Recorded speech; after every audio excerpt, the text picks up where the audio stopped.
I'm not sure. The judges I'm supposed to be judging with are Smith and Makabe. So I don't know who that other person is. Tebe, sorry. Wait. No, never. Wait,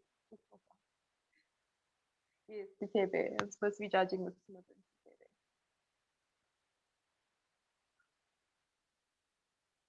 So it should be Judge Smith and then Judge Tebe.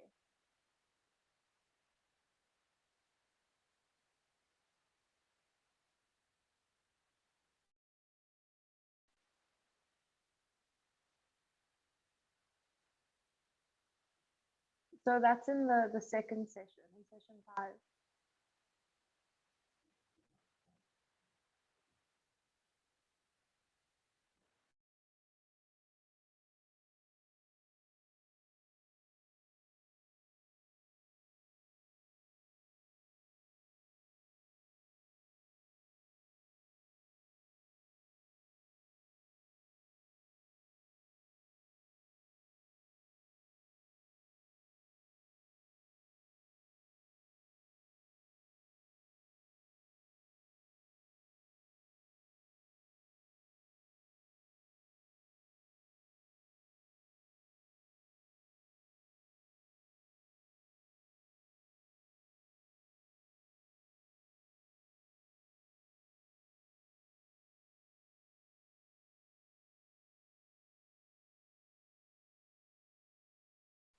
Good morning, Judge Tebe. Good morning, web support. How are you? I'm good, and you? I'm good. I thought it was you. I can't see who I'm speaking to. Moses. Oh, yes. Moses. Yeah. No, I heard a voice. I'm sorry to the both of you. Morning. It's okay. We both greeted you, so it's fine. Oh, okay. Good morning. Morning.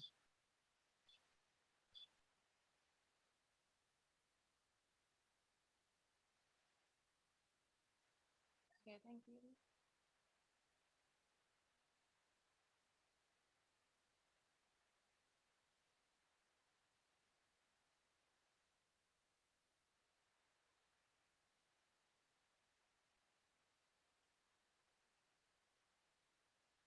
Good morning, Judge Smith. Good morning, Justice Moses. Good morning, Justice Sitebe. How are you?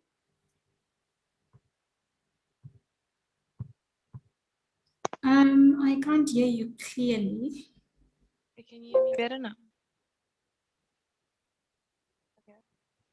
Okay, I'm using earphones, so I'll just make sure to lift up the mic part of it. Okay. Okay, I see both teams are in the waiting room. The judge. Yes, please. Yeah, that's okay with me. Justice Moses, I did confirm with Simon. Sir, rebuttal is allowed, so the respondents are allowed to reserve up to 2 minutes for sir rebuttal. So I'll also just include that in the beginning. Okay, thank you so much for confirming that.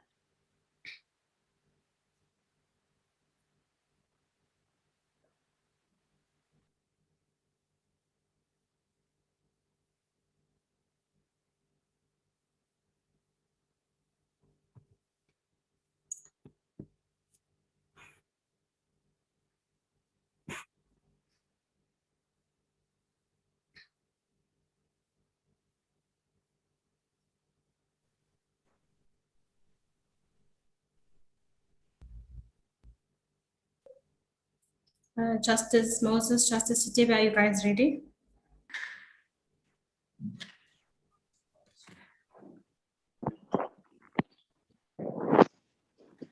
Yes, I am ready. Thank you. Good morning to the applicants and the respondents. Please note that each team has 20 minutes. No speaker may speak for more than 12 minutes and no speaker may speak for less than 8 minutes. The applicants can reserve up to 3 minutes for rebuttal and the respondents can reserve up to 2 minutes for rebuttal. At the beginning of your submissions, please indicate how you'll be splitting your time. Can you guys also please include your names in the chat box? I'll be giving you guys a minute to please include both of your names in the chat box. So the applicants, can you please type both the order list for the first order list for the applicant, the second order list for the applicant, and then the respondents, can you please do the same as well? Full names and surnames. Thanks. Names and surnames for the respondent. Both the applicant and the respondent.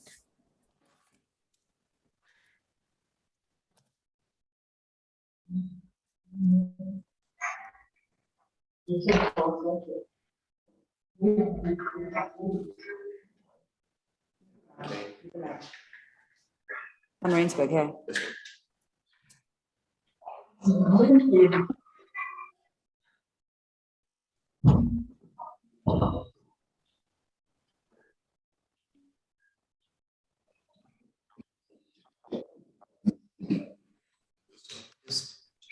Yes. Yes.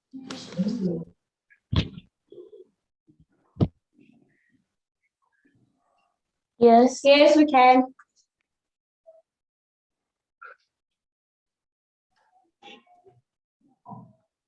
One, 3, 5. Can you guys please type your names in the chat box?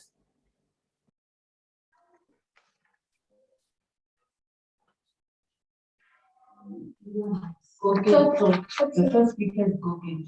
That's different. Now.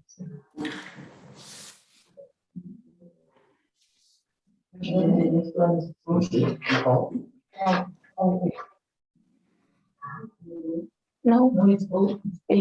Yeah.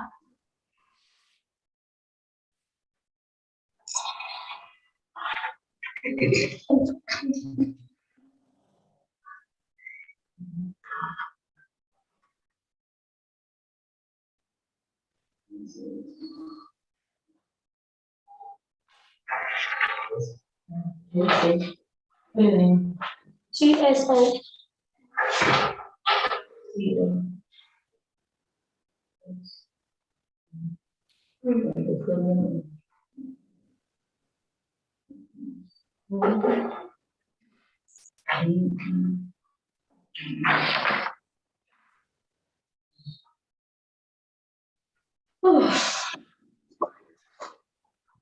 Thank you so much. Justice Moses, will you be keeping time?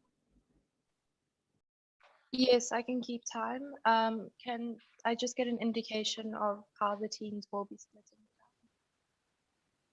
I'll ask them to do it in the beginning of their submissions. But if they don't, please do feel free to stop them and you can ask.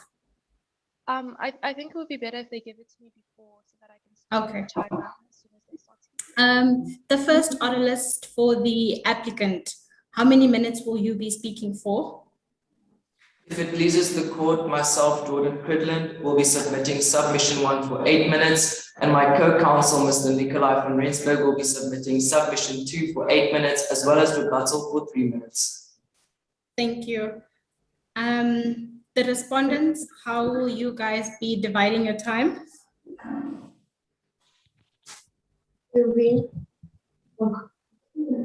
If it pleases the court, I will be speaking for 8 minutes and my co-counsel will be speaking for 8 minutes.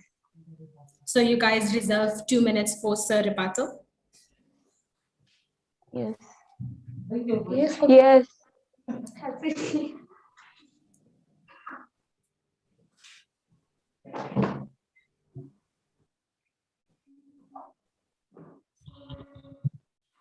We can't hear them. Justice Sitibe, Justice Moses, are you guys ready?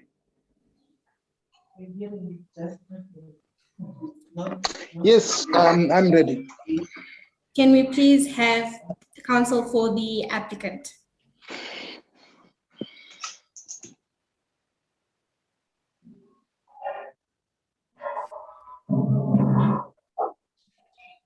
If it pleases the court, myself, Jordan Cridland, and my co-counsel, Mr. Nikolai van Rensburg, will be submitting the following arguments on behalf of the appellants. Number one, that Section 4 of the School Code of Conduct is unconstitutional and violates the right to privacy and basic education.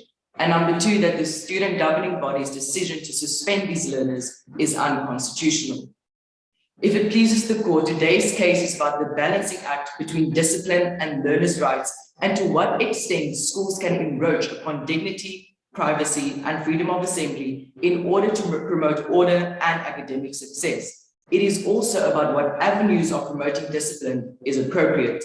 If it pleases the court, I would now be moving on to our first submission that Section 4 of the School Code of Conduct is unconstitutional. I will be setting out Section 4 of the School Code of Conduct, the procedure, the banning of cell phones, and the punishment. We submit that Section 4 of the School Code of Conduct was not procedurally valid. SASA Act number 84-2 states that it is aimed at establishing a disciplined and purposeful school environment dedicated to the improvement and maintenance of the quality of the learning process. A school code of conduct must promote positive discipline, it must promote a healthy learning environment, and it must be passed by the student governing body in consultation with the school. In the case of KZN and other Pillay 2008, paragraph 184, it states that the amendments of the Code of Conduct should only be adopted after a proper process of consultation in terms of Section 8.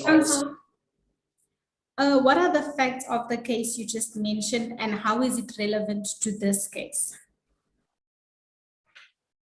The facts of this case is that a learner was sitting in class and his cell phone fell out of his pocket and it was off, and a teacher confiscated his phone. Section 4 of the School Code of Conduct states that any phone which is on a school ground will be confiscated and a learner may be suspended. This learner underwent a disciplinary hearing, and after that he was suspended for the rest of the school year. After that, Ms. Koza asked that there would be a school-wide bag search. After the school-wide bag search, 6 cell phones were found, and those learners were immediately suspended for the rest of the year. You may proceed, counsel. Therefore, we submit that Section 4 of the School Code of Conduct was not procedurally valid. In the case of KZN and others, Pillay 2008, paragraph 98, it states that discipline and education are legitimate goals. However, care must be taken not to state the school's interest too broadly. The banning of cell phones does not promote positive discipline. It fosters a hostile learning environment. Cell phones are used for emergencies as well as learning apps. If the court finds that cell phones should not be at school, we submit that suspension is not an appropriate sanction and that there are many alternatives. The word may in the School Code of Conduct also implies... Counsel, can you please give the court a few examples of these alternatives that you've mentioned? I was about to say that using via Section 36 of the Constitution, I will provide these alternatives. But alternatives for this would be that that students can come into class with their phones in the middle of this in a phone box, and then therefore after class they can get their phones back.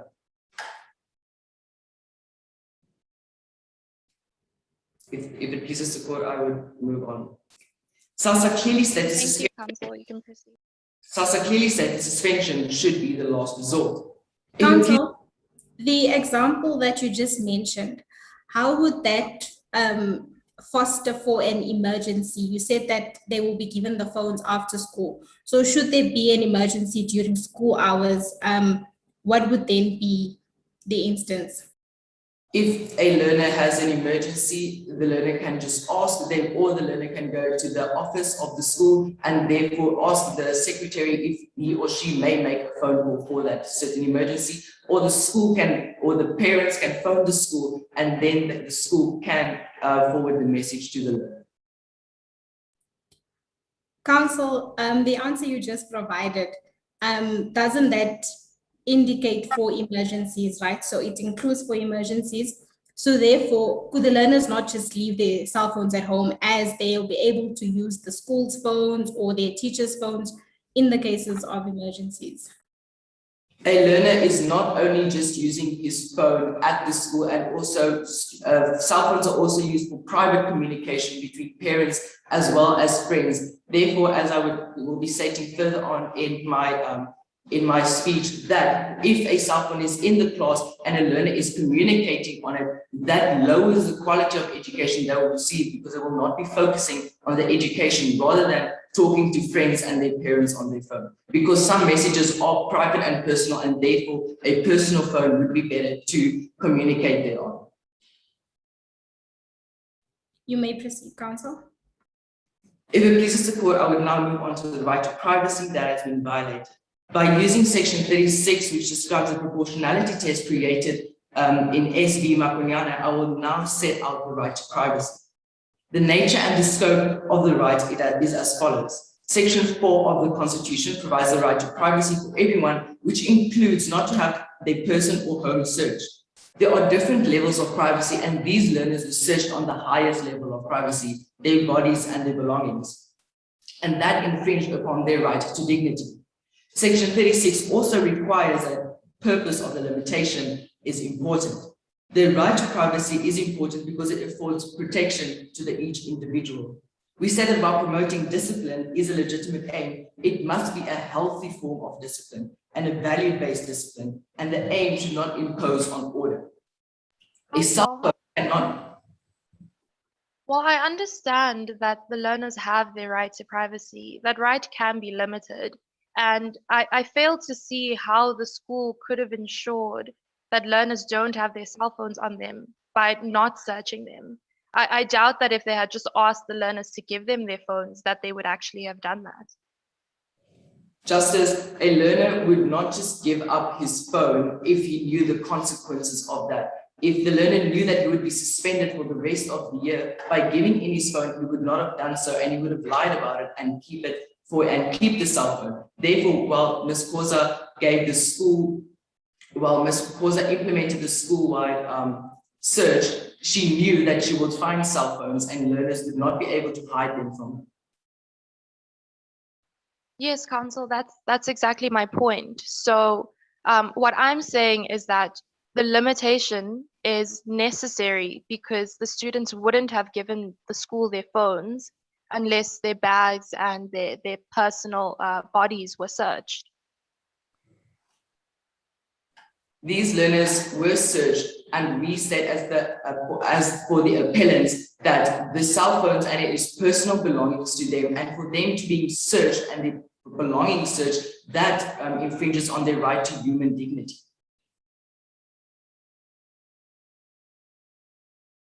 If it pleases. Okay, thank you, Council. Your time has elapsed, so if the Judge President would allow it, we'll give you a 30-second extension just to conclude. You have 30 seconds to wrap up.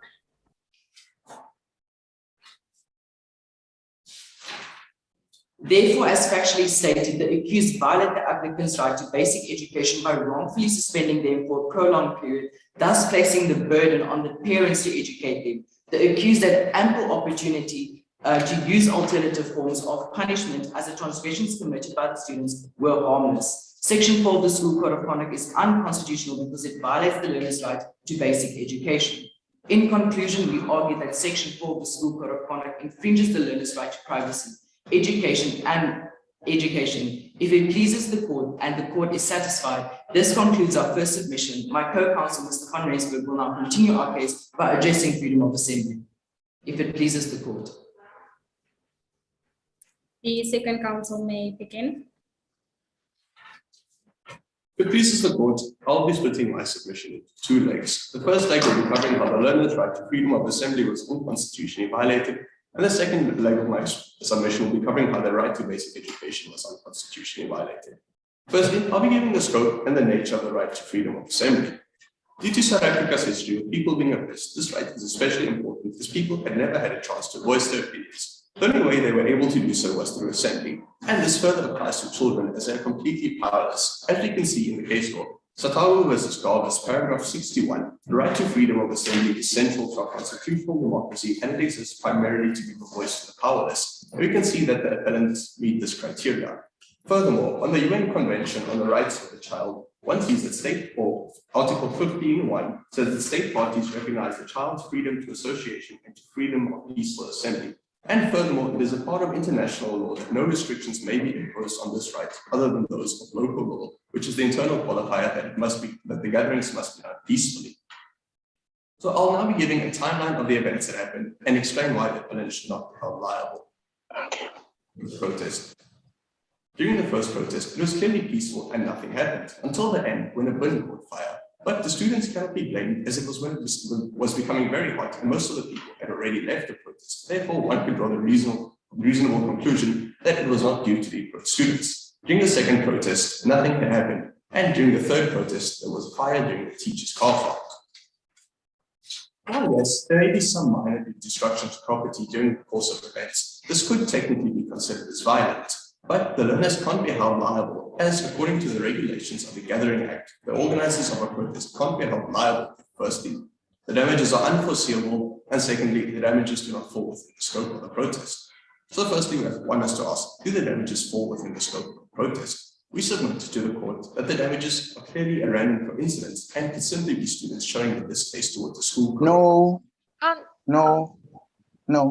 I'm not saying no to your argument. I'm just saying no. Can I please interrupt you? You are the foundation of that right is that the demonstration should be peaceful, and you are saying that the burning of the bins and some chaos is not was not peaceful. I'm using two negatives. I'm sorry about that. So I'm struggling to follow. Was the burning violent and therefore did away with the right? Was it peaceful, therefore sustain the right? Please come again. And I'll interrupt you because I just want to hear you on that. And Council, just to add on to that question, it may help you a bit with clarifying it. You stated that the burning of the tires and setting the bin on fire was not within the scope of the protest, but I disagree with that. It happened while the protest was occurring, and just with regards to reasonable assumptions, we could reasonably assume that the protesters were the people who were responsible for all of that damage. So, Justice, during the first protest, the facts state that the fires happened while it was clearly getting hot outside and most people were leaving. So from that first protest, one can draw the conclusion that it was not the fault of the learners. But since the court wants to, I'll also be explaining, just to clarify, my submission is explain why the learners should not be held liable for the damages. If one looks at the evidence, there's no conclusive evidence that the damages had pointed to the organizers being inciting violence, as they were never around when the fires happened. And the police continuously could not find a culprit. Furthermore, the police had already arrested the learners and sent them to the diversion program. And during that, they intercepted the learners' WhatsApp messages. And while reading them, none of their WhatsApp messages pointed to inciting any violence. So the damages were clearly unforeseeable. Okay, Council. So let's say if we agree with you that the protest was peaceful and that there was no violence that occurred. However, the protest would still be illegal on one other ground, which is that the students never gave notice. And when they had their first protest, they were told by the police that you're supposed to give notice. So I don't understand why, when they had the second protest, that they still failed to give notice before that. Justice, well, yes, protests 2 and 3 should have been registered. Lack of registration does not make the organizers liable to criminal offense. As we can see in the case law Luanga and others versus S and another, in paragraph 47,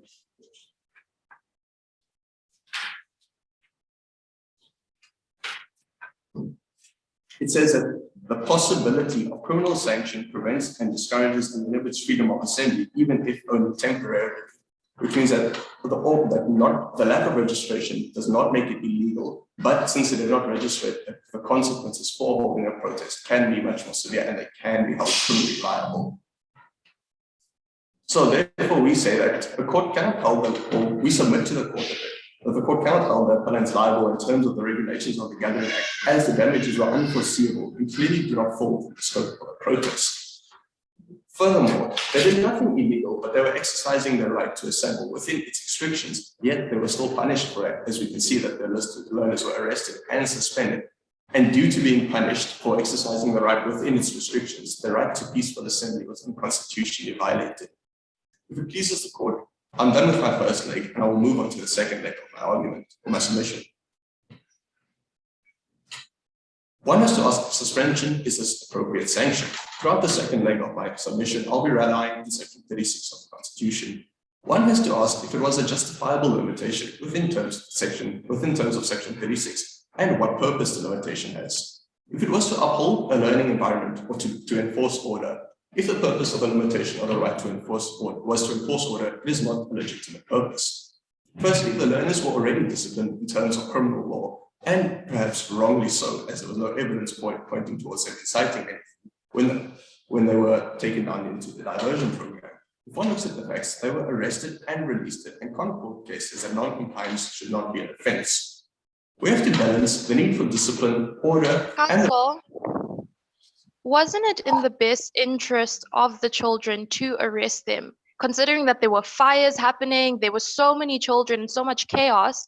Was it not better for them to be removed from the situation and put in the custody of the police until they can be put into the care of their parents? Just as we submit that this was not the best action, as the situation had only escalated to that point as the learners were not afforded a disciplinary hearing.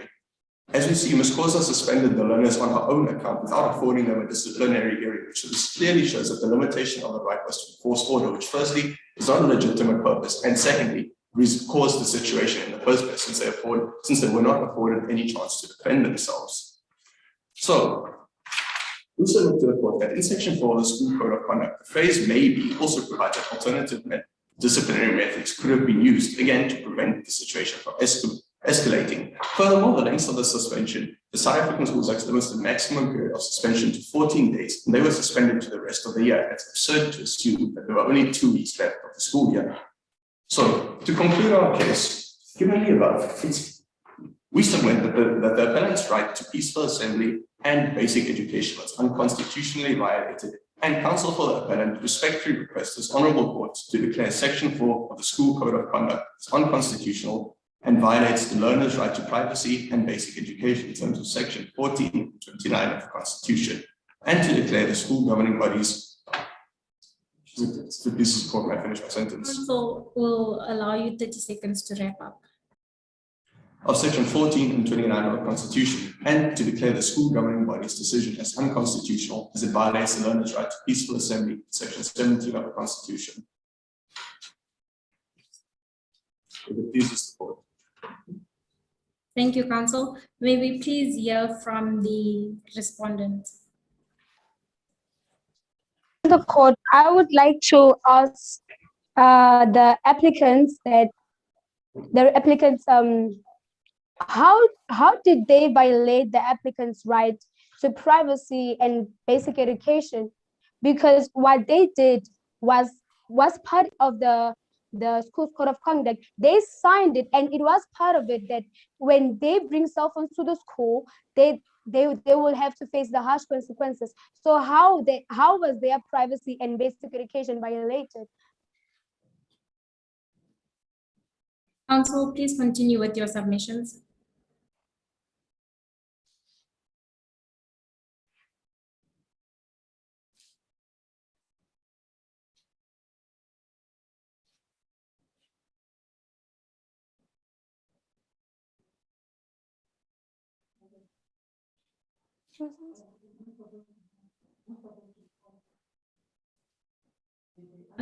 Council, please continue with your submissions. The respondents, can you please continue? Oh.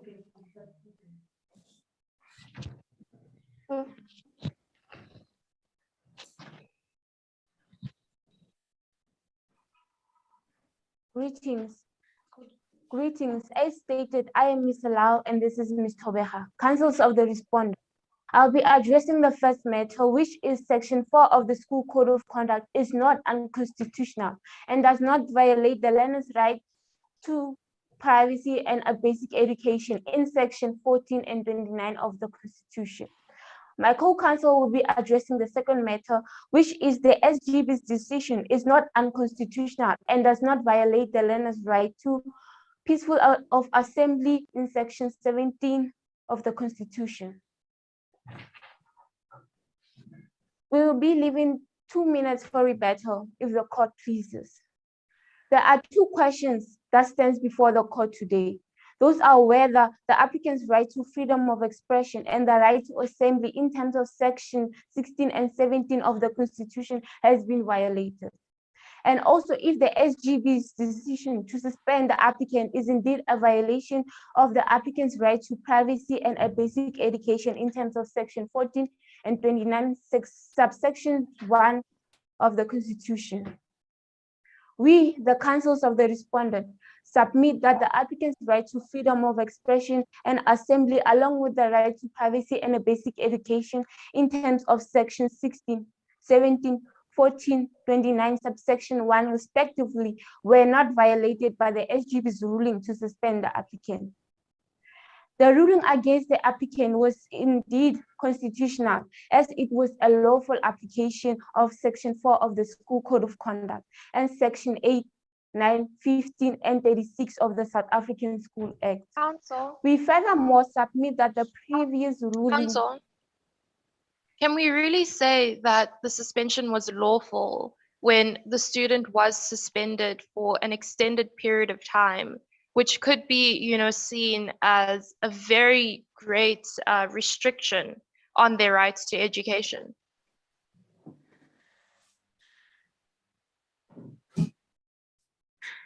If the court pleases, may my co-counsel proceed. Counsel, apologies, counsel, but you're not allowed to consult with your co-counsel. If you want, I can repeat the question for you. Okay, Your Justice.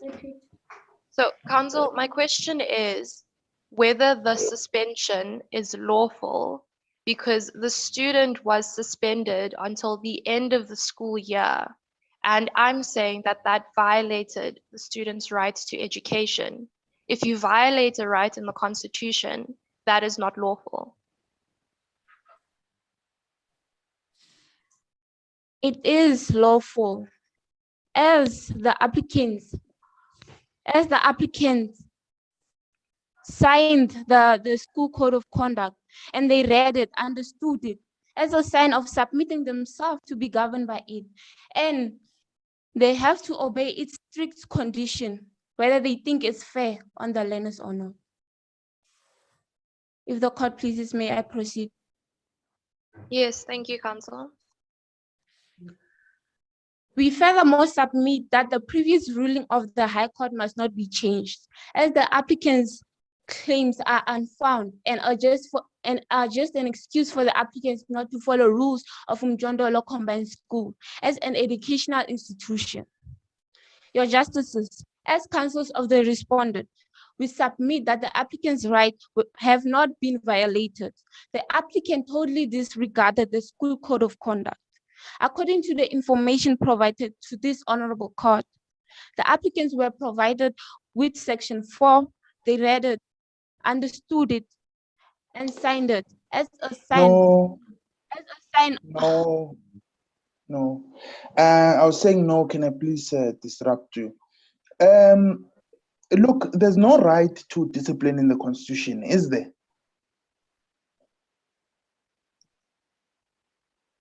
But there's a right to a basic education in the Constitution, correct? Yes, Your Justice. So you are saying if you enter into a contract that says you don't have a right to education, that contract is right because you entered into. But the entering of a contract is not a right in the Bill of Rights. The right to education is. So what do you say about that? Pardon? Sorry? Could you please come again? You are saying, I'm saying there's no right to enter into a contract in the Bill of Rights, but there's a right to a basic education in the Bill of Rights. So you are saying because they entered into a contract, their right, which is entrenched and protected in the Bill of Rights, does not matter just because they entered into a contract. And I'm saying that is wrong. And I want to hear what you say to that. I do know that is wrong and unconstitutional, but why would the applicant sign the school code of conduct knowing that it prohibits the it prohibits the use of cell phone, and if a learner will be found with a cell phone may be suspended, and they signed it in the first place. So yeah. Okay, no, that's fine. Thank you.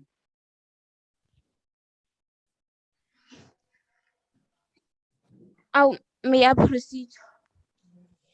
Section 4 of the School Code of Conduct provides the use of cell phone, whether on or off, by learners on the school premises shall all time be prohibited. Any learner in a possession of a cell phone shall have that cell phone confiscated and may be suspended. The applicant totally disregarded the School Code of Conduct. This is highly unacceptable. Therefore, corrective measures should be applied. Counsel, can you please address the court on why it's necessary for the school to have that rule and why it's necessary for it to be so strict to suspend them? Maybe, giving them detention might have been a better punishment. As is stated on this case, the pass rate of Mjondolo Combined School was low, and the principal had to take strict actions to the school and prohibit the cell phone uses, as the learners were using was on social media on their phones while the teachers were teaching. If I may proceed. Yes, thank you, Counsel. Yeah. No, Section no, 9 no, of the no, don't proceed. A good answer, by the way. But what I'm trying to say is that some of the cell phones were off, and your friends in maroon blazers said that some of these kids had their cell phones to call their parents to say, I'm playing soccer and the referee was unfair, therefore we finished at 5, and I need to call my father and say, come and pick me up. So what about those whose cell phones were off and they had them for emergencies? Thank you. If the court pleases, may I proceed? You may proceed. I would suggest that the applicant would have just took the cell phone to the office. Okay, thank you.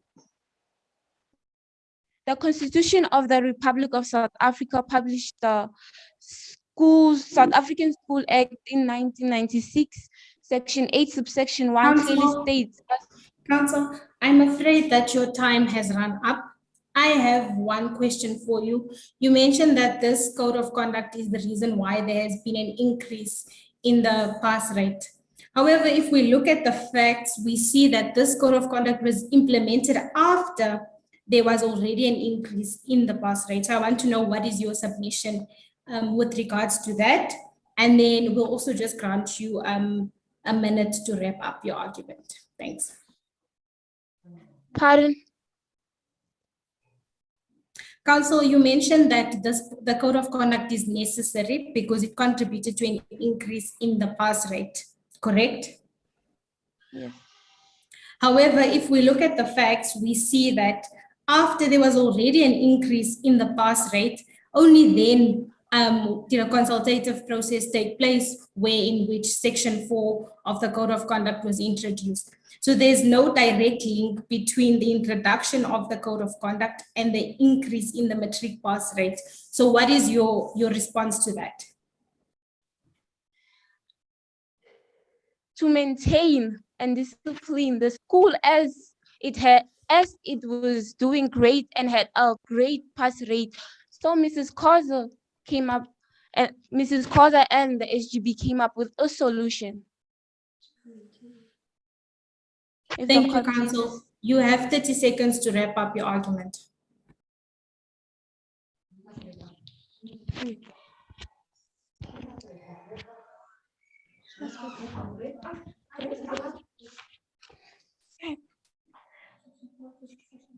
Section 20 of the South African School Act in 1999 states that the governing body of a public school must promote the best interests of a school and strive to ensure its development.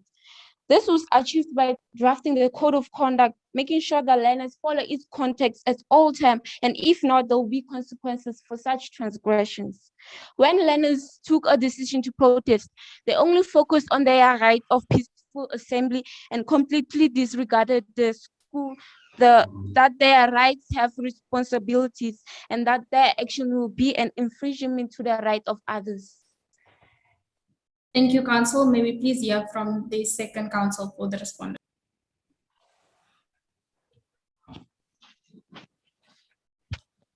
Your Justices, the applicants never bothered to inform the school about their intention to protest, which would have been a notice at least 7 days before the actual day of the protest.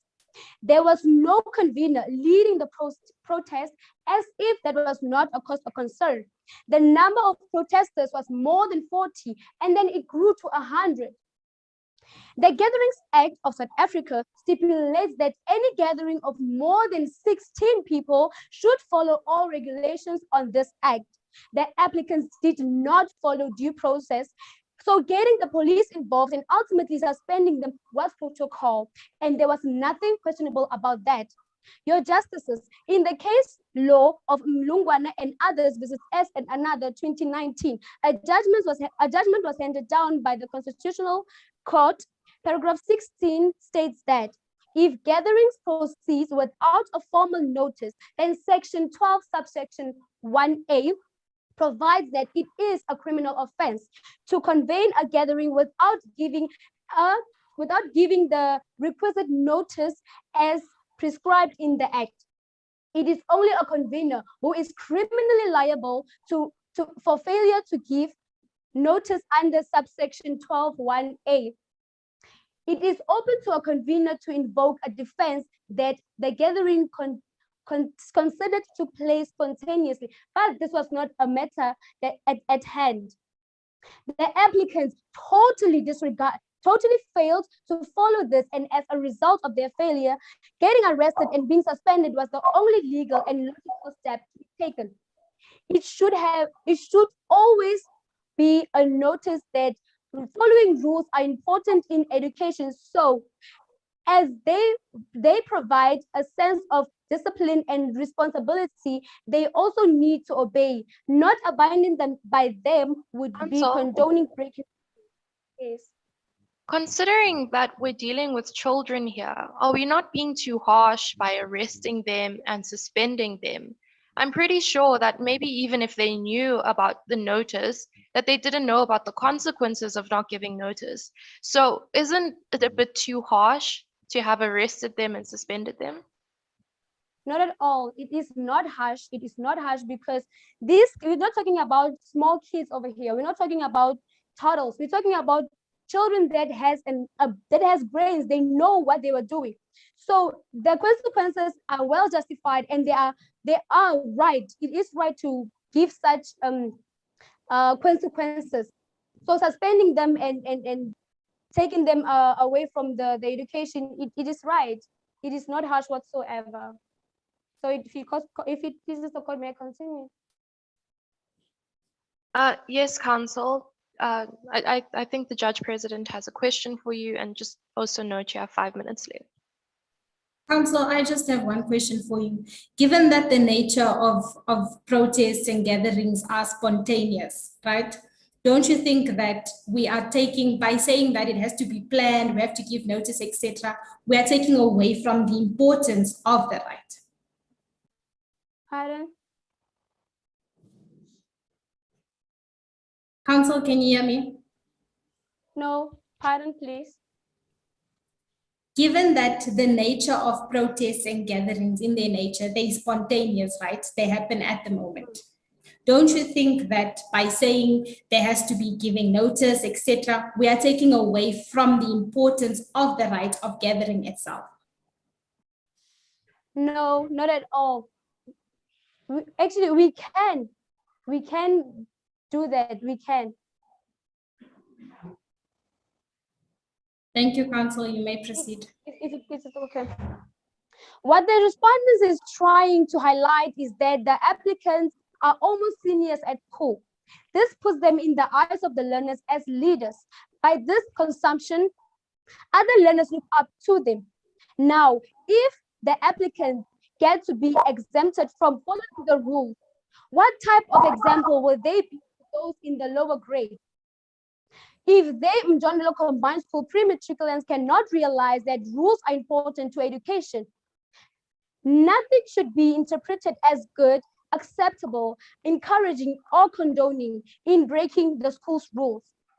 If the applicants get to be excluded from adhering to the school rules, other learners will also want to find reasons to not abide by certain rules, which will lead to a dysfunctionality of the school. Your justices, students all over the world get suspended and expelled all the time due to breaking the rules. For example, if they commit theft, damaging school property, the list goes on.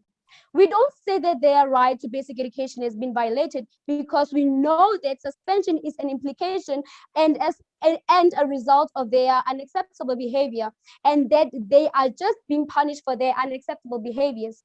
The respondents would like to put forward that the applicant's right has not been violated at all, because the respondents was trying to teach the applicants that for every action there is an opposite reaction, and that all human rights have responsibilities. Your justices, the applicants have to choose whether they would rather honor and respect the obligation of Section 4 of the School's Code of Conduct, or break it by bringing cell phones to school, even though they are prohibited and face the harsh consequences. So I understand everything you're saying, and I do agree that, you know, the school has to set an example. But if the code of conduct of the school itself is problematic and is violating these children's rights, then should we really say that they should be following the rule? Because my issue is that the Section 4 of the Code of Conduct is too strict of a rule to be suspending children for just having their cell phones, even if their cell phone is off. So what is the question? Counsel, my question is, or rather my concern is that I agree with you that they should follow the rules, but only if the rule is, is lawful. So what I'm saying is that Section 4 is not lawful because it is too strict and it violates the children's other rights by being so strict as to suspend them just for having cell phones. But Section 4 was in the School Code of Conduct. It was part of it. They knew, and they signed the School Code of Conduct. So if they knew and they knew what the School Code of Conduct was, why did they even sign it? Yes, it is strict, but it's strict for a good reason, because the Mjondolo Combined School learners, they were underperforming and they were having no discipline. So if it pleases the court, may I continue? Okay. Just like any other student, the applicant should obey the school rules as they have signed and obligated themselves to following the rules. If not, they should then be encouraged to change school to the one that will welcome the use of cell phones. And it does not No, I hear you, and I had the interaction with Moses J. But my question is, the time frame, the suspension, how long was it? Is that period really justifiable in line of those whose cell phones were off? Couldn't you then say 2 weeks for this one, 3 weeks for this one, and so on? So answer me on those two questions. Thank you. No, for a fair hearing, they had to be suspended as the same amount. Like if it states that for 1 year, for the whole 6 children, it has to be for 1 year, because it has to be fair. Okay, I agree with you. That's fine. But the first question then, was it necessary to suspend them for so long? Address that one. Yes, Why? your justice. It was because to teach them a lesson, and it was a punishment for them. So a punishment is not a punishment if it's not harsh. Yeah, but it's still a suspension if it's for a month, right? And it's still It is harsh if still it's bad. still a It is month, not right? harsh. Yes, it is, but it's It's not harsh. harsh. 2 months then. Is it harsh 2 months? No, Your Honor. This 3 learners, months? they were there was no discipline, and with that being part of it, bringing cell phones. Why did they bring cell phones if they knew they were not supposed to bring it? Is 3 months harsh? It is not harsh enough for me, Your Honor. Your Is Justice. it 4 months harsh? Not for me, Your Justice. Okay, I give up.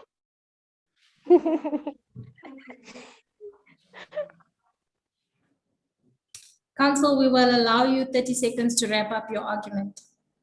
Okay, Your Justice, the counsels of the respondents respectfully request that the Honorable Court that declare that the High Court was correct in ruling in favor of the SGB, that the suspension of the applicants was correct and lawful. This was done in light of the school's future to maintain law and discipline in the school. The applicants elected themselves to being governed by the school's code of conduct when they signed and when they obligated themselves when they signed this school's code of conduct. So for this honorable court, the applicants need to apologize to this honorable court for wasting their time and resources. Thank you. Thank you, counsel. May we please hear from the applicants who will be doing their rebuttal?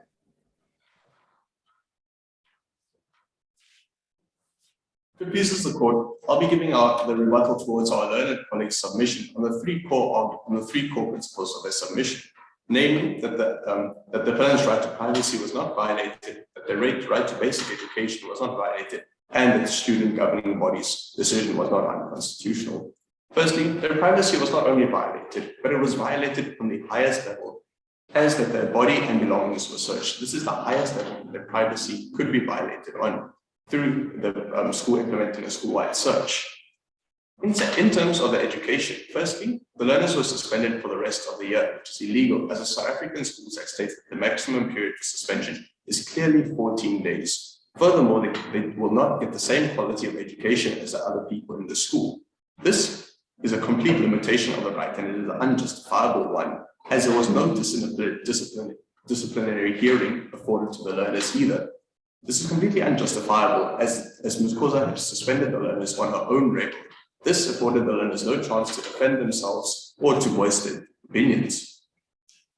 Our learned friends give us the whole idea that there was no notice on the protest, and that since the protest did not comply with the regulations of the Gathering Act, this punishment of a year-long suspension is completely justifiable. But again, this is not so, as this right is especially important for children, as you see in the Garvis case law, and it is not a constitutional requirement. Furthermore, the case law of Muluwanga and others versus S and another tells us that it is a possibility, or that there's a possibility of being held criminally liable, which tells us that not registering a protest before the time is not illegal, but it is giving notices to avoid criminal liability.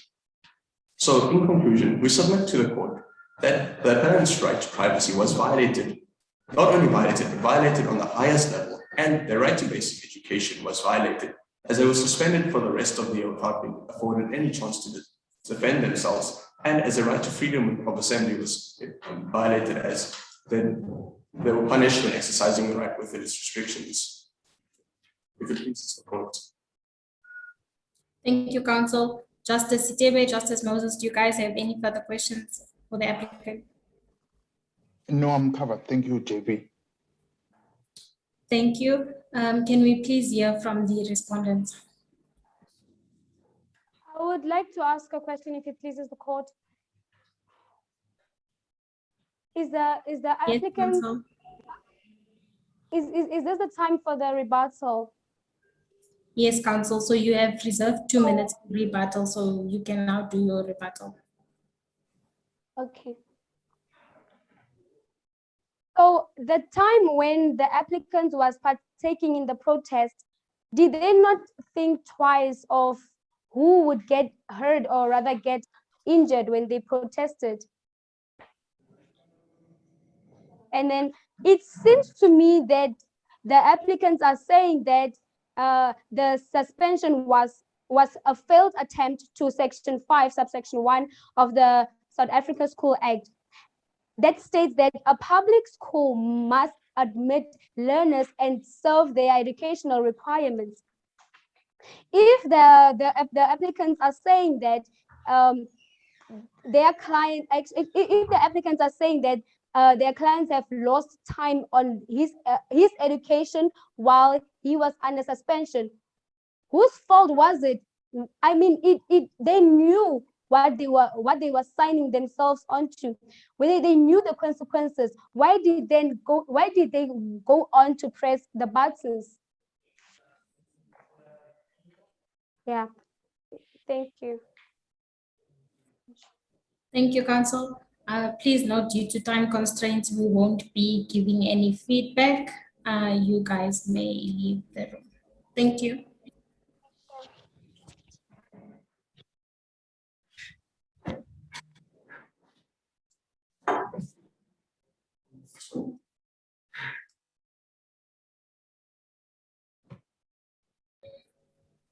Justice Moses, Justice Sidibe, you guys will just then collate your score sheets and send them through.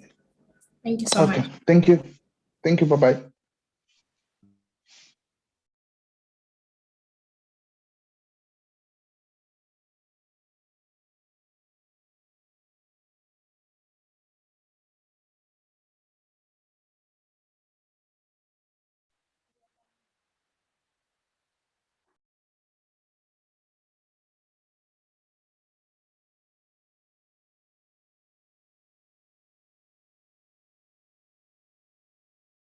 Webcast, I think you can let in. Okay, I was gonna say you can let in the judges.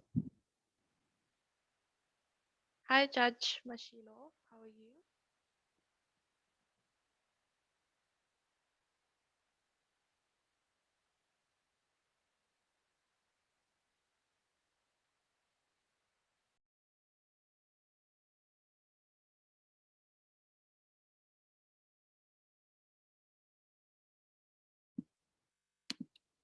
Hi, judges.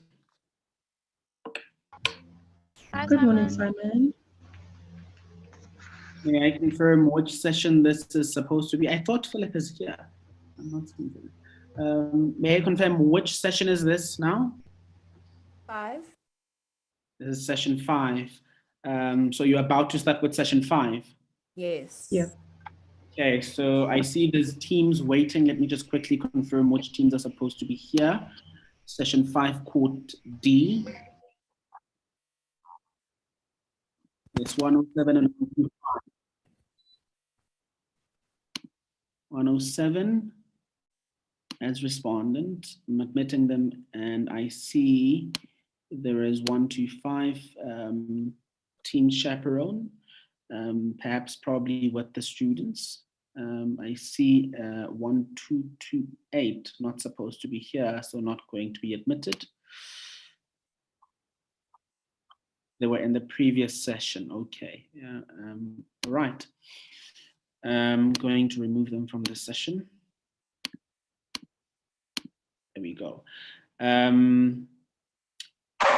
The presiding judge can basically take over, and I think we can start with this session. But before we do that, can I just confirm that team 125A, you will be using the team's chaperone's device. I see there's the chaperone for the team that's logged in, and not necessarily the participants themselves. So just confirm for me that you will be using the educator's device. Yes. All right. Thank you very much. Over to the presiding judge.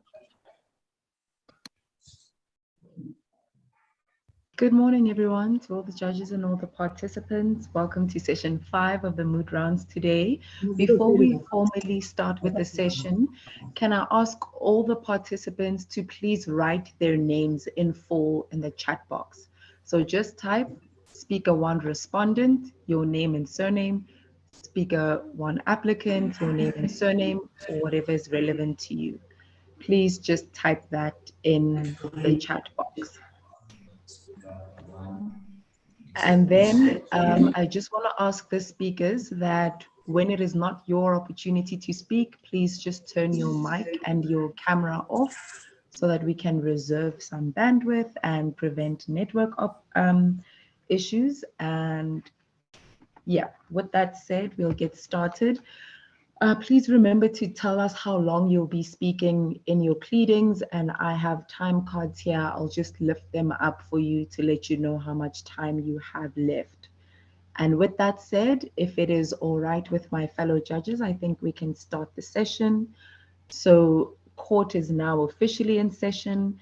The case concerns the applicant, 6 learners of Mjondolo Combined School, and the respondent, the governing body of Mjondolo High School, with team 125 representing the applicant and team 107 representing the respondent. So without further ado, the first speaker for respondent, or rather for applicant, the floor is yours.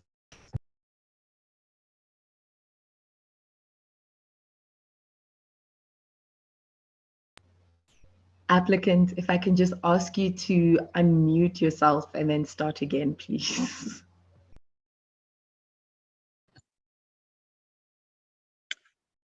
As it pleases the court justices. My name is Bongiwe Shabangu. With me, it is my co-counsel, Ketupula Mazibuko. I will be attending 12 minutes of the allocated time to make my presentation, and she will be attending 8 minutes of the allocated time. Justices, the respondent suspended the applicant from attending school, alleging that the applicant contravened Section 4 of the school's Code of Conduct. Section 4 of the Code of Conduct stipulates that the use of cell phones, whether on or off by learners on school premises, shall at all times be prohibited. Any learner that is found in possession of a cell phone shall have that phone confiscated and may be suspended. However, Section 14 of the Constitution clearly states that everyone has the right to privacy, which includes the right not to have their property searched and the privacy of their communications infringed, as envisaged in both paragraphs B and D respectively. In this case, the applicant were found in possession of their cell phones after their bags were searched. This deal was a clear violation to their rights to privacy of Section 14, subsection B of Act 108 of 1990, as it clearly states that everyone has the right to privacy, which includes the right not to have their property searched. Furthermore, this search was conducted without a search warrant. Section 4 of the Code of Conduct did not only violate the provision in paragraph B, but also their rights to privacy of their communications was in as per the provision of paragraph D. Counsel, so while I appreciate that the children have their rights to privacy, that right can be limited in certain circumstances if it's necessary. And in this instance, wouldn't you say that it was necessary to search their bags? Because I doubt that if the school had just asked the children to give them their phones, they wouldn't have done that. However, Section 16 on paragraph B say that the purpose of the limitation should be important. And at this instance, there is no importance for the invasion of their privacy. May I proceed, Justices? So, Section 16 of what? Section 36, subsection 1 of the Constitution on paragraph B. Okay, thank you. Proceeding. Applying Section 4 of the Code of Conduct in this case has denied the applicant access to information that will assist in their learning, as research for schoolwork is vital in the learning process. In the event where a need arises that the applicant should communicate with their parents, Section 4 would always deny such access to education as expected.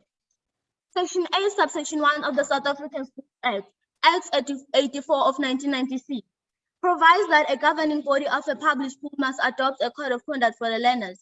Having said that, such a code of conduct is expected to align with the constitution of the country. The question before this court will be, is Section 4 of the Code of Conduct adopted in line with Section 14 of the Constitution, Act 108 of 1996?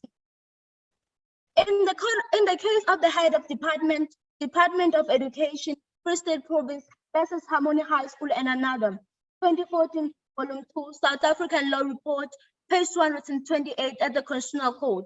The judge pointed out, and I quote, "A code of conduct must be aimed at establishing a disciplined and purposeful school environment dedicated to the improvement and maintenance of the quality of the learning process." From this extract, it is clear that a code of conduct should not be used to ill-treat learners by violating their constitutional right, as it is the case with Section 4 of the School's Code of Conduct. In view of this argument, we would like to present to this court that Section 4 of the Code of Conduct is unconstitutional and that should be declared as such. The applicant were also suspended after finding contravention of Section 4 of the Code of Conduct. And this is violation of their right to basic education. Counsel, but this section that you speak of does seek to instill discipline in the school, and the facts do state that there were certain improvements that were seen in the school after the section was implemented. So how does that affect your submissions? Ma'am, Justice, the hypothetical case clearly states that there was improvement after there were few implementations that were provided in the school, not after Section 4 of the Code of Conduct was implemented. May I proceed? Thank you, Counsel. You may proceed. Section 29, subsection 1 of the Constitution, Act 108 of 1996, clearly states that everyone has the right to basic education. Section 4, on the other hand, allows for this right to be violated as it gives room for a learner to be deprived of these rights and be suspended. Learners can no longer access education freely because of this particular section. Therefore, this section... Do you not agree that a suspension is just a standard procedure in schools when it comes to disciplining the children? So I don't see how that is violating their rights to education. And I think it will be dangerous for us to say that a suspension violates the right to education, because that will mean in every school, whenever a child is suspended, they can go to court and say, you have violated my rights to education. However, ma'am, everyone has the right, however, Justice, everyone has the right to education. Suspending the learners means that they can no longer access education, meaning that they can no longer access it, meaning it has been violated by the respondent. Councillor, do you perhaps mean that the length of the suspension was unreasonable, or the suspension itself, in of itself as a tool for discipline, is unreasonable or unconstitutional? The suspension itself was unreasonable. Thank you. Thank you. Section 8, subsection 1 of the South African Schools Act, Act 84 of 1996, provides that a governing body of a public school must adopt a code of conduct. Section 8 also states that the code of conduct must be aimed at establishing a disciplined and purposeful school environment. Section 4 of the Code of Conduct is not in line with Section 8, subsection 1 and subsection 2 of the South African Schools Act. This is evident where the Code of Conduct provides that a learner in possession of a cell phone may be suspended. This is without any evident clause that a learner may be suspended, other than that a learner may be suspended for mere possession of a cell phone. In the case of MEC for Education, KwaZulu-Natal and others versus Play, 2008, Volume 1, South African Law Report, page 474 at the Constitutional Code. The Constitutional Code at paragraph 98, the learned judge pointed out, and I quote, "Both education and discipline are legitimate goals. However, care must be taken not to state the school's interest too broadly."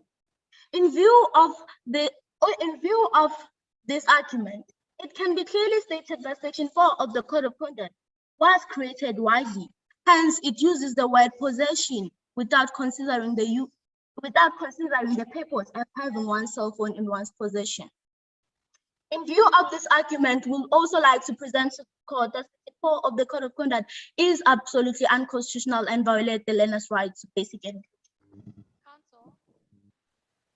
So I understand what you're saying, but I do think it was necessary for the school to take some kind of measure to control the learners' use of cell phones. So what other means or other rules could the school have created instead of Section 4? They could have banned the use of cell phones within the classes, not within the school premises. Okay, thank you. Yes, you can proceed. As it pleases the court, the respondent decided to suspend the applicant as punishment for the process they held. This is in violation of their right to peaceful assembly. Section 17 of the Constitution provides that everyone has the right, peacefully and unarmed, to assemble, to demonstrate, to picket, and to present petitions. In view of this provision, the applicant were exercising their rights to peaceful assembly, questioning the respondent's decision to actually suspend them. Section 2, paragraph B, subparagraph 2, stipulates that in order to give effect to the right to procedurally fair administrative action, an administrator must give a person referred to subsection 1 a reasonable opportunity to make presentation. The respondent may raise the issue that the applicant could have used another way to register their dissatisfaction. However, our clients were suspended without being afforded an opportunity to a fair disciplinary hearing. What other way could they have used to actually register their dissatisfaction than practicing their rights? Sorry to interrupt you mid-sentence. What do you say about the fact that the protesters were required to give notice before just protesting? So if we say that the issue isn't that they protested, but that they didn't give, or rather that they didn't give notice for that protest? On November 2018 Justice, the Constitutional Court handed down an important judgment in the Mlungwana versus the State 2018 South African Constitutional Court at paragraph 14 that declares Section 12, subsection 1, paragraph A of Regulations of Gatherings Act, Act 205 of 1993, unconstitutional because it's just unjustifiably limited the right. It's unjustifiably limited the right to peacefully and unarmed to assemble, demonstrate, picket. And with that being said, the respondent cannot use that very same section to actually protect themselves, as the Constitutional Court has stated that it is unconstitutional. Thank you, counsel. You may proceed. Continuing Justice. The respondent, by disallowing the learners to protest and to also have a chance to partake in a disciplinary hearing, we're sending out a message to every other learner in the school that no one will be allowed to register their dissatisfaction whenever they need to, which sends a message that in this very same school, the respondent violate the learner's right to peaceful assembly and the right to freedom of expression. Justices, this is where I rest my case. My co-counsel will continue from here. Thank you.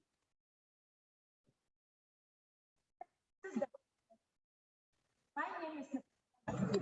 In addition to what my co-counsel said, Section 9 of the Constitution. Sorry, counsel, can I just pause you there?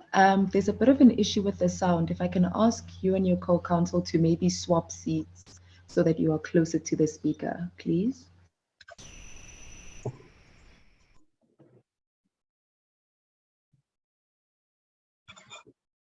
If it pleases the court's justices, my name is Ketutula Mazibuko. In addition to what my co-counsel said, Section 9 of the Constitution Act 108 of 1996 states that everyone is equal before the law and has the right to equal protection and benefits of the law. May the court allow me to emphasize on the clause, everyone is equal before the law.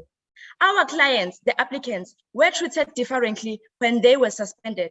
This has led to our clients being treated differently. I am saying this because Section 29 of the Constitution is no longer used to protect all learners equally. Our clients have been suspended from attending school, thus denied protection in terms of Section 29 of the Constitution. Justices, are learners at a school still learners of that school when they are denied access to education like all other learners, as it is the case with our clients? Can this court boldly pronounce that learners at Mjondolo Combined School are treated equally before the law? Justices, these questions are rhetoric and the answers are clear to everyone present here. Section 36, subsection 1 of the Constitution states that the rights in the Bill of Rights may be limited only in terms of law of general application. And paragraph to an extent that the limitation is reasonable and justifiable in an open and democratic society. And paragraph E stipulates that less restrictive means to achieve the purpose. Was there no other less restrictive means to achieve the purpose of discipline in the school? Instead of suspending the applicants, which is a severe punishment to violation of the applicant's rights to education as contemplated in Section 29 of the Constitution. Section 5. Yes. Just to clarify, when you state that the suspension was too severe, are you referring to the suspension of the learner who had his cell phone, or are you talking about the learners who held the process? The learners, the applicants, the learners who were suspended. The learners who held the protest, Council? Is that who you're talking about? The learners the applicants who were suspended when were found in possessions with cell phones.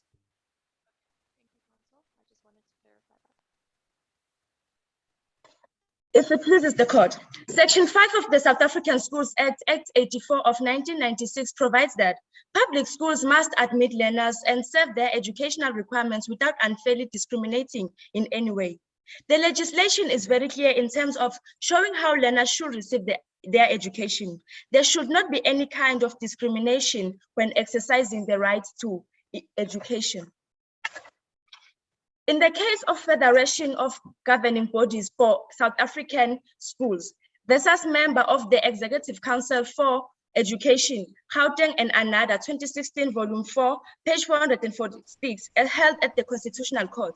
At paragraph 44, the court held that, and I quote, public schools are not refined spaces only for the bright, well-mannered, and financially well-heeled learners. Institutions should consider equality and inclusivity as important values. Learners must not be treated differently or being judged on their behavior.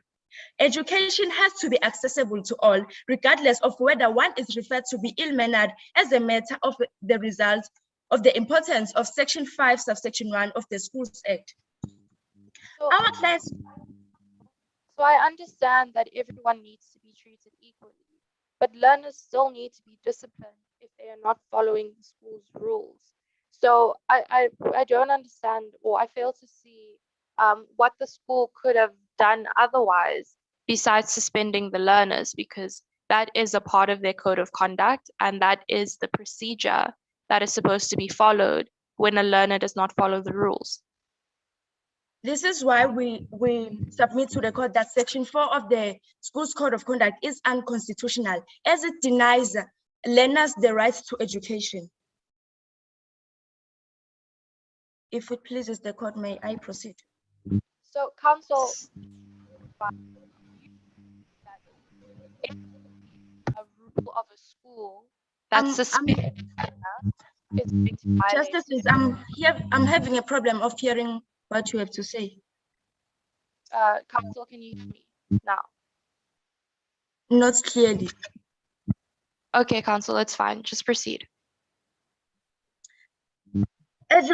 Proceeding. Education has to be accessible to all, regardless of whether one is referred to be ill-mannered as a result of the importance of Section 5, subsection 1 of the Act. Our clients' rights to freedom of expression was violated in terms of Section 16 of the Constitution, Act 108 of 1996. Our clients were detained without any charges after the police invaded one of the applicants' rights to one of the applicants' privacy by going through their WhatsApp text, where they were sharing ideas on how to express their dissatisfaction. Paragraph B of Section 16 provides that one has the freedom to receive or impart information or ideas. This provision protects the applicants in terms of expressing themselves. Hence, it is significant to point out that our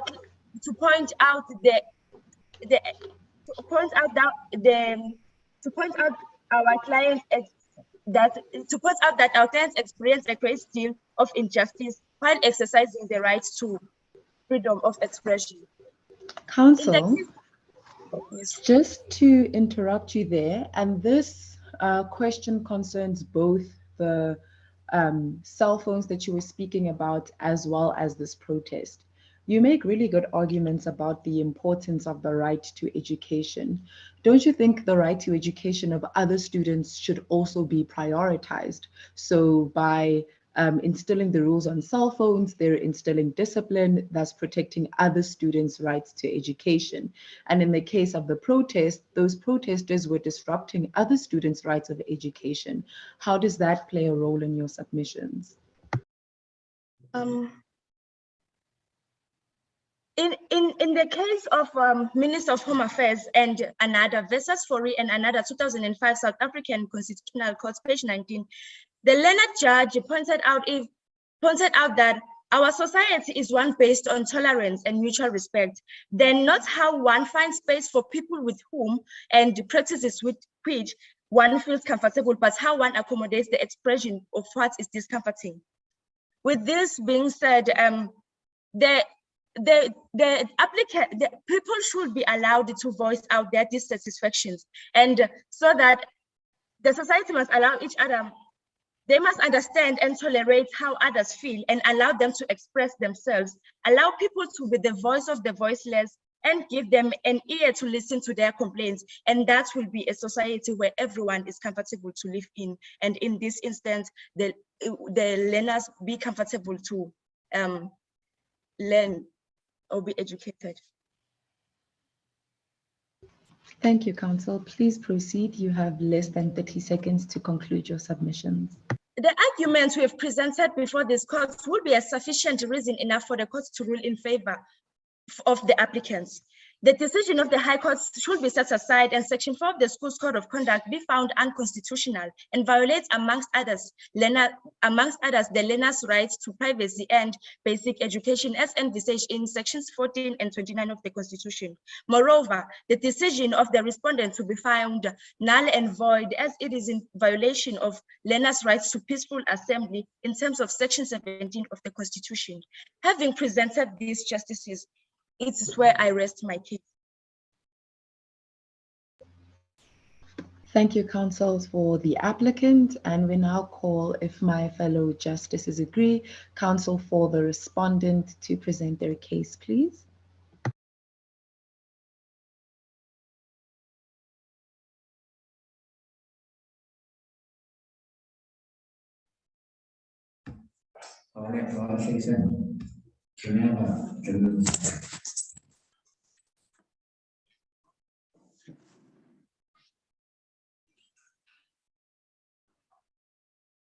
As the court pleases my justices, I am Councillor Biseko, and I'm here with my co-councillor Telenzani.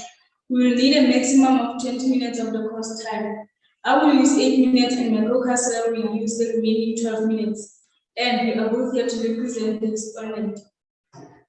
The first question Counsel, can I please pause you there? I just want to ask my fellow justices if you can hear the counsel clearly. There seems to be a bit of an echo and it might be better if they move closer to the camera. I would appreciate if they could move closer. The echo is quite disturbing. I agree. Yeah. Let's try that again. Counsel for the respondent. The question before the court is whether the High Court was correct. The High Court was correct in finding the school's code of conduct lawful and not violating the learner's right to education, peaceful assembly, and privacy. Section 4 of the conduct clearly states that the use of cell phones, whether on or off by the learners inside the school premises, shall at all times be prohibited. Any learner found in possession of a cell phone shall have that phone confiscated and may be suspended. We, as the counsel of the respondents, argue that the document did not violate the learner's rights. According to South African Schools Act number 84 of 1996, Section 8, subsection 2, clearly states, a code of conduct referred to in subsection 1 must be aimed at establishing a disciplined and purposeful school environment dedicated to the improvement and maintenance of the quality of the learning process. My Justices, the importance of a disciplined and purposeful school environment is emphasized and highlighted by SASA Act number 84 of 1996, and all with the aim to improve basic education given to the learners by the school. The document is dedicated to the improvement of the school's performance and overall achievements, and that is what the SGB of General Combined School has done. The document is also aimed at paving a better way for both the learners and the educators of the school. The document was created by the learners' parents, who knows exactly what is in their children's interest and only wants the best for their children's future. There is no way Council, the applicants have pleaded that their greatest concern is the violation of the right to privacy, but furthermore that there really were maybe other less restrictive means to achieve the same goals that you are speaking about. What is your response to that submission? Can you repeat the question, please? No problem, Council. Essentially, that there's still an invasion of the right to privacy, which you know is unconstitutional, and that there could have been other means to achieve the goals that the school governing body has about discipline, etc. So what is your response to those submissions from the applicant?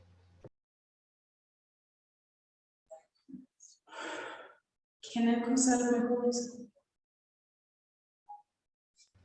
Unfortunately, Council, that is not allowed, but if you feel you cannot really answer the question, that is more than okay. Please just proceed, Council. There is no way that a parent can deliberately risk their child's future by creating a set of rules that oppresses their child, that violates their children's rights and harms their children's future. But Council, the code of conduct doesn't say exactly how long a child will be suspended for if they are in violation of section 4. So can you really say that the parents were aware of what would happen to their children? Because it doesn't say a specific time period, that means that a child could be suspended for any amount of time, just depending on that teacher's opinion and what they feel in the moment. My Justice, I understand that the school's code of conduct was created by the learner's parents. Council, I think more what we're trying to ask is, do you not think that there's an element of unreasonableness, since it's quite unclear whether what amount of time a student can be suspended for? Like in the facts, Sfeso was suspended for the remainder of the year. And we're quite concerned about how that kind of a punishment would affect or impact on his right to education. My Justices, the SASA provide guidelines on suspension, and it gives them a maximum of 2 weeks. Okay.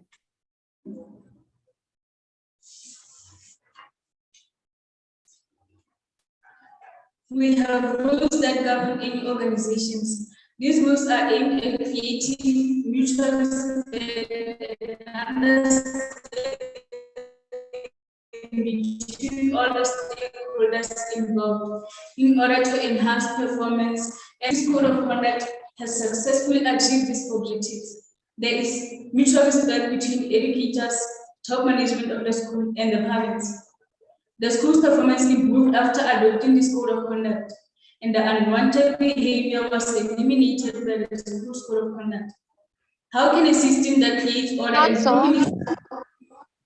in the facts, the school's performance had actually improved before they implemented section 4.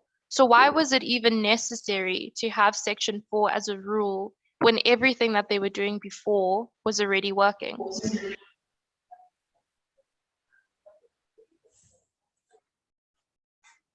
The the pass rate increased, but it was under the government's expectations.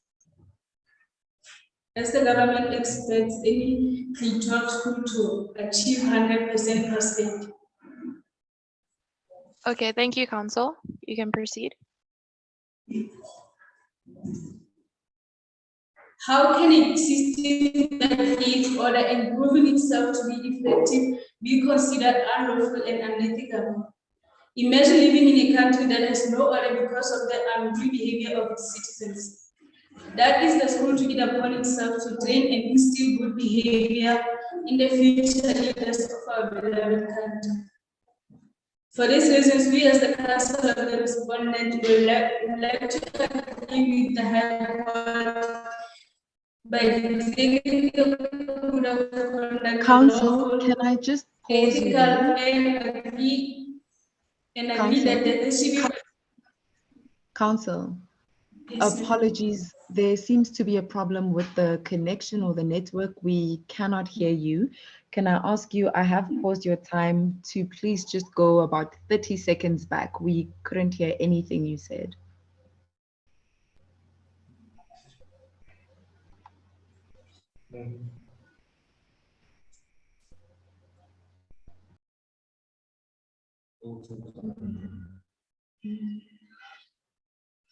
The document created mutual understanding as stipulated in the SASA document. They were trying to bring about a positive change that can contribute towards making our governable and better place to stay.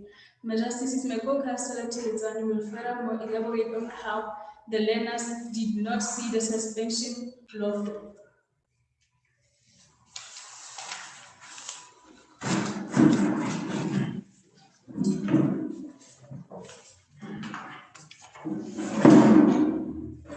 If you please record, I am Councillor Tilenzani Tumeling, and I will continue from where my co-councillor left off by addressing the third argument, which is whether the applicant's assembly was peaceful or not. My justices,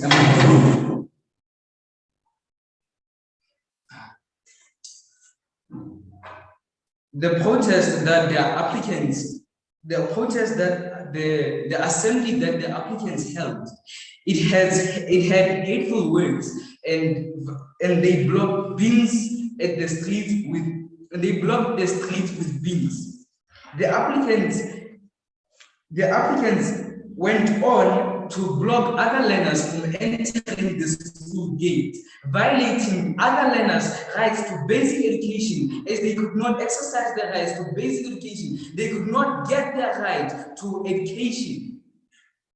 The very same right that the applicants said to be fighting for. My justices, blocking roads with bins is a violation of freedom of movement. As innocent citizens in our community could not commute freely as the applicants blocked roads with bins. But my justices, Section 17 of the Constitution clearly states, and I quote, "Everyone has the right to peacefully and unarmed to assemble, to demonstrate, to picket, and to present petitions. This means no violence should occur from the assembly, no rights should be violated by the assembly, and no violation and no potential weapons should be used in the assembly." But unfortunately, my justices, the applicants saw it necessary to block roads that emergency services could have used to go to the rescue places, to save lives and to protect the citizens of the community. Council. Unfortunately, my justices. Yes, my justices. You may go ahead, Justice Machine. You may go ahead. Thank you, Justice. Council, I can appreciate that there are different conflicting rights in your submissions. So on the one hand, we're looking at the right to freedom of expression, to the right to protest, and on the other hand, we're looking at freedom of movement, the right to education, etc. How do we balance those rights? So how do we determine which one is more important and which one should be prioritized or limited? My Justices, it is Section 28 of the Constitution. We balance those rights with Section 28 of the Constitution, which clearly states the child's best interests are of paramount importance. The child meaning all the learners in the school. The most important one is they violated other learners from getting their right to basic education. They violated the people of the community from freely moving in our constitution. And they violated them they violated those rights in response of Section 17. But Section 17 clearly states that their assembly should be peaceful and unarmed. Councillor, Yes, would you say that a dustbin being placed in the middle of the road is a violent thing? May you repeat the question, Mr. Justice? Would you qualify a dustbin, most probably because it's not clarified in the facts, but most probably I'm assuming the dustbin was just a regular plastic material dustbin. Would you say that that is a violent act? Yes, my Justice, it is a violent act. Okay. But what do you say then, Councillor, to legislation such as the United Nations Convention on the Rights of the Child, which gives children the rights to freedom of association and to peaceful assembly, and does not put restrictions on that unless it's absolutely necessary in a democratic society? Like, for example, if there's a national security interest or for protecting public health, don't you say then that because of that sort of legislation, the children were only doing a right that they're granted even in international law? Yes, my Justices, we do acknowledge that the applicants had the right to assemble, but their right, but it is stated that their assembly or their demonstration should be peaceful and it should be unarmed. Therefore, it should not violate any rights. And my Justices, the assembly led to a school building being burned down. Therefore, harmful gases could come out of the fire, thus endangering the community at large. But Council, the police were never able to identify the culprits of the fire. So how can we hold the protesters liable for what happened when we don't even know if it was their fault? But it was found, my Justice, in Eddie's phone that the applicants are the ones who started the assembly, and it was stated in the hypothetical case that the applicants are the ones who stopped other learners from coming into the school. They are the ones who made other learners, 96 learners, to join their protest, even though most of them they were unwilling to join. Council, just to fire back again, do you not agree that an assembly or a protest, which is a constitutional right, is in its nature meant to be disruptive? And I think this has been acknowledged in previous case law in our country. So do you not think then that even in any protest, by nature, it's going to be disruptive, because that's the point? My Justice, can you repeat the question? I'm asking, Councillor, do you not think that the point of a protest, which is a constitutional right, is to disrupt? No, my Justice. It is to demonstrate your feelings. It is to show, it is to give perspective and to emphasize how do you feel about a certain subject. But it must not be aimed to disrupt the community or to violate rights. Thank you, Councillor. If it please the court, my Justice, I may continue. The applicants didn't just stop there. They went on to destroy a school building that could have used to shape future leaders of our country, to educate other learners of the school, to improve their knowledge and to improve their future. But my Justices, And also, setting a school building on fire, as I have said, it can release harmful gases to the environment, thus violating everyone to the right to a safe and unharmful environment, my justices. And finally, the assembly that the applicants held, it had helpful messages about Ms. Koza, the principal who improved the school, the principal who instilled order and discipline in the school. We, as the council of the respondents, argue that the applicants' assembly was not peaceful at all. It is not peaceful at all, as roads were blocked, rights to basic education were violated, and buildings of the schools were burned. And this is not what we stand for as a country. And the governing body showed that to us. They stood out for all the learners who couldn't stand out for their right to basic education, who couldn't exercise their right to basic education. They suspended those who violate rights, and they protected those who wanted to learn. The decision taken by the governing body was necessary to emphasize the desire to protect other learners' constitutional rights, which you, my justices, protect, uphold, and defend, and to instill good discipline and good principles into the schools. My justices, notice should be given before engaging in a protest or gathering. The applicants did not give a protest and gathering, but instead, they took their time to write hateful speeches and messages about Ms. Koza.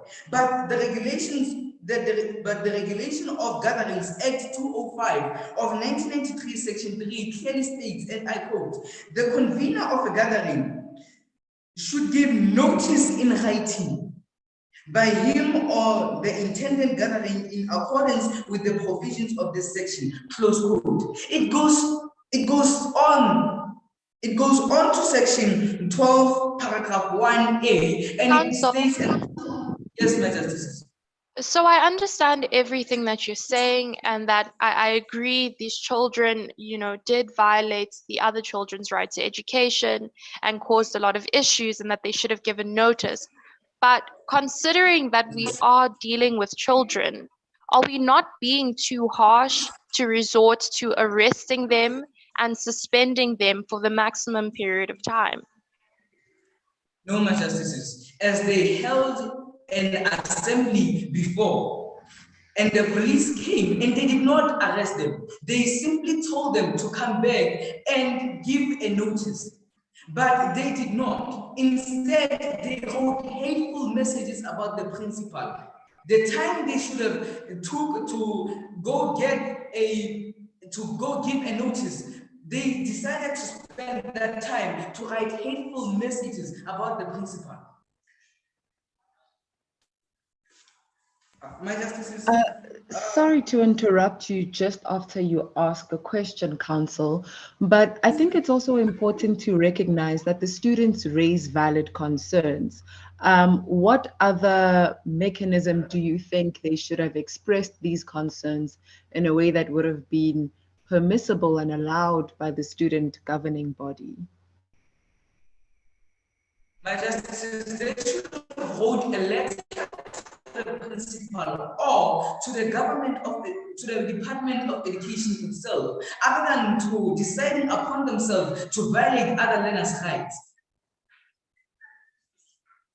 My justices, I feel like some factors of my case were not proved sufficiently. May I please have more time to finish and to further go on with the factors of my case? If it's okay with my justices, we are going to run over time, so we'll grant you only 30 seconds, please, to conclude or summarize. If it please the court, my justices, due to the nature of the assembly and the negative impact it brought to other learners and to the community at large, the school saw it necessary to extend their suspension. Thus, my client's decision to suspend the learners was legal and constitutional, which is why the High Court didn't find no foul on my client. my justices, we pray to this court to declare all the governing body did was their responsibility to protect the rights of the school. And my justices, we respectfully pray to the court, to this honorable court, to declare the High Court. If you please the court, my justice, I rest my case. Thank you so much to both the applicant and the respondent. I'm sure you are aware that we are not going to be announcing any official results after these rounds. However, we are going to be giving you feedback after the rounds. So for now, we will be taking all the spectators as well as both the applicants and the respondents to the waiting room so the judges can deliberate. You will then return for a short feedback session, and that will be the end of it for today. Thank you so much to everyone.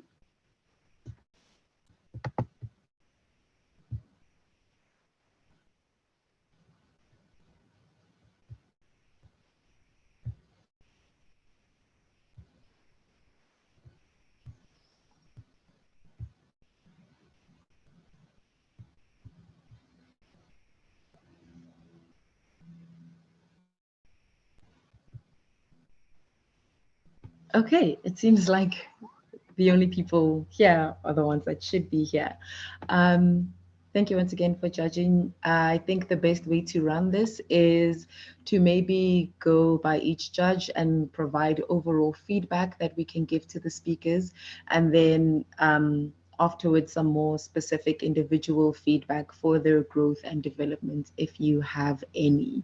So we can discuss some general feedback to give to them right about now. Well, in my opinion, team one, or the applicant rather, the applicants seemed more organized in their arguments, and even though they had even though you could tell they had a certain structure to their speaking, but I could tell that they, by the way they answered the questions, they weren't too thrown off by the questions. And even though the first one had a bit of challenge, but they had a proper organized flow. And then in the for the respondents, I like the use of legislation that they use, and the emotive language that the second respondent or the second speaker and the respondents used. It was good, but it also caused frequent lapses or stuttering. But it was it was interesting that he used another take, environmental rights, as part of his arguments. Yeah. I agree with that completely. And then just for overall feedback for both teams, I would say that I felt as if both teams were very uncomfortable with answering questions and were thrown off whenever they received a question. So I would say just letting them know to just try and be a bit more comfortable when they do get questions, and to know that when a judge is asking you a question, it's not necessarily that there's something wrong with your argument. It could just be that we just want to clarify something, or we want more information on something relating to your argument. And then I also just think that with both teams, I felt that there wasn't a very clear understanding of what the actual issues were. So I think they both need to maybe just look again at the actual issues and what it is that they need to be arguing before the court, because I felt as if they were arguing around the issues instead of actually getting to the point. I certainly agree with that. So I think the easiest way to structure this, and the way that I envision it, I don't know if you guys agree, is when we go back, I'll give overall feedback, 3 things that they did well, 3 things that they can improve on, encompassing all that was mentioned today. And then I will hand over to you if you want to give any specific feedbacks or feedback to the applicant team, the respondent team, or specific speakers. But I echo the statements, especially that relating to the questions. I think what I identified is that they're so prepared and stuck to their scripts that it's very difficult for them to be flexible and adaptable. So with the questions that we ask, while they'll have case law, it won't be a direct answer to the question, but like Judge Moses said, an answer around that question. So maybe allowing more flexibility and just relying on their own understanding of the facts and the law to answer that question might help as well. Justice Mashilo, I agree with you completely, and I think maybe it would be better if you just give the overall feedback, just in terms of Yeah. time, and since we're already over time and the other session is supposed to be starting shortly. Absolutely. So I didn't communicate that clearly. I will be giving feedback, and then I'll just give an opportunity if you want to add anything to that for the speakers. Okay, great. Thanks so much. Thank you. I think with that, we can then let them back in, please.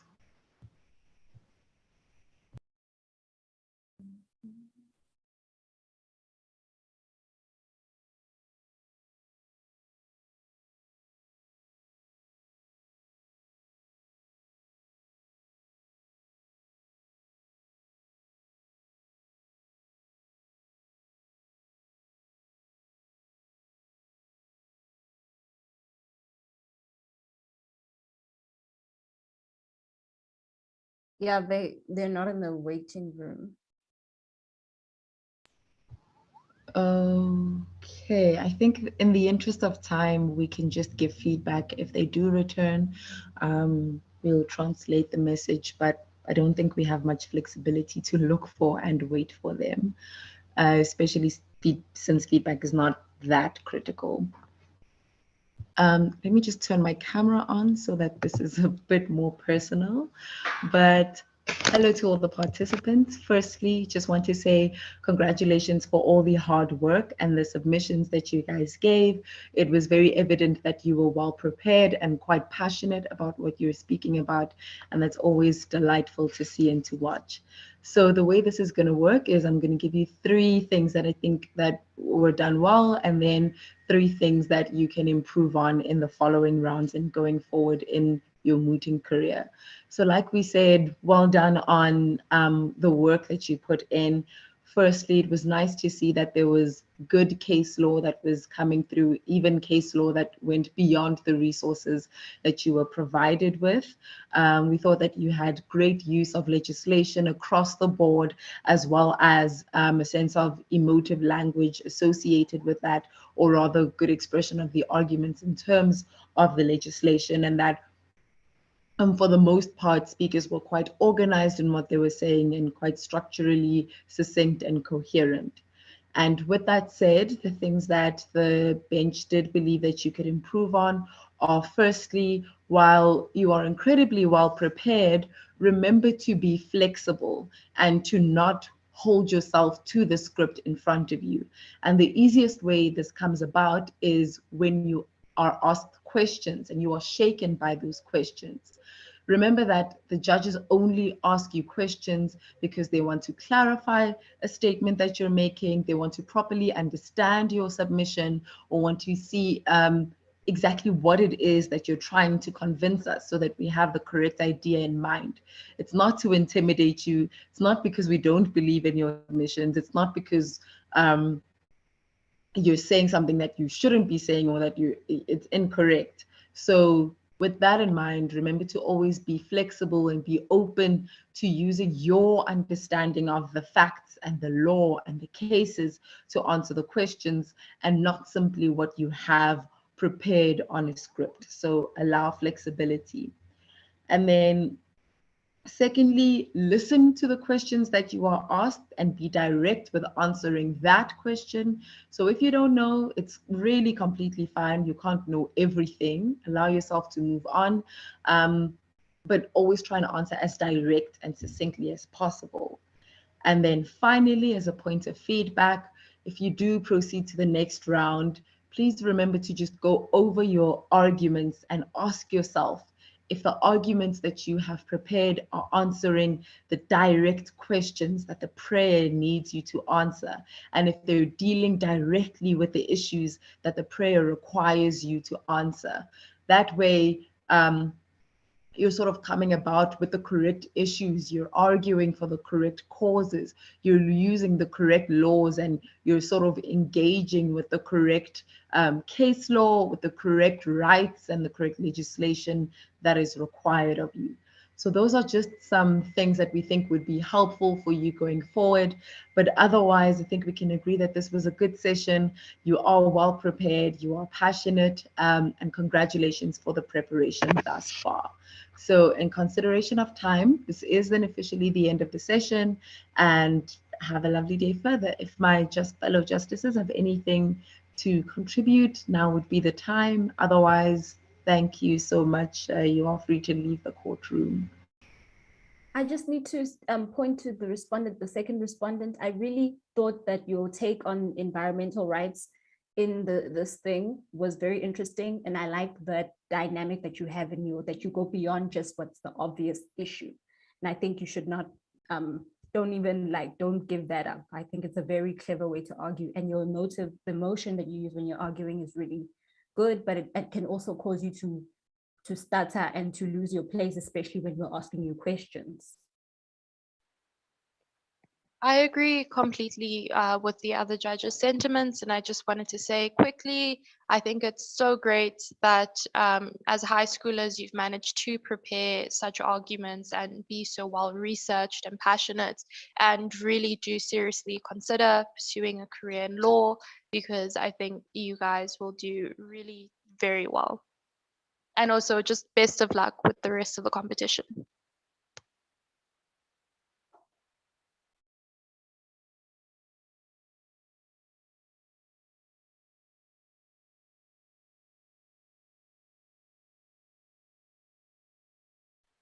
Thank you. Bye, everyone.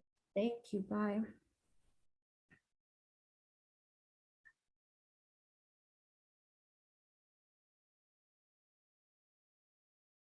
Can I stay, because this is also this session that's coming up is also my session.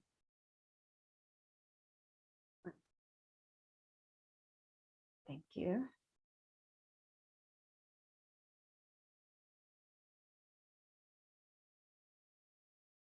All right, thank you.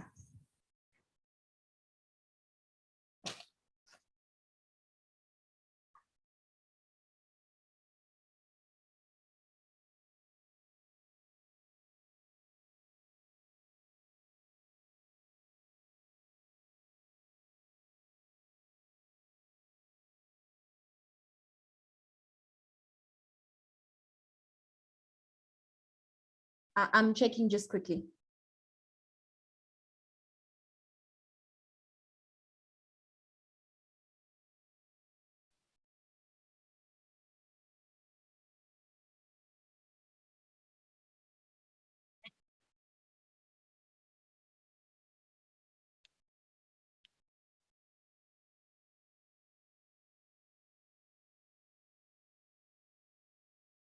I don't think we're supposed to be here, but I could be mistaken. No, you're in the right place, Pena. No, I mean, I was referring to the other individual that they were asking about.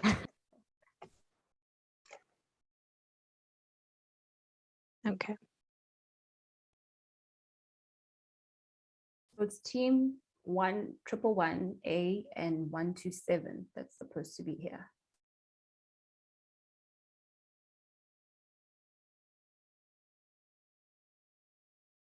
Yes, please.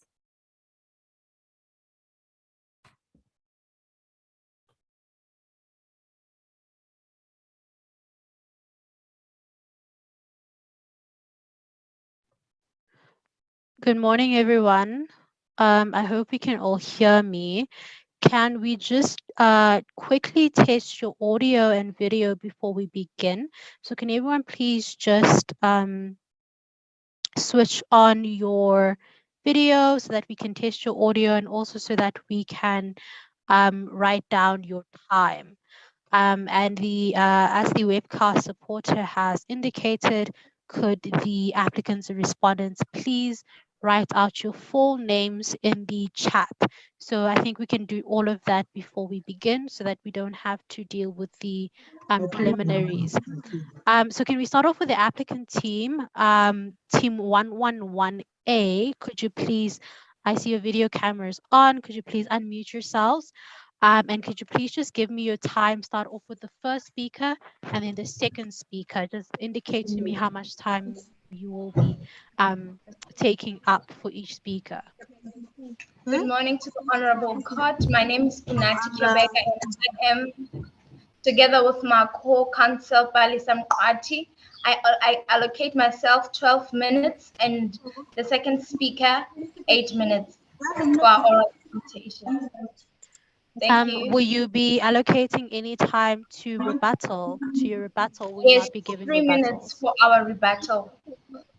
Thank you kindly.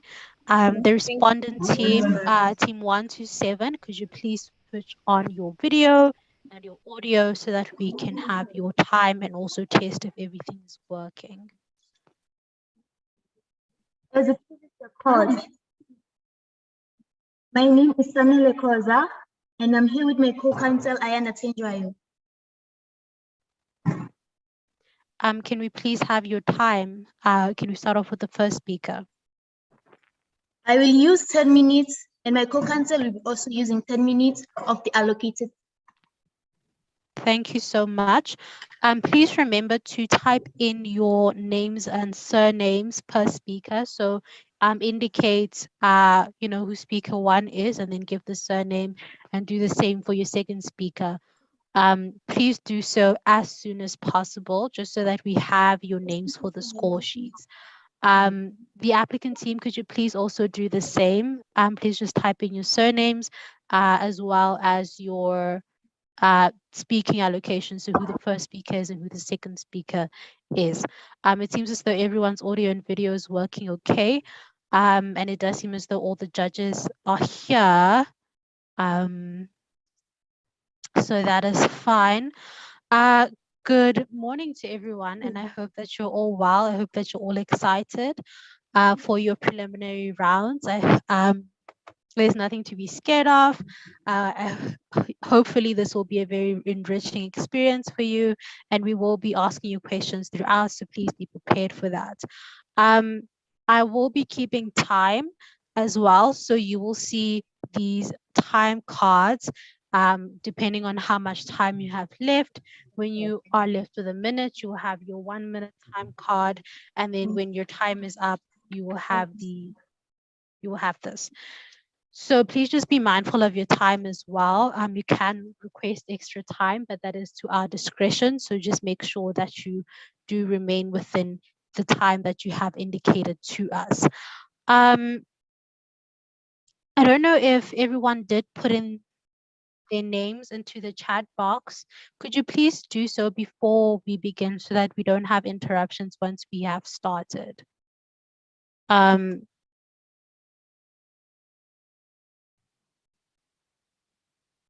Okay, I see that one team has done this.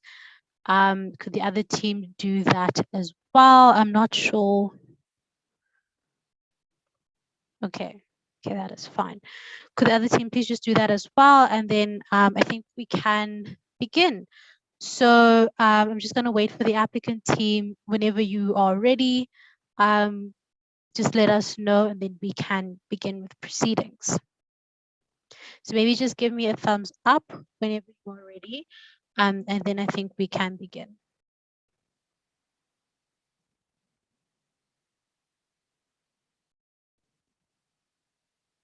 Okay, it seems as though you're ready. So first, speak on behalf of the applicant. Whenever you're ready, you may approach the bench and begin.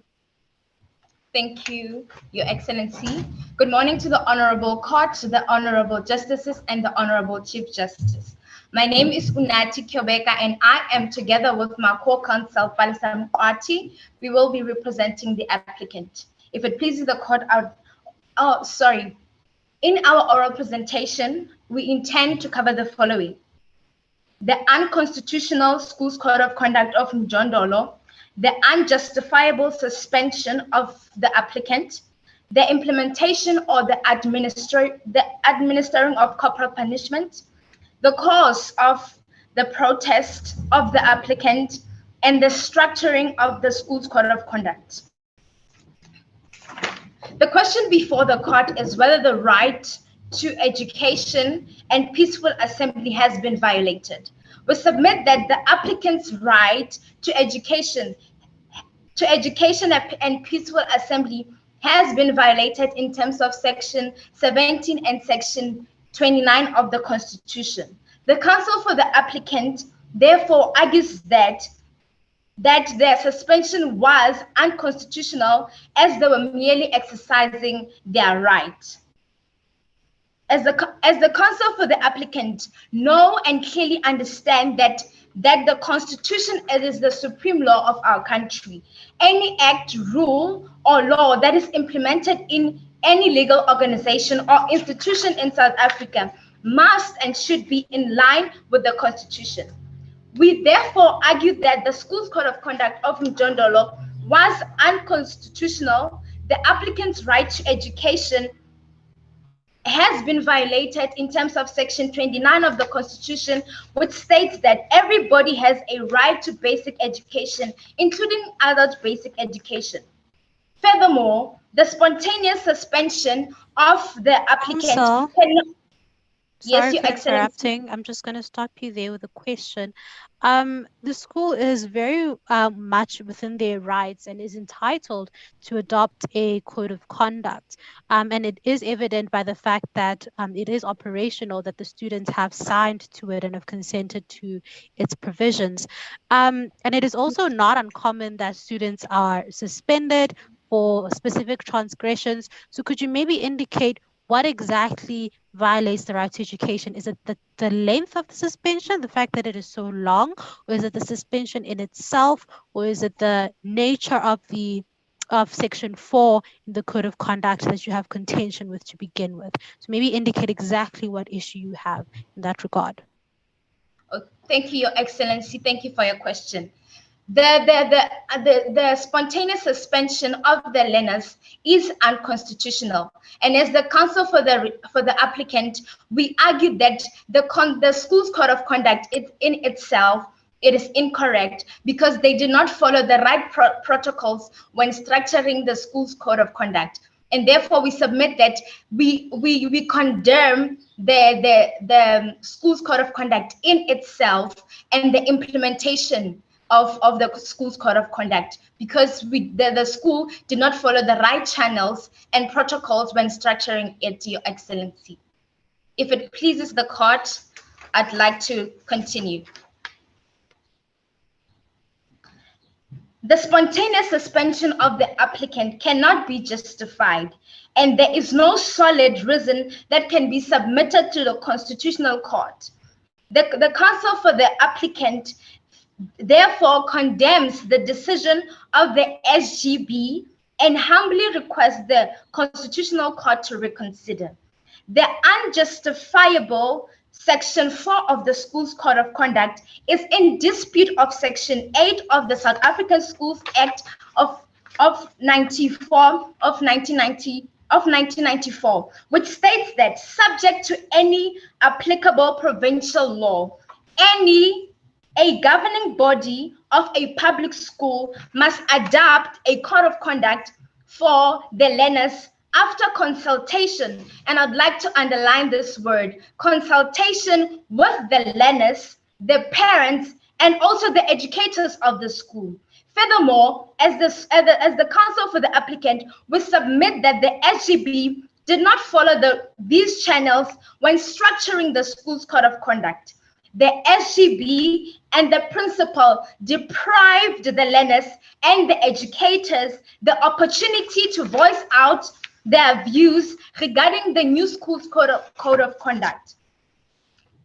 Counsel, in the facts, it does state that there was a consultative process before the code of conduct was implemented or before it commenced.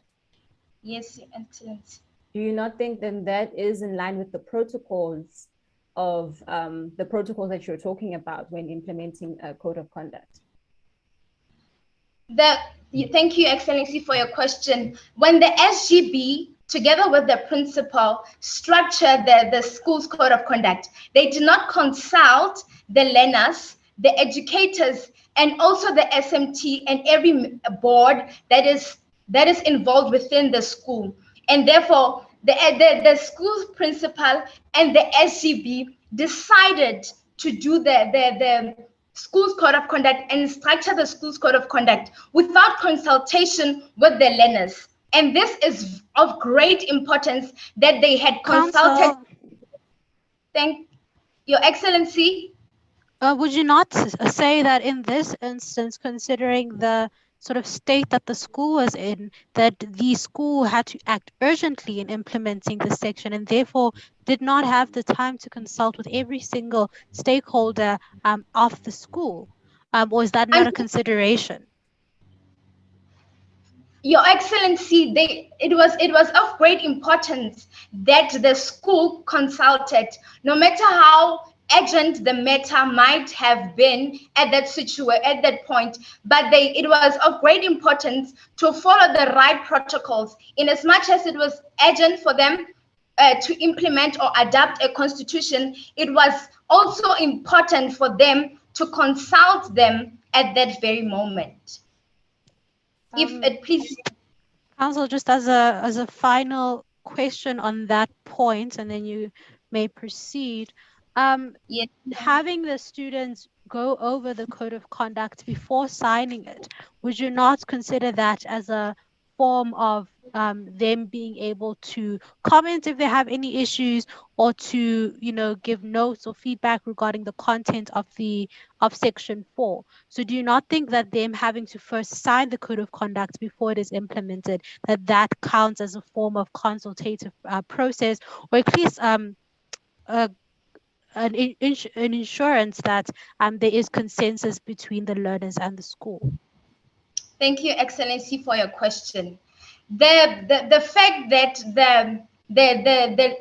our applicant or my client in this case is underage, therefore when they received the school's code of conduct, they signed it, not even taking note of the laws or the restrictions that are applicable in that school's code of conduct. And therefore, if a parent wants her child or his child to be in a school, she or he will make it a point to sign the code of conduct with only one intention: for her child to have access to education, which is a basic need of every child in South Africa. If it pleases the court, I'd like to proceed. You may continue, Council. Thank you. Furthermore, in the case of the implementation of corporal punishment, it was illegal. Aware of this fact that corporal punishment is banished, the accused, fully aware of this, still proceeded. This proves that the accused was totally aware of the unlawful nature of such actions. As the counsel for... Yes, Your Excellency. The facts indicate that the principal was well aware, or later became aware, of the unlawful nature of the act, and was in the process of having discussions around it and abolishing the practice altogether. So does this argument still stand if the school was willing and was in the process of amending this rule that they were aware was problematic? Your Excellency, thank you for your question. The school and the educators in this case still proceeded in applying or administering corporal punishment to my client. And therefore, even if the principal had known about that corporal punishment is banished, they still proceeded. And therefore, this proves that the accused in this case, the principal and the educators, were totally aware of the unlawful nature of such actions. So we condemn that even if they are aware of that corporal punishment is banished, they still proceeded. So it was somehow intentional that they continued applying corporal punishment to our client. Counsel, are you trying to link the corporal punishment and the criminality of corporal punishment to your claims that the Section 4, that the Code of Conduct is unconstitutional? Is that what you're trying to do? Yes, I'm trying to interlink both concepts together so that I can deliver it unto you, Your Excellency. Thank you. If it pleases the court, I'd like to continue. The counsel for the applicant is fully aware. Furthermore, sorry, Your Excellency. In summation of our argument, the applicant requests the Honorable Court to declare the High Court was incorrect in finding the learner's suspension constitutional, as they were merely exercising their right to peaceful assembly. Section 2 of the Constitution states that the Constitution, it is the supreme law of our country, and any law that is contrary to it, it is invalid. And therefore, in this case, the Constitution of Mjondolo was in direct contradiction with the school's code of conduct. And therefore, Section 2 of the Constitution claims that it is unconstitutional. I'd like to pass over to the second speaker, if it pleases the court. Thank you, counsel. Can we have the second counsel? Whenever you're ready, you may approach the bench. Greetings to the court. My name is Nsmcc and I am the counselor for the applicant. As the counselor of the applicant, the SGB's decision to suspend learners is unconstitutional as it violates the right to protest. Section 17 of the Constitution of 1996 states that everyone has the right to picket, assembly, distraction, and petition. If the court pleases, I would like to proceed. Councillor, could you clarify what does the Code of Conduct, or how does the Code of Conduct stop the learners from protesting? Your Excellency, they did not want to give them a chance to petition, Your Excellency. By them making that anarchy that they did, Your Excellency, was to express their rights, Your Excellency. If the court pleases, I would like to proceed.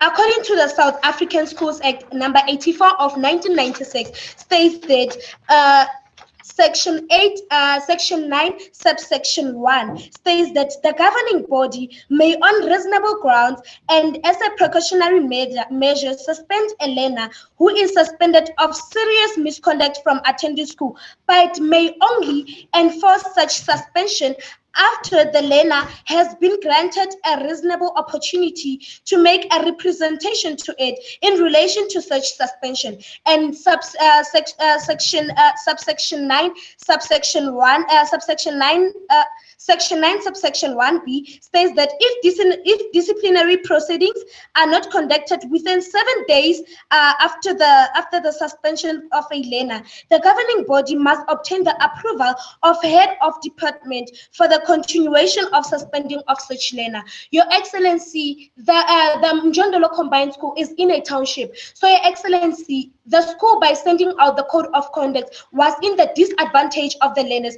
because if Your Excellency, you can come to the township, you can see that most parents are not educated. So, Your Excellency, by signing that code of conduct, Your Excellency, it didn't mean that they understood the terms and conditions of the code of conduct, Your Excellency, but they signed the code of conduct for their learners to be able to comply with the education, Your Excellency. If the court pleases, I would like to proceed.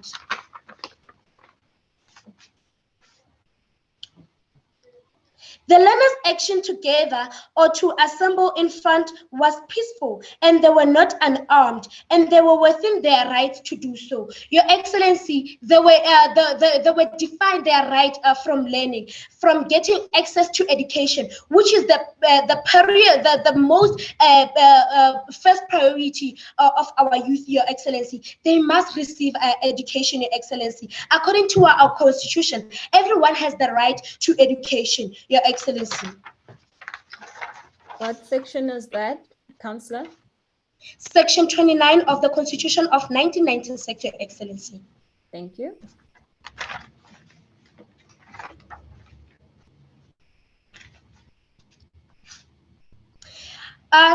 According to South African Schools Act number 84 of 1996, section 5, section 8, subsection 5 states that a code of conduct must contain provisions of due process safeguarding the interests of the learner. I think we've heard sufficient arguments regarding the code of conduct from your co-counsel. So could you maybe address the second prayer, which specifically speaks to the protest?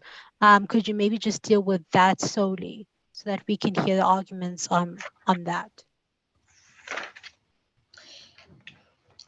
As the counsel for the applicant is fully aware that the protest was completely illegal and the applicant protest was necessarily a peaceful assembly because they started fires and closed the school gates, which did not only affect the people's access to the schools, but also tampered with the public whom are using the road for other purposes.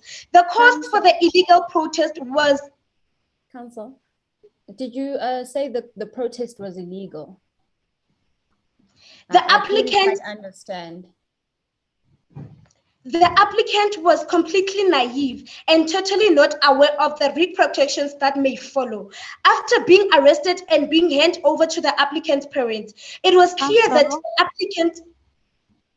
I'm not sure if you answered my learned colleague's question or concern, but could you please confirm whether you do submit that the protest is or was illegal? A yes or no, and then you may continue. It was partially illegal. Partially illegal. Yes, Your Honor. Okay, you may proceed, unless my learned colleague has a follow-up question. No, thank you. That's fine.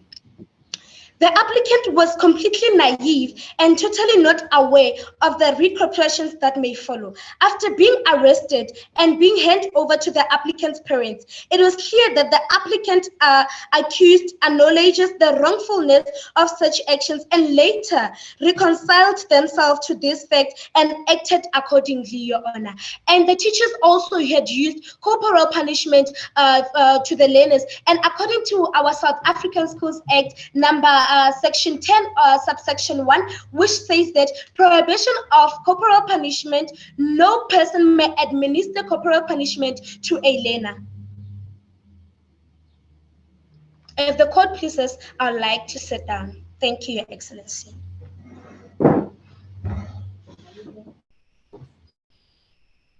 Thank you, Counsel. The respondent team, could you please switch on your video and your audio? Applicants, you can switch your audio off as well as your video if you would like to. Can we have you first speak on behalf of the respondent? Whenever you're ready, you may begin.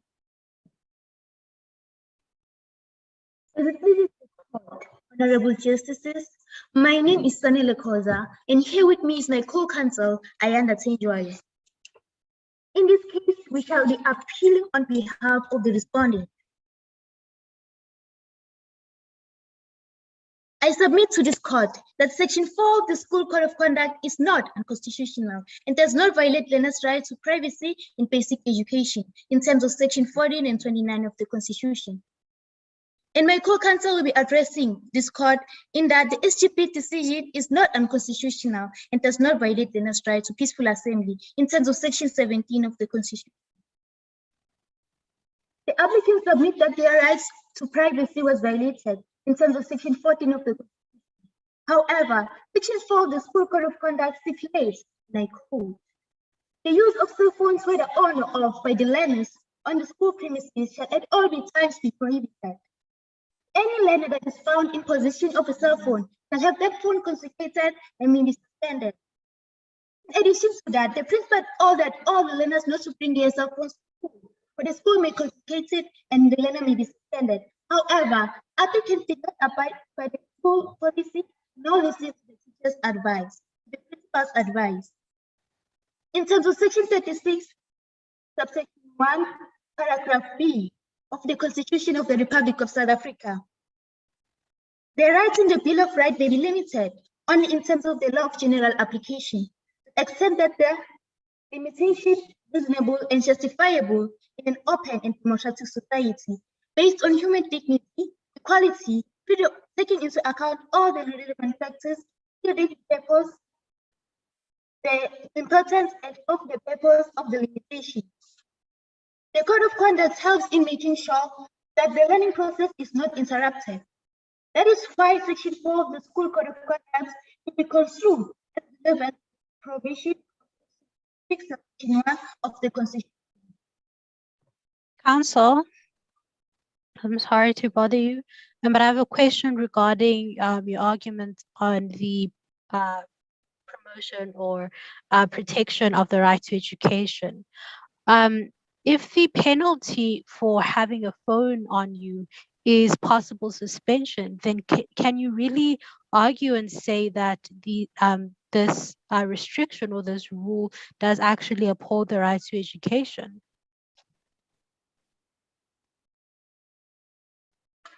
Sorry, before she responds, can we ask the applicants to turn off their video camera?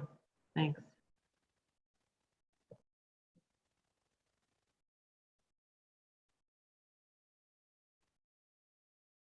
The learners must understand that the action taken against them is the contravention while action is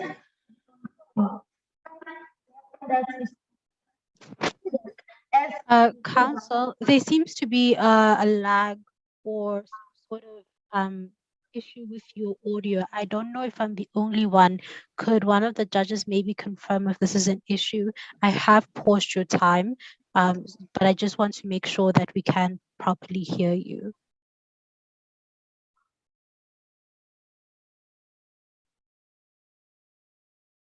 Sorry, would it help if we turned off our video cameras, the judge in particular? Could that help?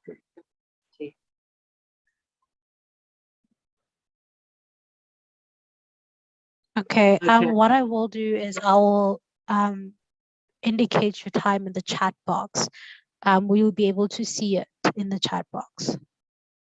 Or perhaps you could just, you know, switch it on and off. No, not switch it on and off. Just use your audio to say 5 minutes, 1 minute stop. I think that would help. Yeah. Okay.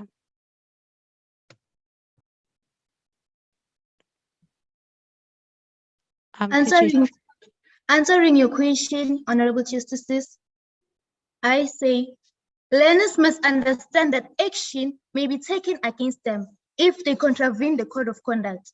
When action is taken against the learners, they should be informed by the court their conduct is considered as misbehavior or misconduct, and why they are to be disciplined. The punishment must suit the offense.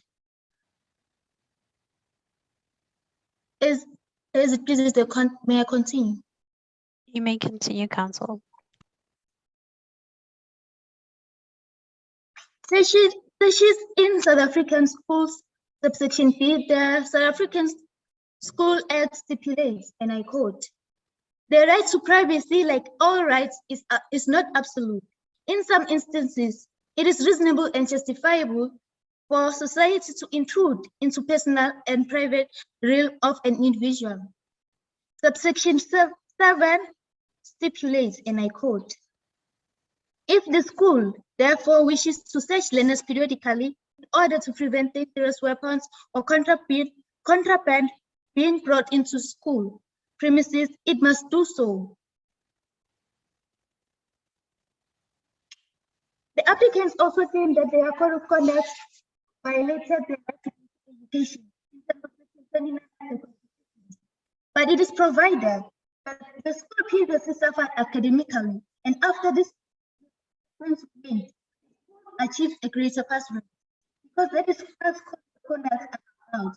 We prioritize education and as a in that let's assess, improve, and proper education. In the MEC for Education, was Natal versus Killing, 2008, subsection 1, South African law requires, page 477, constitutional court, claims, and I quote, rules are important to education. Not only do they promote an important sense of the, they prepare them for the new world which contains even more rules than a schoolyard. Schools belong to the communities themselves, and that ownership implies a responsibility to feed the community, but also abide by those rules. Nothing in this judgment to be interpreted as condoning or encouraging the breach of school rules. The ignorance of school rules is not an acceptable. It's obvious that the teenagers undermine the importance of conduct. If it was a must to bring support to school, they were supposed to carry written requests from their guardians to appeal to Mr.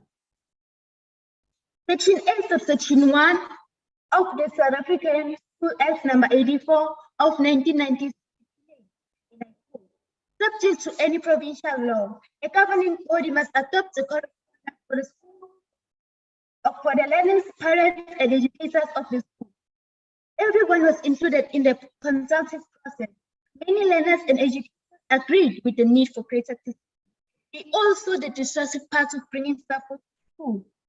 Head of Department of Education in Free State Province versus Welcome High School, and another of 2014 subsection 2. The South African law report page 8, the Constitutional Court stipulates, and I quote, a code of conduct must be aimed at establishing and purposeful school environment dedicated to the improvement and maintenance of the learning process. Councillor. Yes, if I just may interrupt you, do you not think that the suspension of one, especially the student who was suspended for the remainder of the year, he was told that he could not come back because of that?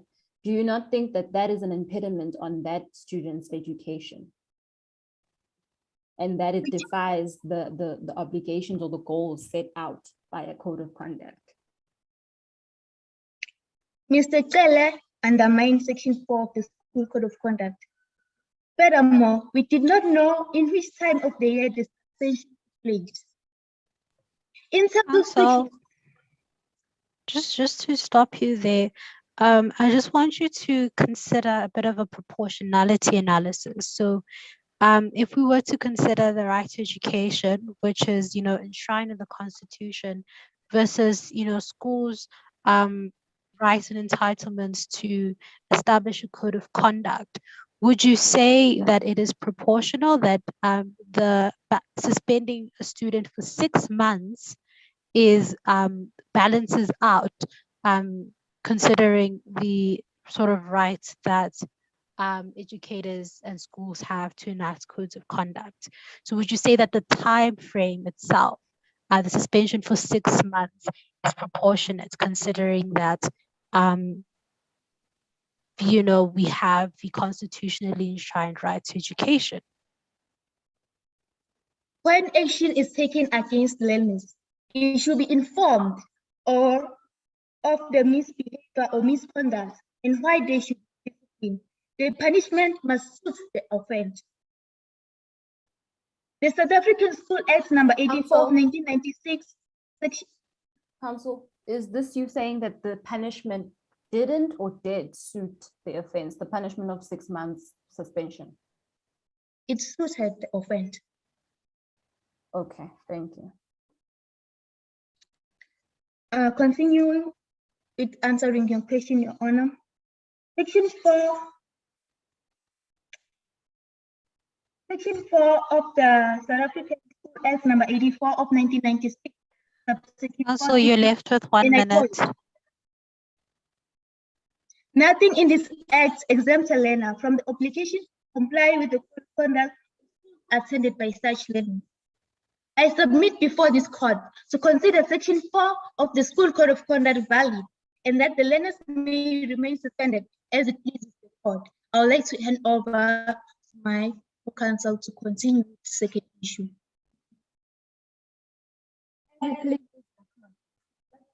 I would like to continue where my co-counsel has left. I will be addressing the issue of the SGP's decision not being unconstitutional and not in violation of the learners' right to peaceful assembly in terms of Section 17 of the Constitution.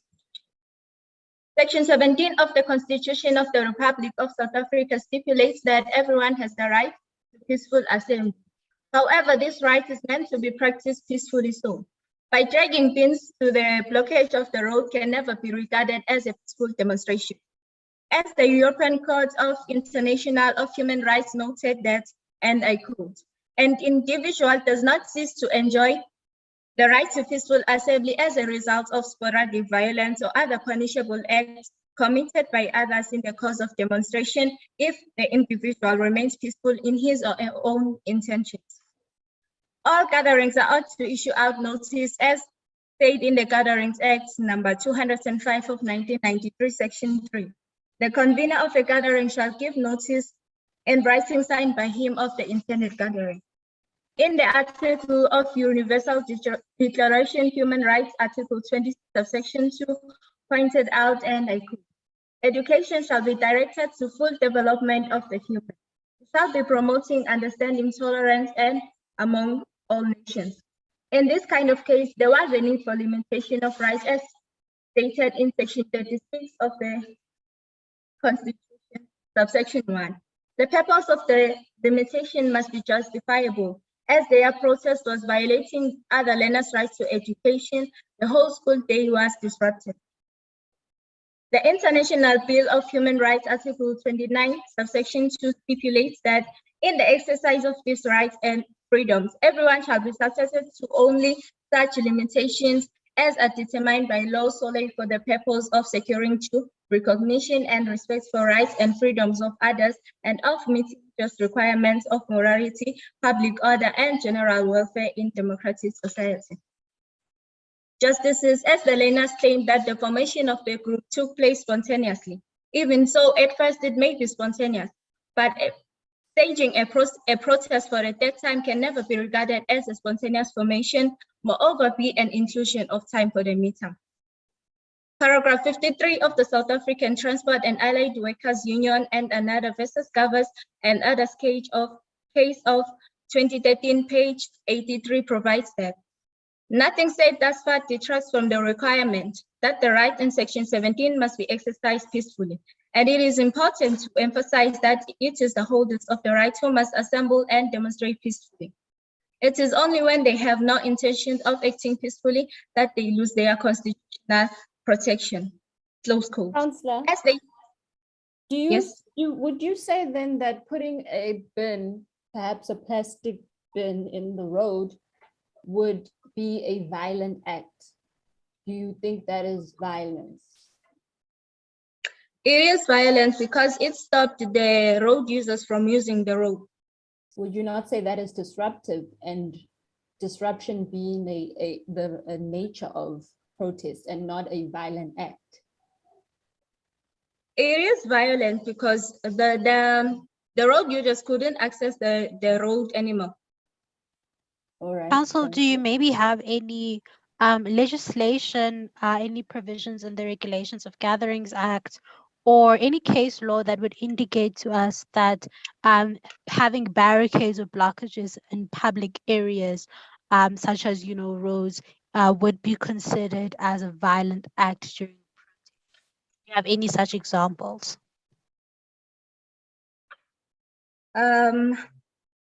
Section 9 of the Constitution provided, and I quote, everyone is equal before the law and has the right to equal protection and benefits of the law. The SGP's decision was based on this right. They took consideration on rights of others, that just because 6 learners couldn't abide by the school rules doesn't mean the whole learning process has to stop. May I proceed, Justices? Thank you, Council. You may continue.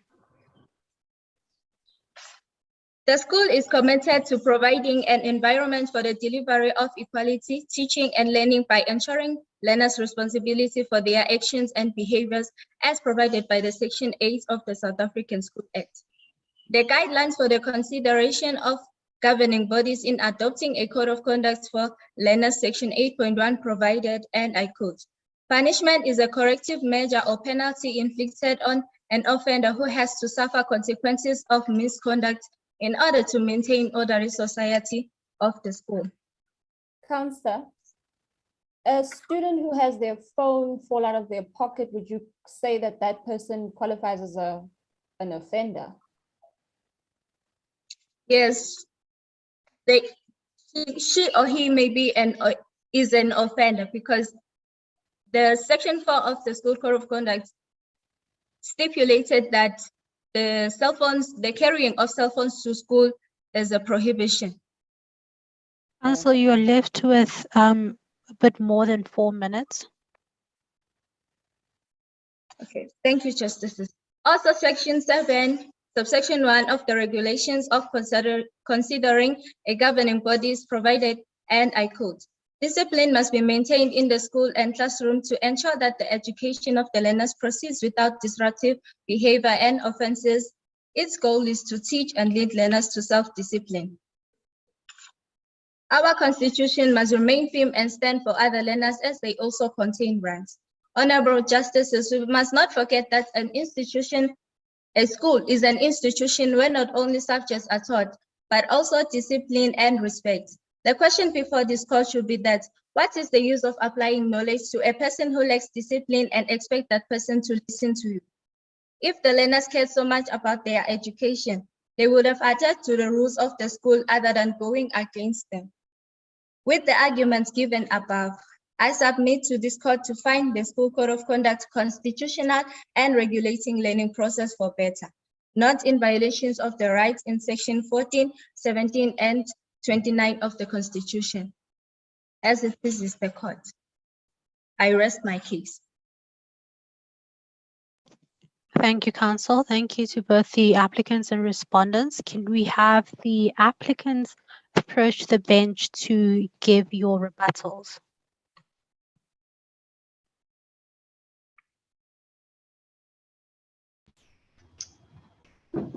If it pleases the court, I would like to start with my rebuttal. Before I start with my rebuttal, I'd like to bring the court's attention to Section 9 of the Constitution of South Africa, which states that everybody is equal before the law and has a right and is equally protected and has benefits of the law. Furthermore, I would like to quote the South African Schools Act, Section 10, subsection 1, which says the prohibition of corporal punishment. No person may administer corporal punishment at a school to a learner, and therefore the respondent applied corporal punishment, and it was evident within the school premises.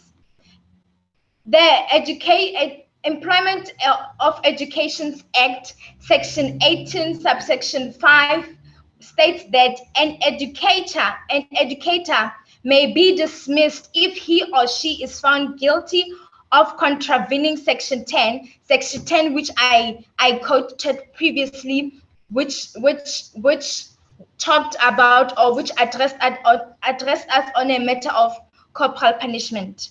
And it further states that an educator may be dismissed if he or she is found guilty of contravening Section 10 of the South African Schools Act of 1996. In my prayer, I'd like to humbly request the Honorable Court to rule in favor of my client and find favor before my client and justice being served. Furthermore, I'd like to say that the applicant misquoted or did a correct referencing and said that section 9 of the Constitution, and they at that time they were referring to the privacy. So section 9, it is the quality, and then section 14, it is the privacy. Then if it pleases the court, I'd like to stop here with my rebuttal. Thank you.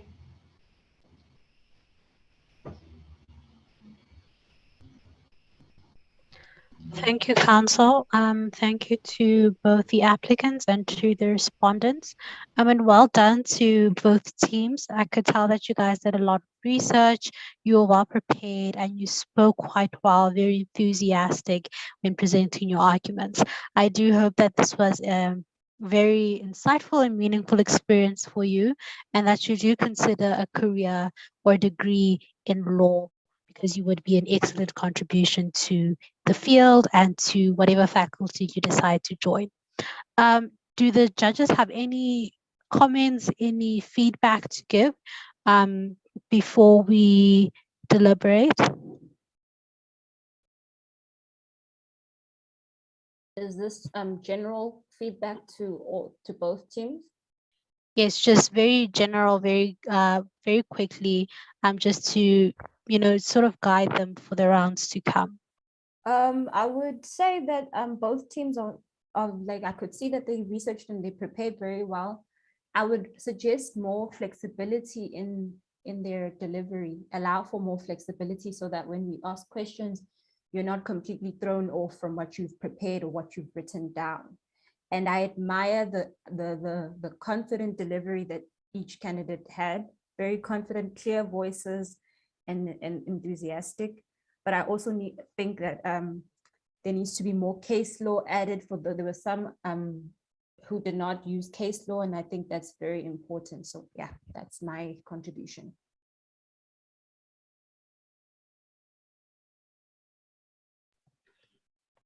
On my side, I'd like to say thank you very much to both teams. I think you both did an excellent job.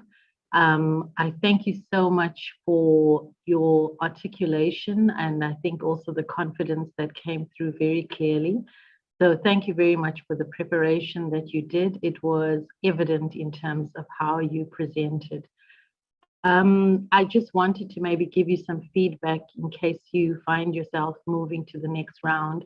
I think the importance around being factual when you're presented with facts, that it is not for you to interpret the facts or to add to the facts or to think about what the facts actually mean. So being factual is very important. And then lastly, the importance around linking your facts to the case law that you reference. So just making sure that when you are referencing your case law, whatever point you are making, let that point also resonate with the facts that are in your case. But overall, I thought you both teams did very well, and I hope you got to enjoy this experience.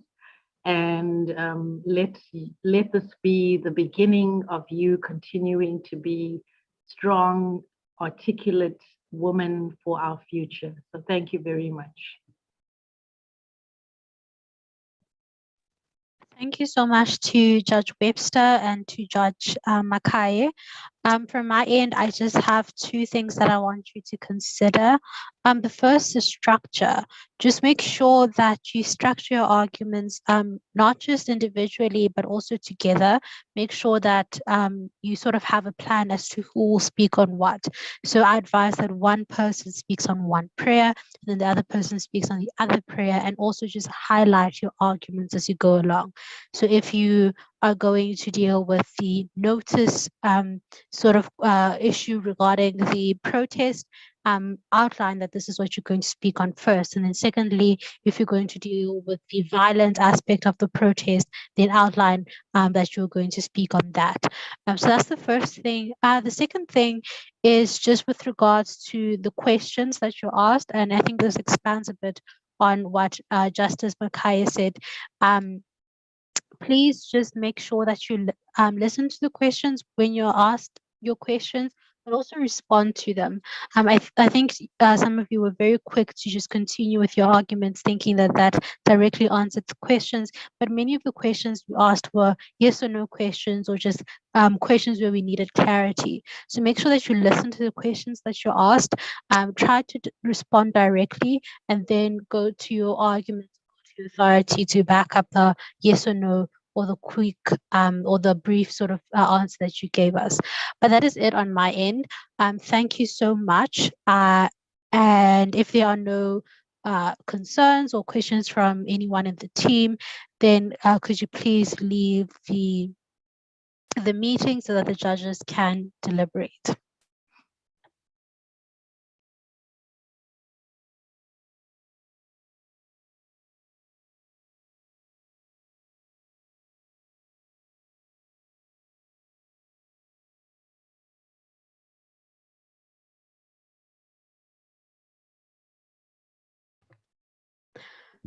Team 127, Unfortunately, could have you? to- Sorry, I actually have to leave because I have another judging session on now, so I won't even have the opportunity. But thank you very much to our Chief Justice.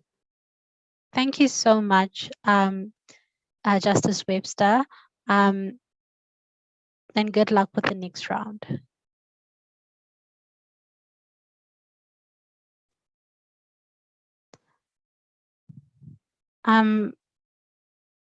I don't know if the other individual in this group is a member of, in this meeting rather, is a member of the one of the other teams. If so, could you kindly leave the meeting? I don't know if you want to discuss anything. Yes, I would like to.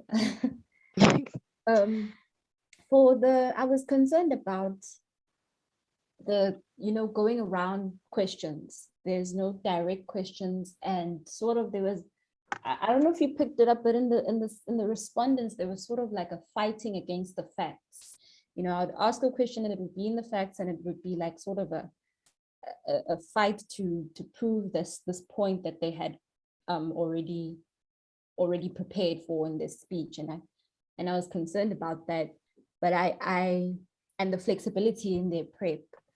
But like for one, I told them that there was a consultative process in the facts, but then the response was that the children didn't know, the parents didn't know, or the parents are not educated, so they weren't sure. So I don't think those kind of tools for arguing are just when a judge tells you the facts and you go against the facts and you sort of twist it around. I don't think it's very beneficial for you and the argument. That's one of my prime concerns. Yeah, I thought that was quite funny, actually. Yeah, I had the same issue. I think my biggest issue, I think in addition to that, I think maybe they were backed into a corner with the questions, and they didn't know how else to answer it. I think that my other issue, one of my biggest issues, and I think it will impact my scores or my scoring and organization and clarity, is just structure, but also sort of a repetition of arguments. It was very difficult to distinguish the one individual's arguments from the other individual's arguments. And so, yeah, although, there are different, obviously the marks are different because one would use more case law and more authority in general, and one would apply the facts better. But because of that, the last two categories, especially organization clarity and like response to questions and ingenuity, marks are kind of low there because there was no difference. Just like one person could have spoken and it would have been fine. Yeah.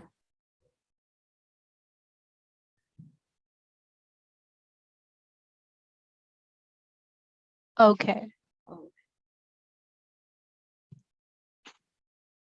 Yeah, I'm ready. I'm okay. Yeah, I can just leave. Okay, I'll just leave. Thank you. Thank you.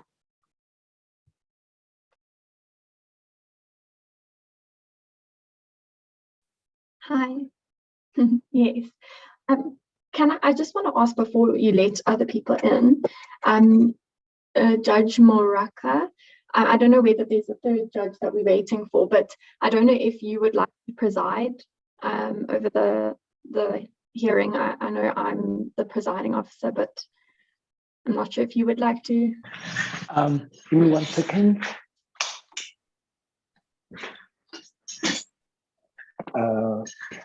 So I'm just getting my house in order here. No, I don't have any anxieties. Please go ahead and preside. It's 100% fine. Okay. Yeah. I'll put my camera on. Did you I'm not sure if you've done this yesterday but did you put your cameras on? So if the I didn't have my camera on. The only time I switched it on was when I was asking the student questions. There were some issues regarding the bandwidth and just the internet traffic, but otherwise it works because we need to keep time. Maybe we can ask our third judge or somebody. We just need to keep time, and when we keep time, we kind of display it for them on the screen. So yeah, whomever is keeping time. So typically, I think they've got 20 minutes. So one of them usually speaks for 8, the other for 10, and then we will do something of this nature where we show them 5 minutes. Well, more like okay, cool. We more didn't like do with that. a cookie so that they can actually see. Yeah. Okay, wait, maybe we're not. Kenneth.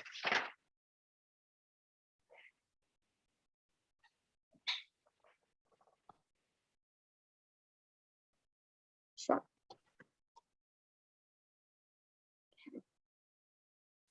Privately. Yeah. Yeah, but we're gonna discuss logistics, so we'll be fine. Maybe at the end. Yes, it's 100% chilled. We'll just decide now when Kenneth comes who will keep the time, because it can be quite difficult to preside and be on the clock. When you ask questions, you get thrown off by how much time and so forth. So yeah, I did just find divide that those duties. Right? It was quite Yeah. hard. No, I felt guilty afterwards because my presiding judge kept time and was presiding. And it was in the late afternoon, so I didn't have the generosity to say, listen, I'll take it over. Yeah. Yeah. Oh gosh. No, but it was pleasant. I actually was worried about the platform that we would run into mistakes, but it ran straightforward marching. It ran really well. I think it's just hard. Do we have? Of course.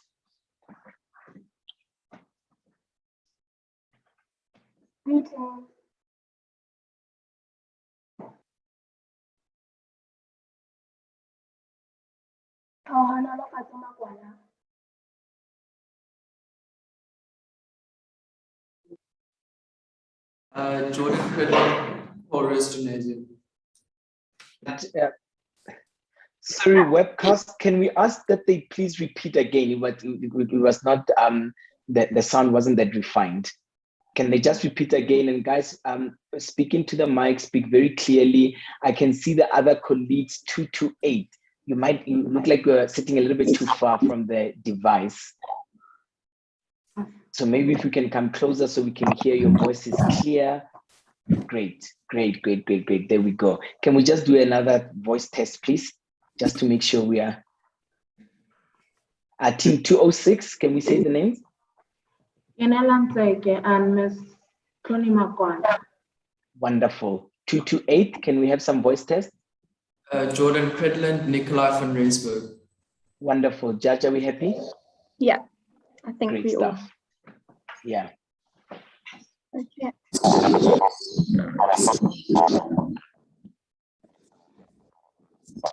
100%. 100%.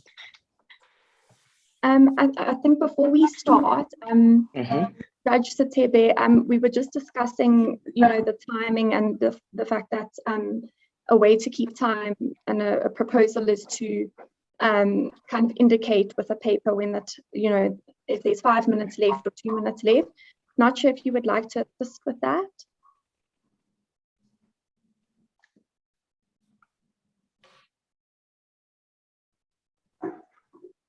I'm not sure. Kenneth, are you there? Judge Satebe, are you there?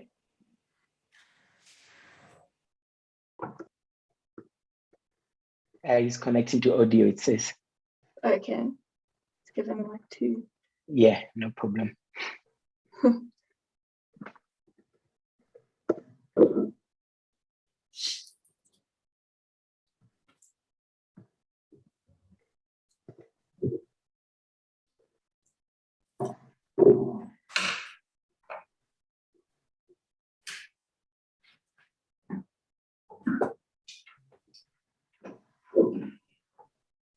Judge Satebe, can you hear us now?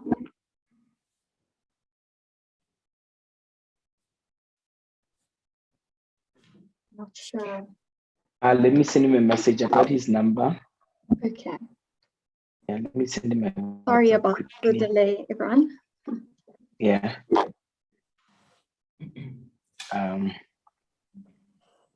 I can hear him.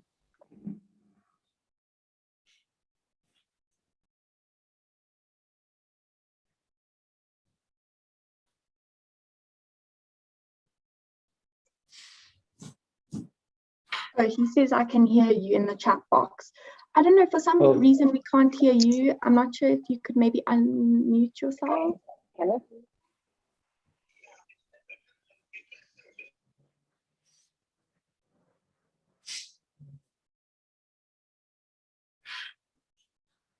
All right. We'll try the do-one. We can come back in again and unmute you. Yeah. And then also just try put your camera on just so that we can see no robots, and then we will put videos on and off at convenience. Oh.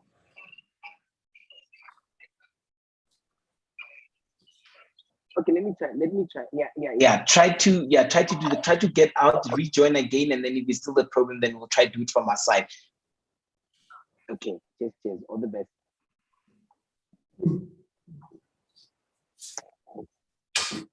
Yes, President, I asked that he just exit and then rejoin. Hopefully that will do the trick. Okay, Yeah, sure. hopefully that will do the trick. If not, then we will have to see if we can mute or put him on from our side. Okay.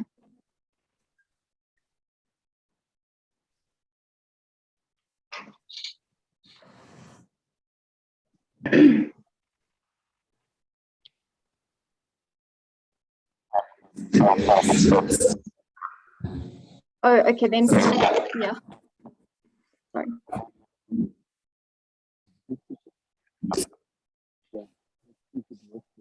Hi, Judge Satebe, can you hear us?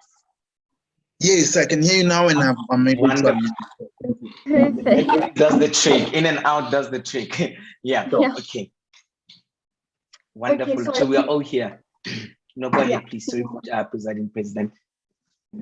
Okay, perfect. So, while we now have Judge Tebe on the line, we just wanted to ask if you would be able to assist with the keeping track of time. I'm not sure if you'd be able to help just, 5 minutes before the speaker's time is up to kind of indicate on a piece of paper, and then when 2 minutes is up, just so it helps. I'm not sure if you could help with that.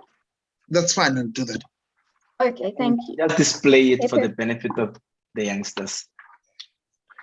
Okay, thank you so much. So welcome everybody to, I think it's courtroom 4 today.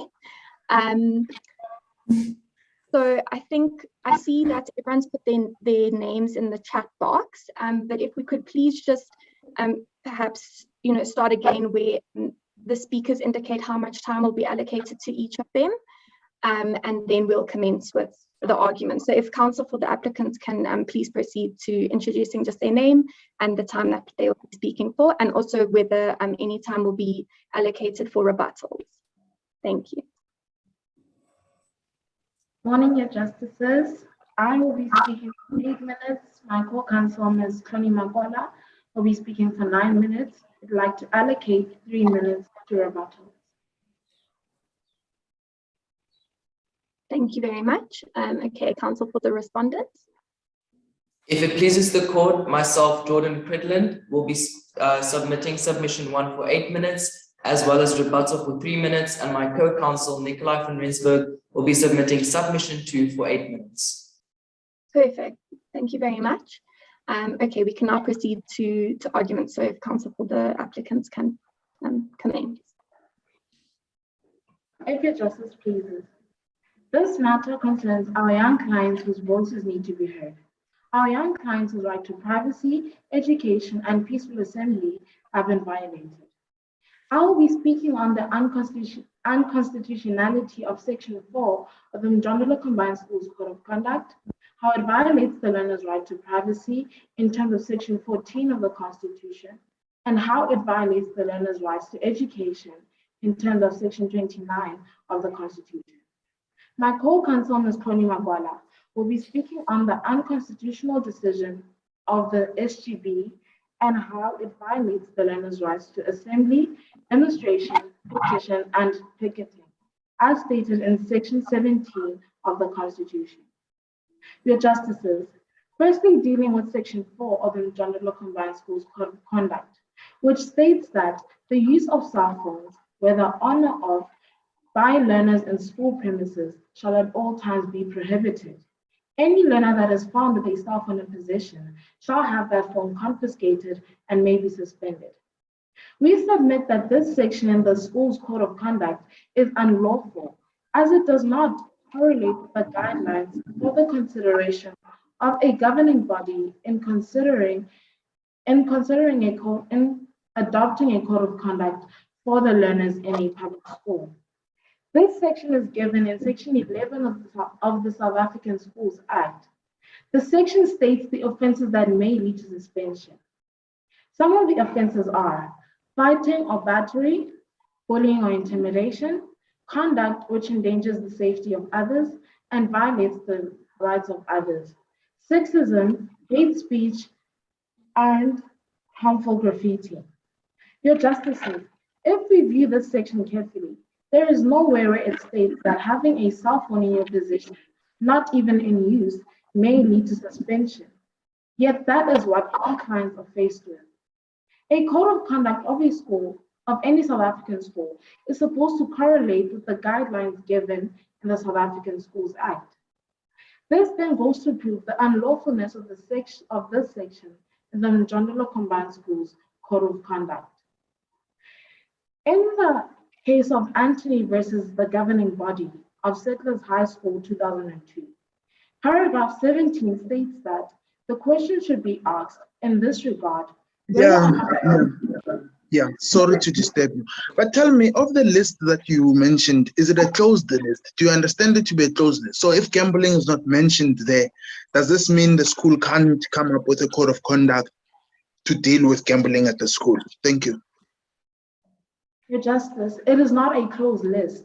But if we view the things mentioned in that list, a cell phone does not fit that category. Having a cell phone in your possession does not fit the punishment of suspension as given in that list, if your Justice pleases. Moving, in the case of Anthony versus the governing body of Settlers High School 2002, paragraph 17 says that the question should be asked in this regard, whether or not prohibition is aimed at promoting positive discipline and whether or not non-compliance therefore justifies punishment or some sort of sanction. This requires a spirit of mutual respect, reconciliation, and tolerance. We argue that these cases are of similar nature because in both cases, the applicants were severely punished for a mistake that did not fit the punishment, given upon them. In this case, the court ruled in the favor of the applicant, Antonio. We ask that this court therefore puts this case in their mind when ruling in this case. Moving on to how the school then violates the learner's right to privacy. The Mjondolo Combined School searched 6 of our clients and other learners at the school without reasonable cause. The school didn't follow the proper grounds for a search as stated in Chapter 5, Section 8, Subsection 3, Article 2 to 4 of the South African Schools Act, which says that a school may conduct a random search only when the safety and health of learners is in question, where there is reasonable evidence of illegal activity taking place given, on where all the evidence has been received upon the party, the principal in that case. In our client's case, Your Justices, none of this had taken place. The school continuing with the search meant it violating our client's right to privacy, as stated in Section 14, subsection B and C of the Constitution, which states that everyone has the right to privacy, which includes the right to not have their property searched or their possessions seized. The school violated this right by searching our client's bags. The school then failed to take into consideration these laws, but the school still went on to suspend our clients, the learners, without a fair hearing. This then brings me to my last matter, the violation of our client's right to education. The Section 4 of the Njondolo Combined Schools Code of Conduct is also not in correlation with Section 9, subsection 1 in the South African Schools Act, which states that subject to this Act and any applicable provincial law, a governing body of a public school may, only after a fair hearing, suspend a learner from attending the school. This then allowing the governing body of the principal and the governing body of the Njondolo Combined School to infringe on our clients, the learner's right to a fair hearing, as their code of conduct states that a learner may be suspended immediately for merely having a cell phone in their possession. The suspension of our client's right for the rest of the year was a violation to our client's right to education in terms of Section 29 of the Constitution. Sorry, Councillor, can you hear me?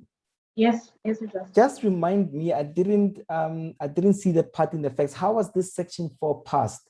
Was there consultations? Did parents agree to this rule? How was this rule passed? There was a consultative process, Your Justice. So the parents agreed, students agreed, everyone agreed that this rule should go ahead? Yes, Your Justice. Even though the parents agreed, Your Justice, if a law in a school is then discovered to be unconstitutional, the learners still have the right to fight that section in the Code of Conduct, Your Justice. All right, definitely. Just one follow-up question. The case that you quoted said that if it's for a valid purpose, then we can put that rule, right? Wouldn't, from the facts, it seems like the pass rate went up ever since this issue of cell phones stopped. Teachers are able to teach. There's just a positive outcome from this ban.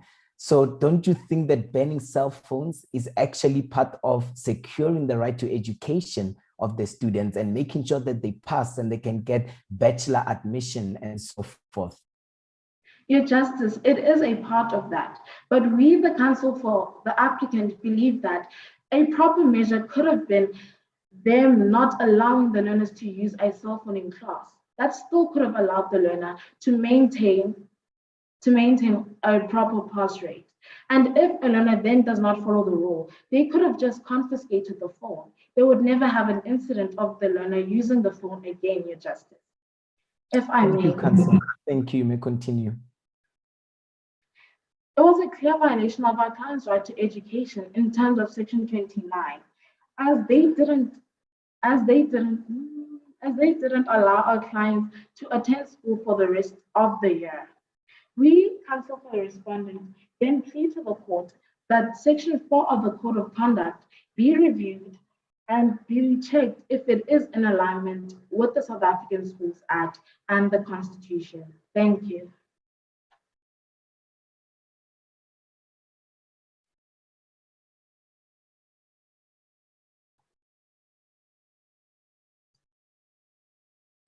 Thank you.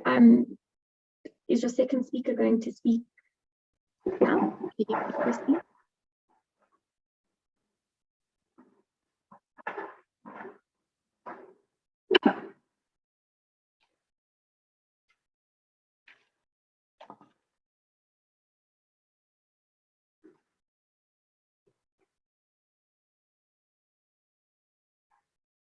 Okay.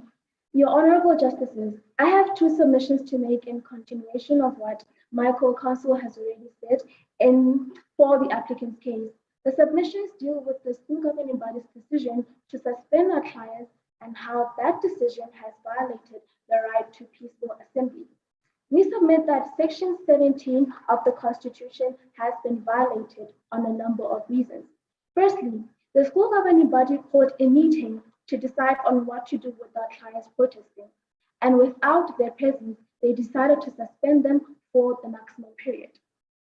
When our clients were protesting, they did so in the hopes of that they would get the fair hearing that Yusuf received and that proper protocol would be followed. However, the school governing body retaliated by infringing more and more of the law.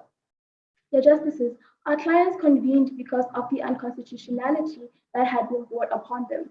They gathered to get the attention of the respondents.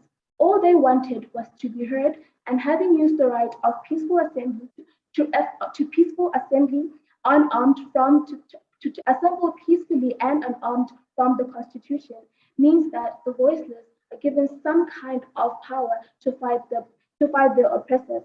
However, Sorry, Counsel, I'm looking at the file and I can't find the place where it was a notice given for this assembly. I'm not sure was the notice given before the student held this protest? No, your justices. However, I was going to get to that right now. I was about to get into it. Then I'll give you an opportunity. Go ahead. However, this right has been limited unjustifiably by the Regulations Gatherings Act, Chapter 1, Section 3, that says a notice of gathering must be given to the responsible officers in no less than 7 days. We believe that the right in Section 17 of the Constitution has been limited unjustifiably. When our clients convened, they did so because they wanted to express their frustrations and the injustice that had been brought upon them on that day when they had the first protest. But they wanted to express their frustrations when they convened for the protest, and that the justices that had been having to give notice for the protest would then have delayed our clients attending to the problem or the matter at hand. It also would have shifted the attention from the protesting to having to give the notice, and it also would have made them lose enthusiasm and the need for the protest as well. The SGB's decision— Sorry, Counsel, is that for both protests? Because as I understand it, and I'm happy to accept your argument that it would have caused delay. The first protest was spontaneous and they wanted to be heard immediately. What about the second one? There was time to make banners and placards and all of those fancy things. How should this court interpret the second protest? The second protest was our clients retaliating or talking about how the first protest or talking about how when they were suspended, they were still not okay with that. And they tried to get the attention of, firstly, they tried to get the attention of the principal or try to talk to the principal. No.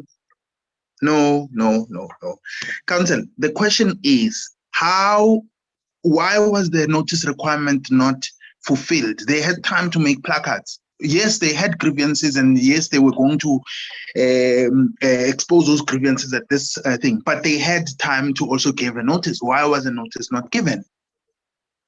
The notice the section says that a notice has to be given in no less than 7 days before the protest to happen. And when our clients were suspended for the time being, then there was before when our clients were suspended, it was before the 7 days, and when they had the first protest, it was during that time of when the suspension was already had. There was no time or means for them to think about having to give notice, because then the suspension would then have delayed them having to give the notice. It also would have caused them to take time and to delay the protest from happening, because they had to stop it and give a notice for it to happen. And Counsel, can I ask, Did this come out at the hearing before they were suspended? No, it didn't. Why not? What, what, I'm sorry, what come out? So was there a hearing before they were suspended? I'm trying to understand No, whether there the wasn't. student, so they could, okay, all right. No, Your Thank Justice, you. there was no Thank you. hearing. The school governing body's decision restricts pupils from hosting peaceful assembly because the pupils would then face retributive consequences, thus cornering them to waiver this right. When it comes to the case of Mlungwane and others versus S and another 2019, paragraph 43 says, Section 17 guarantees the right to peaceful assembly, to assemble peacefully and unarmed. The content and scope of this right must be interpreted generously. However, its meaning is clear and unambiguous. Everyone has the right to assemble, to demonstrate, to picket, and to present petitions. The only qualifier is that anyone that decides to exercise this right must do so peacefully and unarmed. We submit that our clients were indeed peaceful, were indeed protesting peacefully and unarmed, and that these two cases are of similar nature because as both cases were and are still fighting for the right still fighting to express their frustrations through protesting. When it comes, and as we go on, when we look at the Garber's case, paragraph 52 says, everyone who is unarmed has the right to go out and assemble with others to demonstrate, picket, and present petitions. It would need some compelling context to interpret this provision as actually meaning less than its written promises. This inherent power and freedom of assembly and demonstration is used as a tool of democracy, often by people who do not necessarily have the means of making their democratic rights count. Both these historical— Sorry, Council, I definitely understand and I'm attracted to the argument of democracy, but did these protesters also not corrupt the rest of the students? Because I see here that 100 more students joined in the protest, and there were more bins, and there was even a fire. So was the action actually not corrupting of other students and indeed disruptive of the right to learn? The learners had a right to decide whether they wanted to join in or not. When the learners joined in, they joined in because of the Section 4 of the School's Code of Conduct and the corporal punishment that had been done upon them during the schools. And then when they decided to do that, they had a choice, and they decided they had a choice to decide on whether they wanted to join or they wanted to move away from the protest. Sorry to interrupt. Oh, no, go ahead. No, go ahead. I'll just say thank you. Okay. I just want to ask you, as part of the facts, there was a blockage of learners entering the premises. So just following from my justice's question, I mean, surely that was an infringement on some of the students' right to education, because those that did want to go to class couldn't get through to their classrooms. After some time, Your Justice, our clients did move away from the school because they felt that it was too late or there was no more time left and that their voices had been heard for that time being. They did leave the school at some time, and then at that chance was the time for the other students to come in to the school and have used their right to basic education. It seems that my time has elapsed. May I just conclude? Justice Satebe, that time is up, right? Yes, they've used the 9 minutes. I think it's supposed to be 9 minutes. Okay, all right. Okay, thank you very much. You do have, you have reserved time for the rebuttal. So I guess we'll now proceed to counsel for the respondent's argument.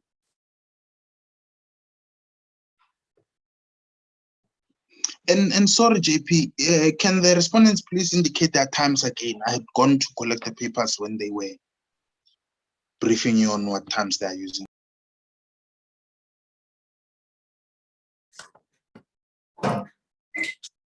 Myself, Jordan Cridland, will be submitting submission 1 for 8 minutes, as well as rebuttal for 3 minutes, and my co-counsel Nikolai van Rensburg will be submitting submission 2 for 8 minutes.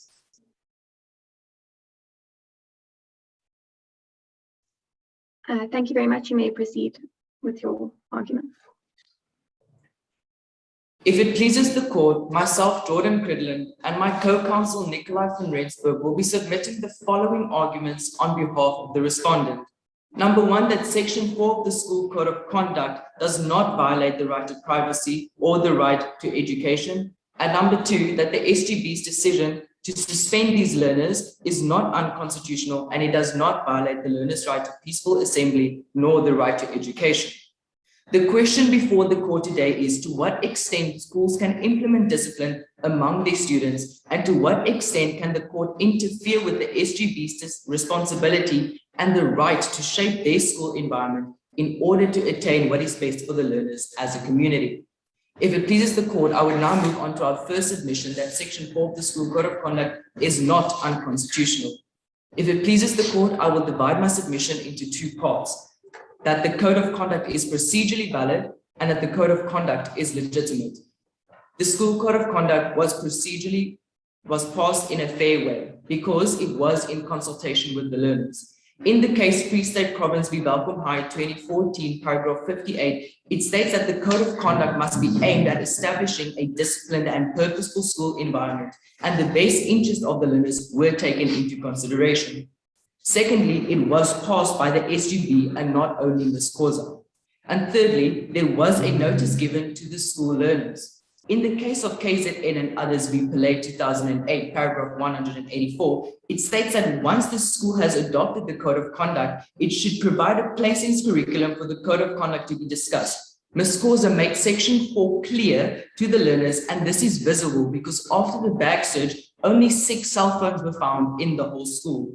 Section 4 of the School Code of Conduct met all the above mentioned criteria, and therefore it is legitimate. The content of Section 4 does not infringe upon the learner's right to privacy or basic education. When applying Section No, I'm not saying no to your argument. I'm just saying no. Can I please interrupt you? I hear that argument, but remember they gave quite a smart answer. They said even if it complied by all those procedures, consultations and so on, it still does not make it outside the reach of this court. Is that what you're submitting? That this court should not even look at that because all the boxes were ticked in terms of procedure. That's all I want to hear. Thank you. Counsel for the respondent submit that the Section 4 of the School Code of Conduct met all the required requirements and therefore it is valid. If it pleases the court, I would like to move on to my next part of my submission. When applying Section 36, we submit that the provision is valid because it achieved the positive discipline. And should the court find that the relevant rights were infringed upon, it was done so justifiably.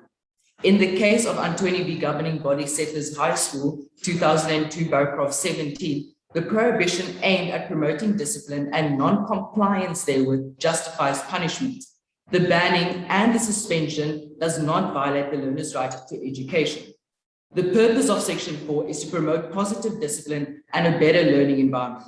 A study done by the US Educational Psychology Department found that cell phones link to lower grades and that there are more than 268 distractions in 30-minute class. Cell phones also... Can I come in? There is some fascinating research from the United States, but what if the cell phone is off? So you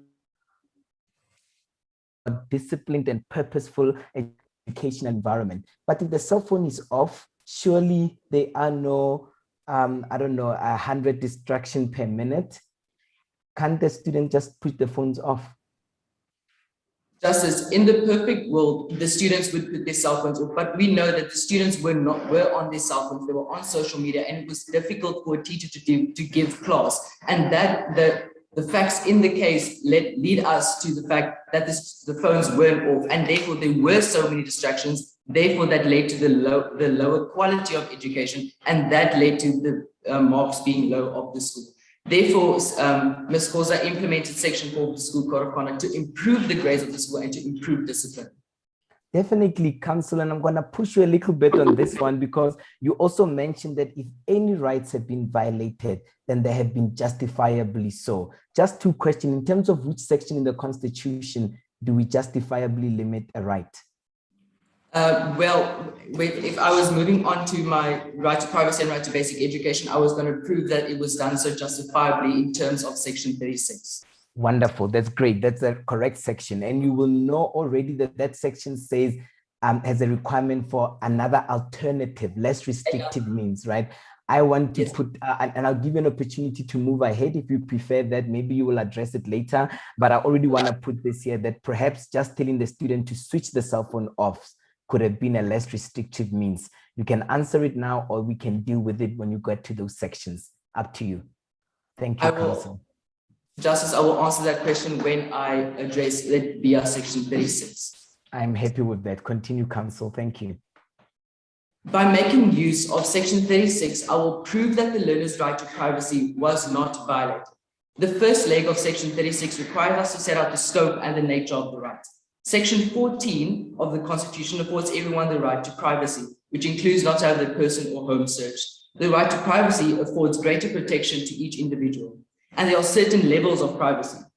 As the Constitutional Court pointed out in the case of Bernstein and others v. Bester, privacy is acknowledged in truly personal realm, but as a person moves into a communal relation and activities such as business and social interactions, the scope of the personal space shrinks accordingly. The importance of the purpose of the limitation is as follows.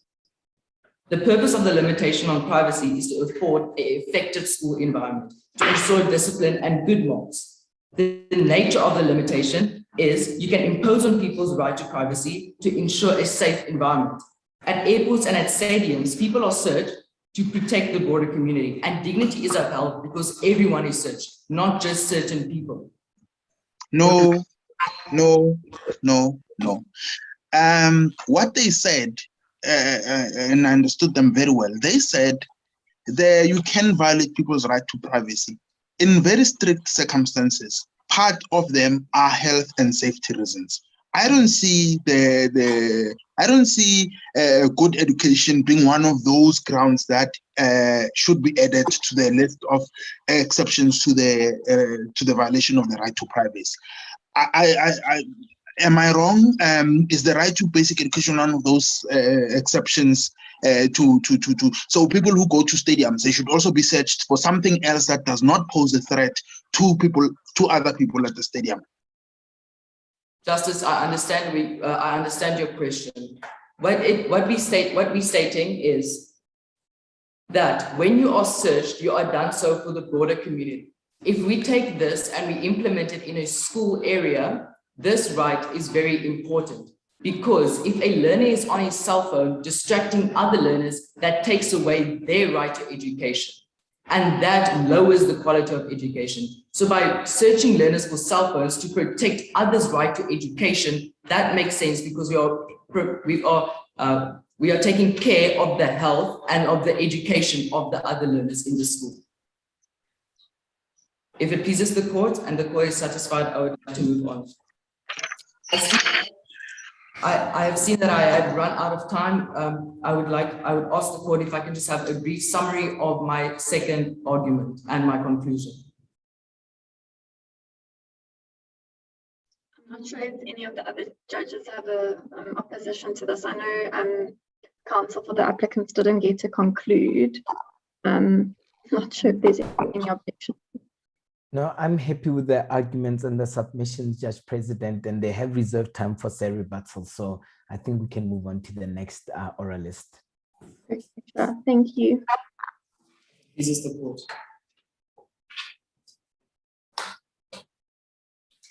With pieces of court, I'll be splitting my submission into two legs. Our first leg will cover how the appellant's right to peaceful assembly was not violated. My second leg will cover how the appellant's right to basic education was not violated. Firstly, I'll be submitting to the court that the appellant's right to freedom of assembly was not violated. But then secondly, in the case that the court does find that the right was infringed upon, I'll submit that it was done so in a justifiable manner. Firstly, Section 17 does not apply to violent protest. It applies only in a very specific context, with a key part being that all gatherings and protests must be peaceful. If we prove to the court that the learners were responsible for the violent damage during the protest, namely the fires on the bins, the fires at the admin block, and the fire in the teacher's car park, we can reach the conclusion that the right was not infringed through the following logic. If the appellants do not exercise the right in the first place, it cannot be infringed upon. Secondly, in the case that the court does find that the right was infringed upon, we submit that the right was infringed upon in a justifiable manner. Section 17 does not apply to violent assembly, but furthermore, it also has to comply with the regulations of the Gathering Act, and protests have to be registered. Not registering a protest does not make it illegal, but the consequences can be more severe. As we see in Muluwanga and others versus S and another, paragraph 47, it says that the convener is obliged to give prior notice to avoid criminal liability. For this, I'll be focusing mainly on the second part of the proportionality test. So I'll now move on to the second leg. No. It says the criminal liability doesn't mean this doesn't say disciplinary action. Pardon, Justice? It says, you are saying that it says it doesn't absolve you from criminal liability. In this case, your clients effected disciplinary action against them, not criminal ones. So my interpretation is that they are still immune from disciplinary action. Unless you want to charge them, then go ahead. Justice, where my argument will get it is we submit to the court that due to them not giving notice, and then this makes them liable criminally for their actions, and the school is completely justified within punishing somebody who does have a criminal record as it makes the school look bad. If it pleases the court, may I please move on? No, and I'll plead with the Just President to give you extra time, but disciplinary hearings are not criminal proceedings. You are not the police. So rather go and tell the police that these people did this, but you are not allowed to discipline them. The exception is with respect to criminal liability, not to civil and disciplinary liability. I'm making a technical point here, and that's why I'm saying I'll plead for extra time for you. But speak to that. Why did you discipline them when the exception is with respect to criminal liability? Just for clarification, if Justice is referring to the disciplinary hearing as the learners being suspended, the learners were suspended as they infringed upon the other learners' right to basic education when they resulted in the school being closed through their protests. Furthermore, it is not our place to discipline them in terms of criminal liability, but Justice, what our case is telling Justice is that due to them being able to be held criminal liable and due to the damages they caused to the property, the school is justified in suspending the learners since they have committed criminal offences. But it is not the school's place to give them disciplinary hearings for that. Does that please the court? If one weighs it up with the other learners' right to basic education, they've infringed upon the entire school's right to basic education as their protest resulted in the schools being closed. Through weighing it up, one can see that it is clearly out of proportion and is completely justifiable to limit the right to freedom of assembly as they've taken the most extreme measures and not tried to voice their complaints in another manner. Furthermore, adding on to this, they were given the opportunity to negotiate the terms of the school's code of conduct with the parent-teacher conference. This gave them a means of discussion, but again, they'd also prevented this from happening by having a protest when they were completely aware of the parent-teacher conference that was going to happen. The Gatherings Act 205 of 1993, defines a gathering as any assembly of more than 15 people in or on any public road. It's defined in the Road Traffic Act 1989, Act 29. For the second protest of 40 people and the third protest of 100 people, the students did not give any notice to the municipality or the student governing body when they would be holding the protest. If the municipality had refused, we are sure that the students could have explored other avenues of asking for permission or taken a different way of raising their concerns. Furthermore, so, can I just ask, must this court not take into consideration that these are minor children? They are under 18 years old. They are the power dynamics between parents and child, between teacher and child. They probably don't even know that these procedures are important. Did this court not take, I think there's a section, I can't remember, it's something about the best interest of the child. In all matters, the best interest of the child is of paramount importance. And added to that, the protest grew support. 100 students did it. This is not just a little, bad apples in a thing. It's 100 students that all say, we don't like this rule. It infringes of our right and we want to challenge it. Should this court not take that into consideration, that these are children speaking for themselves? Justice says that your children may not have been aware of the process, but Justice, after the first protest, the police did explicitly say that there should be notice given to the protest, and then the students responded that it was a spontaneous protest. But then after that, they should be aware of the protests. So do you agree? Do you agree that the first protest is fine, but you only have issues with the second protest? No, Justice. Even in the first protest, there was violent damage to property as they had set bins on fire and they had blocked the road, leading to a confrontation with road users.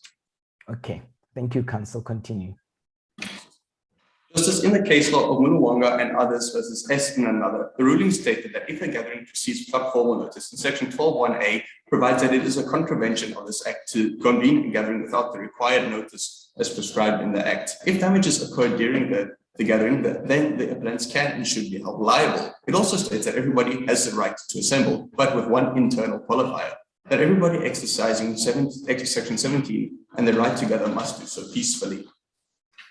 Furthermore, during the course of events, the appellants caused numerous fires and damages to property. In line with the regulations of the Gathering Act, organizers of a protest cannot be held liable. Firstly, the damages are unforeseeable, and secondly, the damages do not fall within the scope of the protest. While at first one could argue that the fires were coincidence, while happening numerous times, we can draw the reasonable conclusion that something would happen in future and that something would happen making the damages foreseeable. Furthermore, so I am with you. I'm aware that you only have a minute. I don't know if the Judge President will extend time for the technical questions that the other presiding judge, the other judge said they will plead for you. But I wanted to ask if this court was to accept that indeed this was an illegal protest, or as you say, that this right was never exercised, and that if it was indeed exercised, it was done within the correct parameters. If we were to accept all of that, do you think it's fair then to suspend the students without fair hearing? I'm concerned about that argument. If we're to accept everything you're saying about the right to assembly, that it was not done right, there were damage of property, it infringed on the rights of other learners, but is it fair then to suspend students, especially for an entire year, without a fair hearing? Yes, Justice. Justice, one has to weigh it up. If we look at I'll move on to my second argument to answer Justice's question. Justice, yes, please do so. Sorry, just interrupt you on timing. I think we can give you up to 2 minutes to, if I understand correctly, you can have 2 extra minutes to speak. So yeah, I think just from a timing perspective. Yeah, thank you, Judge President. And that was also my last question, to allow counsel to both answer and then wrap up arguments. Just please, counsel, if I can have a response to that question. Justice, firstly, during the time of suspension, schoolwork must be given to a suspended learner so the quality of education will not deteriorate. Therefore, they will be able to keep up with their classmates, and they are afforded the basic education that section 29 says they should have, as education is described as an educational activity in various settings. And in the case that the court does find that the learner's rights were violated, we submit to the court that it was done so marginally. Relying on section 36 of the Constitution, it was a justified limitation as it disrupted other learners' experiences, as it resulted in the entire school being closed and therefore infringed upon the other learners' right to basic education. If one looks at the proportionality of the situation, we submit that it is completely justifiable. Furthermore, we submit that section 4 of the School Code of Conduct is not unconstitutional, as it does not violate the learner's right to basic education in terms of section 29 of the Constitution, because work would be given to the students during the time of suspension. And if the court does find that the rights were infringed upon, we submit that it was done so justifiably in line with section 36 of the Constitution. As such, to conclude our case, we submit that the learner's rights to privacy and basic education were not violated, nor was their right to peaceful assembly violated. Counsel for the respondent respectfully requests this honorable court to declare section 4 of the School Code of Conduct constitutional, and that it does not violate the learner's right to privacy or basic education in terms of section 14 and 29 of the Constitution, and to declare the student governing body's decision as constitutional, as it does not violate the learner's rights to peaceful assembly in section 17 of the Constitution. If it pleases the court. Okay, thank you very much. Now, if counsel for the applicant, you've unmuted yourselves already, so you may proceed with your rebuttal, counsel for the applicant.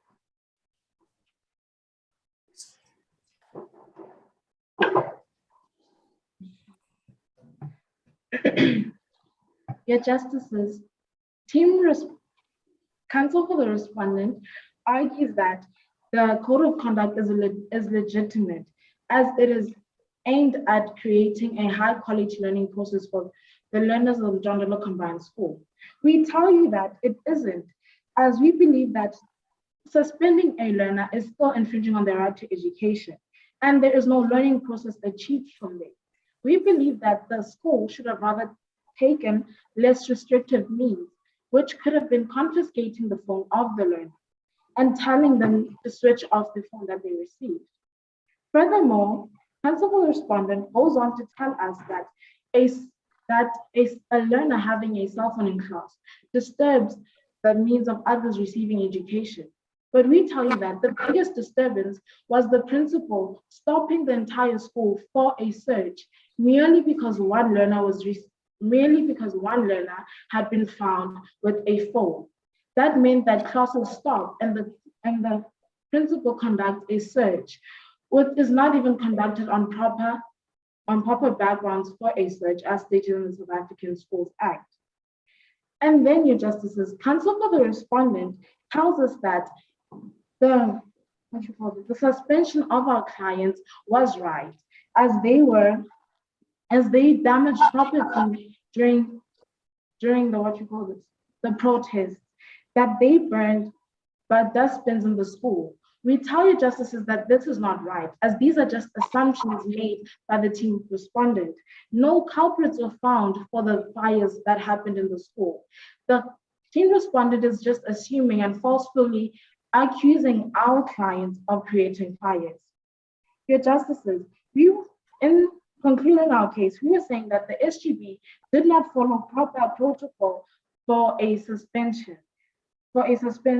suspending our learners, as they did not give them a fair hearing, as stated in Section 9, subsection 1 of the South African Schools Act, that says that a governing body of a public school may only, after a fair hearing, suspend a learner from attending school. Thank you. Thank you. Does anybody have, any of the other justices have any questions? I think there might be a little bit more time, or I'm not sure if the time is up, but otherwise we can proceed to the rebuttal of the respondents. I have no question and she finished just on time. Okay, perfect. Counsel for the, thank you, counsel for the applicants. Counsel for the respondents, you can step forward. If it pleases the court, I have two submissions of rebuttal to bring forward in response to the case. Firstly, that the adoption of Section 4, privacy as well as freedom of assembly. Our learned colleagues made the reference that safety for others and the right of others should be considered when adopting a school code of conduct. If something is not on the list, which is a closed list, it should not be on there. We submit that by banning cell phones, it leads to a safer environment, and it also does not violate the rights to others. By banning cell phones, we are ensuring that there are less disruptions in class, as well as the quality of education is also higher. I would like to remind you, justices, that Njondolo Combined School was in a terrible state before Ms. Koza was there. Pass rates were low and students weren't doing well. As soon as she came back, discipline increased and education was better when she was there. Section 4 solidifies the discipline Ms. Koza wants in that school. Section 4 also promotes positive discipline. To answer my justice question of the alternatives mentioned in Section 36, the alternatives like putting your phone in a phone box or detention does not achieve the same purpose of discipline and safe a learning environment. Detention will not have the same effect as suspension. It will only give the learners more chances to make the same mistakes. With suspension, they will be punished once and they will learn from that. It won't give them more options and more time to do it more than once. Random searches are also allowed at a school because it is in the matter of the safety of a child. Section 4 is clear and suspension is the punishment, and the student governing body agreed to it. The banning of cell phones had a positive outcome and it secures education for learners. The learners had many opportunities to raise their concerns, but they blocked the entrance of the parent meeting, and they blocked the entry of the parent meeting. The protests were also not peaceful because bins were set on fire, there was destruction of school property, and once again, they blocked their chance to sort things out with the school. If it pleases the court, this concludes my rebuttal. I will now take my leave. Thank you very much. I'm not sure if the justices would like to give maybe just a general comment or two before the councils leave the court hearing. Yes, maybe we can give some feedback to the students, just general feedback. The youngsters. I think I speak for the judges, but you can always augment that. It's always so impressive to see students in high school be able to argue with such technical clarity, to be able, and all of you did it well, to move between facts, to move between legislation and case law and research, and to bring it all together under such a limited time, like 8 or 10 minutes. It's really brilliant, students, and you really put a lot of work into this, and none of you were thrown off by questions. So to be able to answer questions and go right back onto the saddle and keep riding was really, really impressive. All of you spoke with confidence, you spoke clear. Just advice that I would give is, and we do this as lawyers, which is always go to where you are strongest. If you are strongest on the facts, then you emphasize the facts. If you are strongest on the law, then you emphasize the law. So for instance, the team that was arguing that the suspension was unfair, stick to the law. It doesn't matter what these students do. It doesn't matter how bad it was. It doesn't matter that there were fires. The point is their right to be heard was violated. And in fact, at that hearing, we would have heard more information. There would have been more evidence, and we would have been able to make a proper decision than a spontaneous one that is meant to retaliate to students. I thought that was really good. And then the team that was arguing that the suspensions were fair emphasized the facts, because that's where you are strongest, to say these teachers should be made to feel proud. They were acting in the heat of moments. There were fires. There was no knowledge about how far this would go. It even went as far as disrupting traffic. This required the swift action of teachers in order to protect the rights of other learners. Some of those arguments went through. It was really impressive, but just the last word of advice to say that emphasize on that. And I also love the language that both teams use. You know, the first team was using like they retaliated against the students. The students were trying to speak out against the oppressive teachers. I think that's very emotive, and it shows just what is at stake. And then the other team, the second team, the respondent teams, also spoke and tried to temper everything to say, but it was only minimal. They'll get homework sent to them while they are still at home. And if it was justified. And if it was done like this, it was lawful. So I love that both of you were able to couch your arguments in favor of the side that you're arguing. Well done, great talent, great preparation. Big thumbs up from me. Yeah, thank you. Yeah, no, I would have said exactly what Advocate Moraka was saying. So I completely agree. I'll be brief, and this criticism is actually not a criticism, because I agree with what Advocate Moraka said. You guys were brilliant. I'm just thinking that technically, for the second team, you could benefit from bringing the education part first. It speaks to why they right to it. So if you bring it last, we didn't hear that part. We just hear of the protest, which is really secondary to this. The issue here is the right to education, and that part was brought in to bring the facts alive and to bring the debate some vibrancy. But the key thing is the education part. And if you had brought it number one, it would have been successful. But again, even if you don't, even if you keep it at your second argument of the second speaker, meaning it's number 4, that's okay. I'm happy with those arguments, but it would have been better if it was number 1. That being said, I'm not taking away anything from what Advocate Moraka said. Brilliant teams, both the applicants and the respondents, where you responded to questions exactly as Advocate Moraka put it. I'm very happy. Thank you. Thank you. I think, yeah, I concur with Justice Sateba and Justice Moraka. You know, sitting here and looking at you over the screens, it's very inspiring to see that you have all taken, you know, that bold move to participate in a competition such as this. I only wish I had the confidence at your age, but keep going. All the best with the rest of the competition, wherever you may land. I think even just, appearing for maybe the first or second time, it's really a step in the right direction, and all the best with the rest of the competition.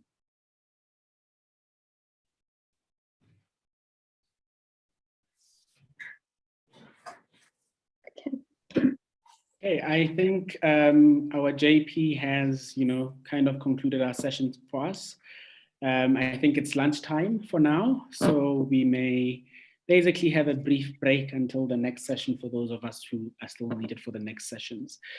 Best of luck to the participants. I didn't get to see you, so I didn't get to hear you, but from the feedback you are getting from your judges, I'm assuming that you guys did quite well. So best of luck, and we hope to see you in the quarterfinals. Bye.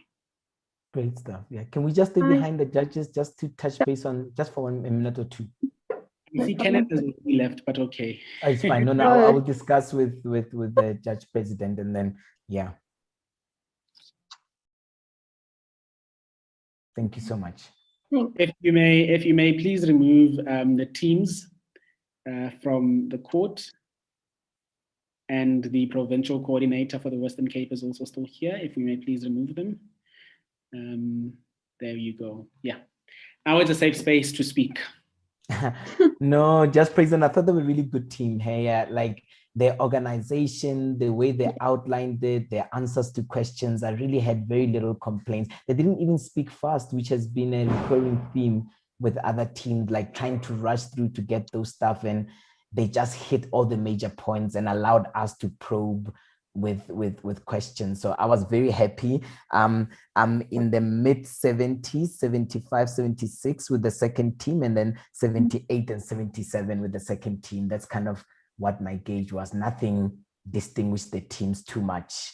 Other than I think the other team was slightly more prepared, and I backed it up with a little bit more law and research, but otherwise they were equal for me.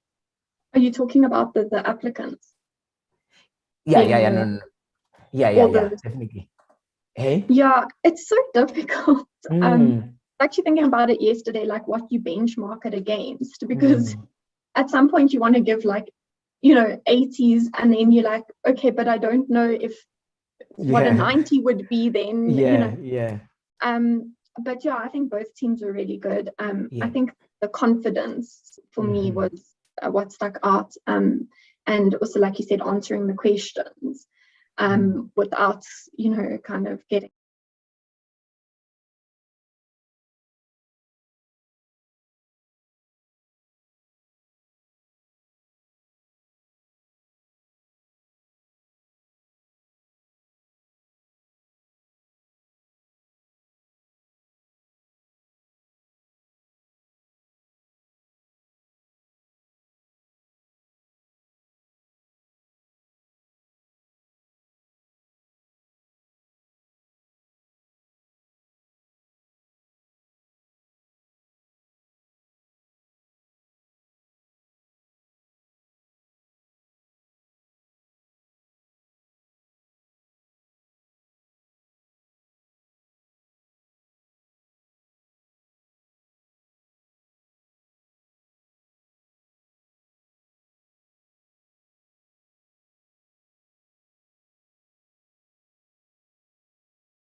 I don't know, misschien courtroom forms.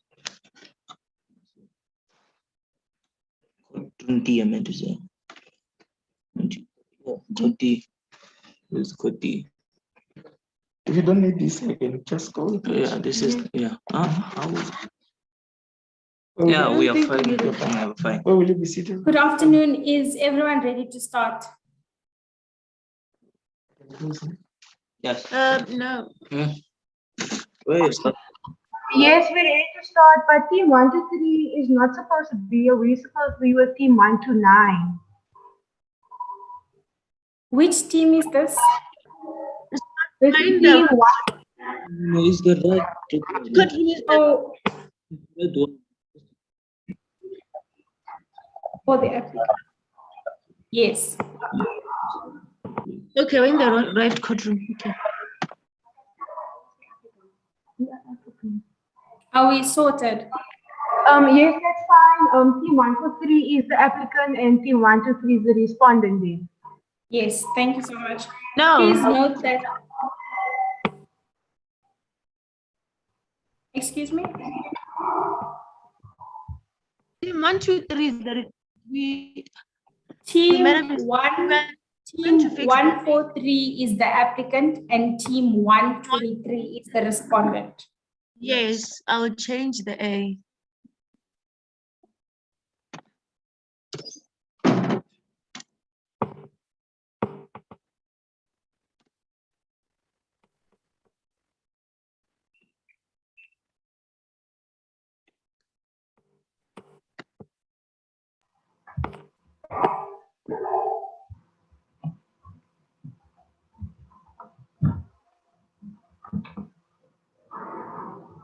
Are we ready to start? Yes.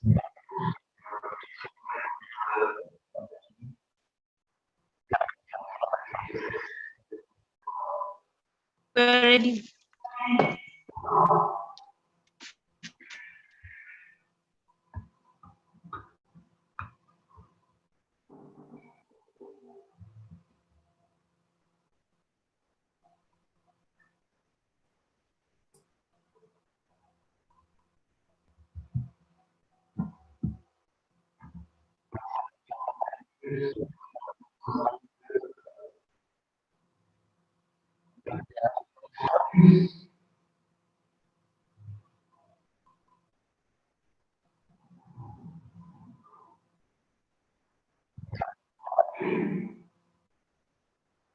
Yes.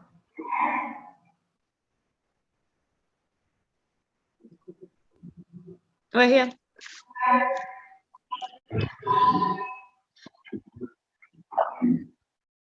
Okay.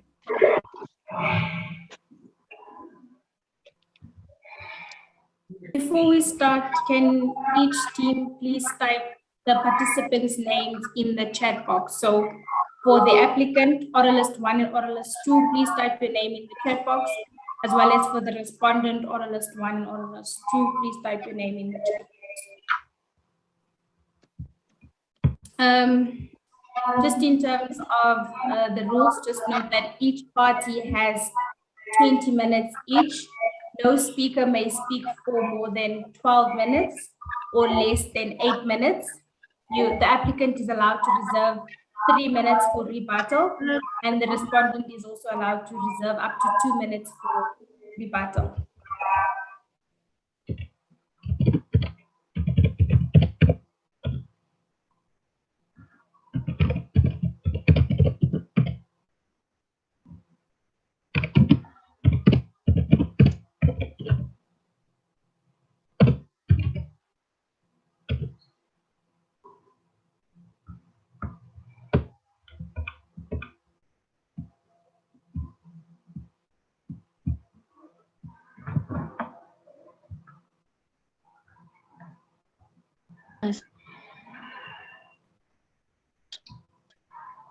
Can the respondents please type their names in the chat box?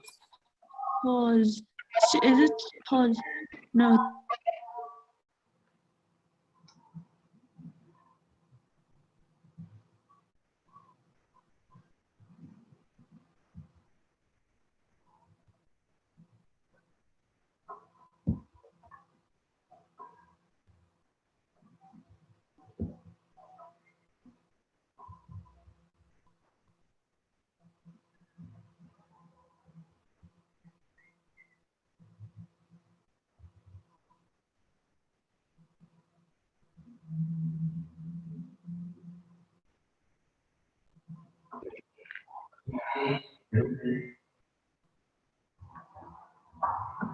We're still waiting for the respondents to type their names in the chat box. I'm not sure.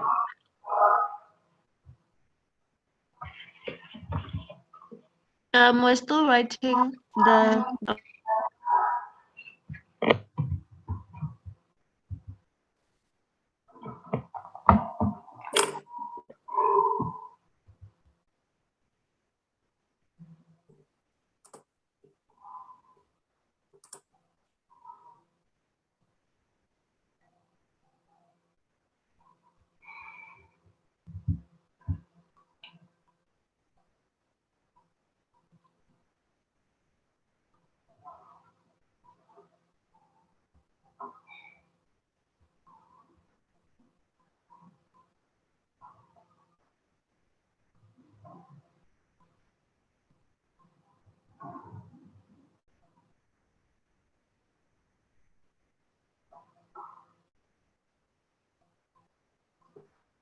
I see the respondents have entered their names. Thank you so much. I am Justice Smith. Along with me, I have Justice Konner and Justice Papo. Justice Konner and Justice Papo, are you guys ready? Yes, I am. Thank you so much. Justice Papo, do you mind keeping time for us? Okay, I'll keep time. Thank you so much. I'm not sure if you'll share the time in the chat box or if you'll put up a poster. Should I put?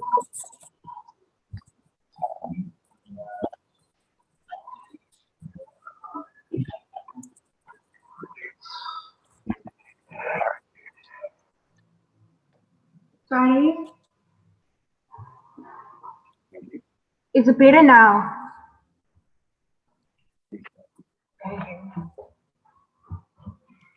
Should I keep indicate the time using a postcard, or should I indicate it in the chat? I think maybe the postcard is going to work easier for the participants to see. Okay. Thank you so much. Would you like, Justice Papo, would you like me to ask the teams how they'll be splitting their time, or should they do it in the introduction? I think they should indicate before they speak. Okay. The applicants, can you guys please give me an indication of your time? How will you be splitting your time? I'll be speaking first for 10 minutes, and my co-counsel, Ms. Narooms, will be speaking second for 8 minutes, and then we'll reserve 2 minutes for rebuttals. Thank you. For the respondents, can you guys please indicate how you'll be splitting your time? I'll be speaking for 10 minutes, and my co-counsel will also be speaking for 10 minutes. So you guys will not be reserving 2 minutes for rebuttal? No. Thanks. Justice Papo, are you ready?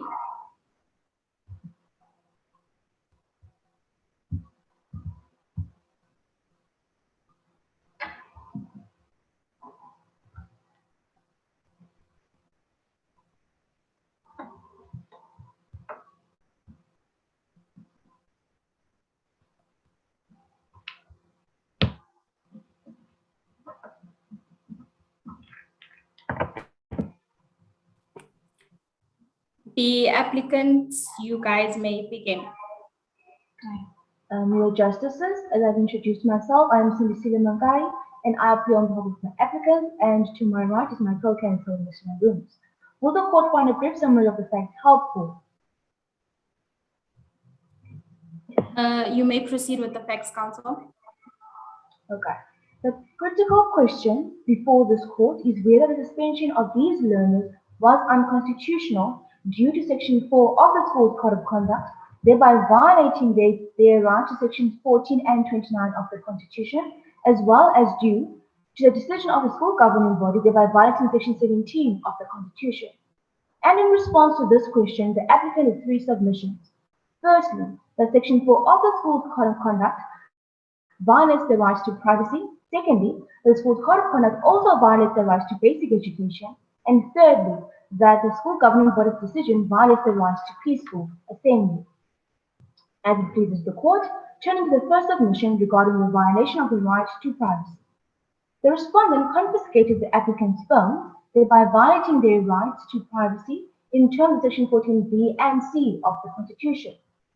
And even if the respondent may want to argue that Section 4 of the School Code of Conduct allows this, we can declare this section as invalid in terms of Section 1 of the Constitution, which states that any other law that is inconsistent with the Constitution must be declared as invalid. The respondent not only searched but also seized the applicant's property, thereby violating their right to privacy. Furthermore, the police infringed the privacy of Eddie's communications by going through his phone messages. And this led to Eddie, Mbali, and Crystal's arrest, thereby violating their right to Section 9, 10, 14c, and d of the Constitution. There was no evidence to prove that any of the applicants were responsible for destruction of property or even present in those protests, so the applicants had their communications infringed and were arrested based on assumptions. It is clear that the applicant's human dignity, their benefit and protection of the law, and the right to privacy has been violated. The respondent may argue that there is a limitation to the right of privacy. The applicant acknowledges that all rights in the Bill of Rights can be limited by law of general application to the extent that the limitation is reasonable and justifiable in an open and democratic society as stated in Section 36 of the Constitution. However, if less restrictive means are available according to Section 36(1)(e) of the Constitution, they should be used. The applicant argues that less restrictive means are available that do not violate the privacy of the learners, such as giving the learners a written warning followed by contacting their parents. If by all means this does not work, then suspension would be a possible option. But the respondent has to be specific about the time period of the suspension and ensure that it is acceptable and in line with the law of our country. The means mentioned do not violate. Yes, Justice? In terms of the suspension, which period do you think would be appropriate? You mentioned that they should have an appropriate period for suspension. According to the South African Schools Act 91E, the law that says that suspension should be no longer than 14 days. So I feel that would be appropriate to Justice. Thank you, Counsel. You may proceed. Thank you, Justice. The means mentioned do not violate the privacy of any learner. These learners are considered citizens of South Africa and should therefore be equally entitled to the rights, privileges, and benefits of citizenship.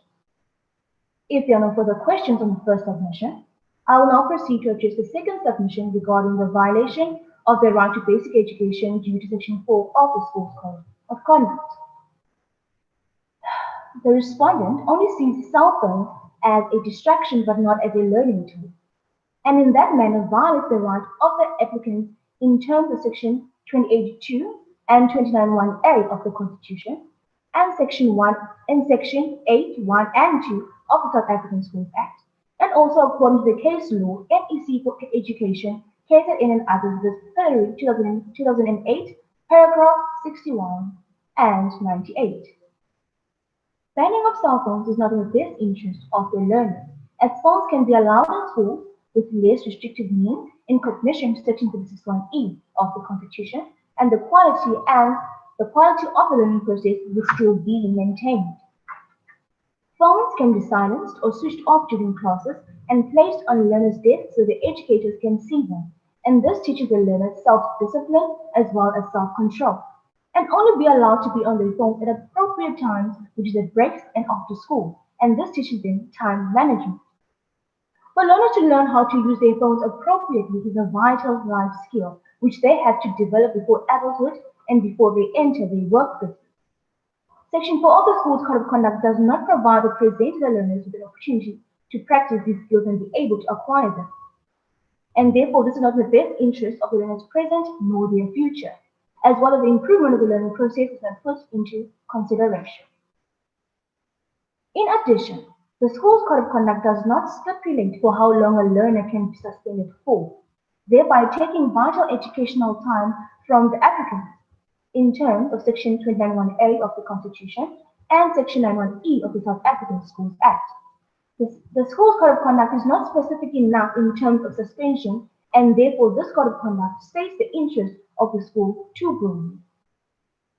All learners have a right to basic education, and by suspending learners because the School Code of Conduct is too restrictive, is violating their right to basic education. In addition to this, a code of conduct must be adopted after consulting with not only the parents and educators of the school, but also the learners, according to Section 8.1 of the South African Schools Act. For approximately 100 learners to join this assembly, it is clear learners were not consulted regarding their views on the section. And with all that has been stated, it has been demonstrated that Section 4 of the Schools Code of Conduct is indeed unconstitutional. If there are no questions on the second submission, my co-counsel will move on to address the third submission regarding the violation of the right to peaceful assembly. Thank you. Thank you, Counsel. Justice Papo and Justice Connor, do you guys have questions for the oralist or the applicant? I have one question.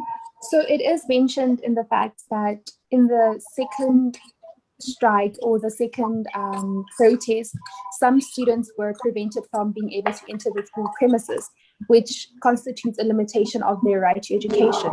So would you say that that is the justification? May you please mute yourself?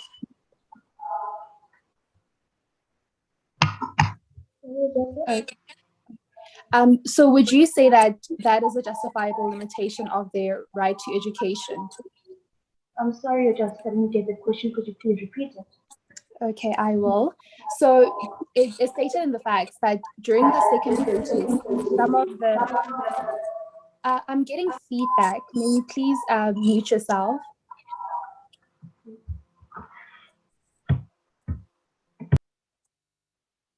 Thank you. So in the facts, it's indicated that during the second protest, some of the students were prevented from being able to enter the school premises, which constitutes a limitation of their right to education. So would you say that that was a justifiable limitation of their right to education?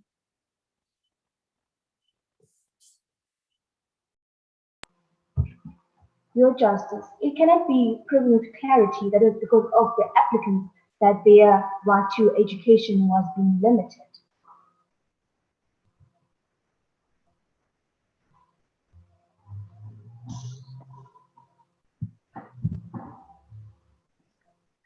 Your Justice, would you rather have me repeat it? Yes, please, sorry. Yes, please. Your Justice, it cannot be proven with certainty that it was because of the applicants that the rights of the other learners to education was being limited.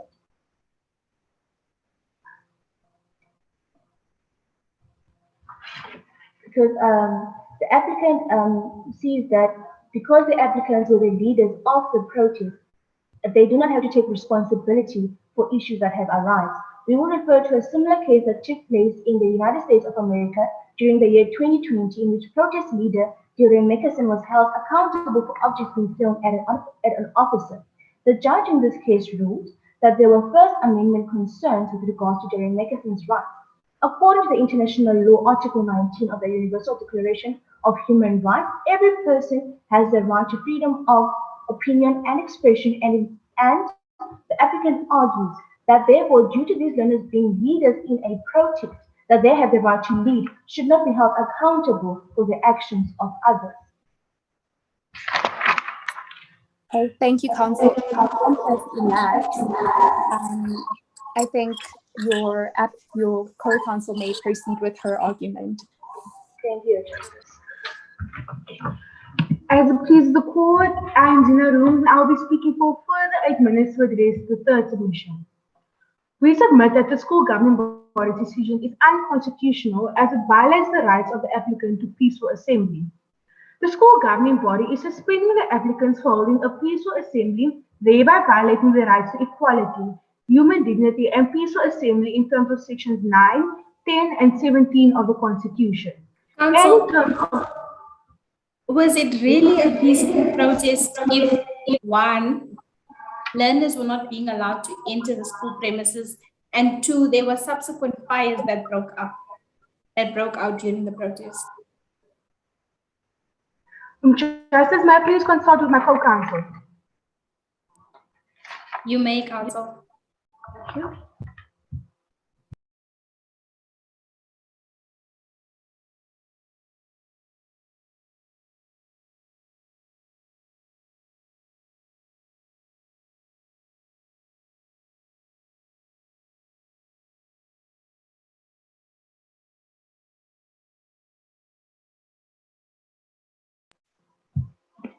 Justice, after consulting with my co-counsel, we have established that there was no evidence that can lead them to that prove that they were the ones that started the fire.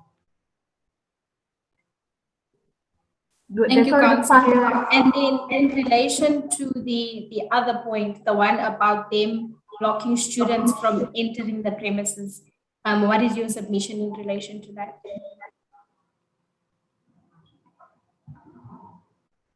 That they cannot be held accountable, like my counsel said, that they cannot be held accountable for the actions of others, Justice, as stated in the case of the Reimer case in 2020. Thank you, counsel. You may proceed. International law, Article 21 of United Nations International Covenant on Civil and Political Rights, and Article 15 of the United Nations Convention on the Rights of the Child prevents the respondent of violating the rights of the learners to equality, human dignity, and peaceful assembly.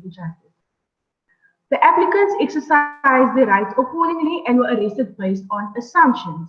According to Section 35(3)(h), all persons are to be presumed innocent until valid evidence is found.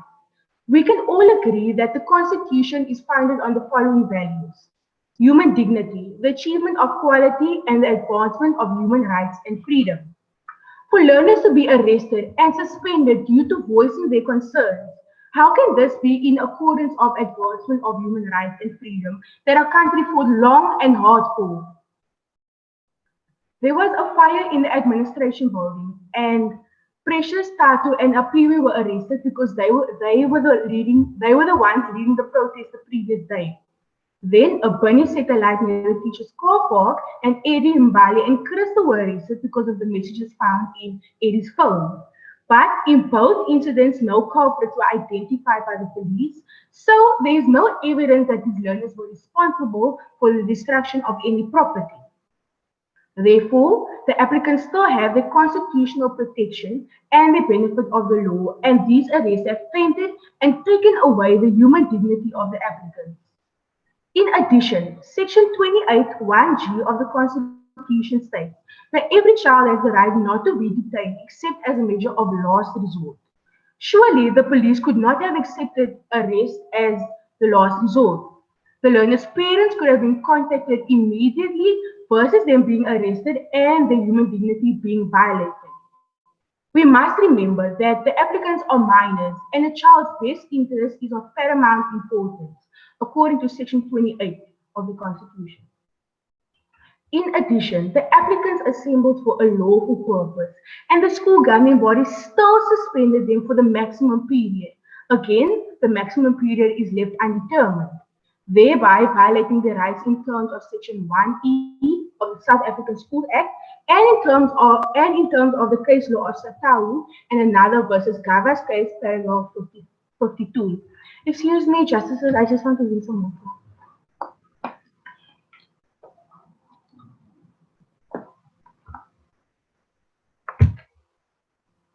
The applicants had a lawful purpose not only to stop the ban of cell phones, but also to stop corporal punishment, which the respondent allowed to be applied.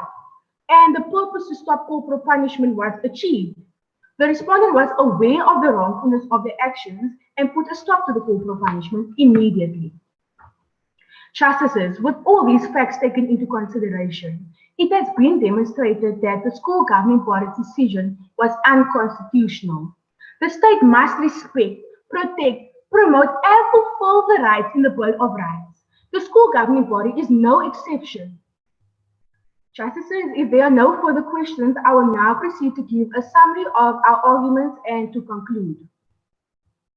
Counsel for the applicant has demonstrated. Sorry to interrupt. I just wanted to ask before you proceed, how would you address the, can you hear me? Yes, I can hear you fine. Okay. How would you address the issue of notice not being given before the protest took place? Justice, I would say that this was a spontaneous protest.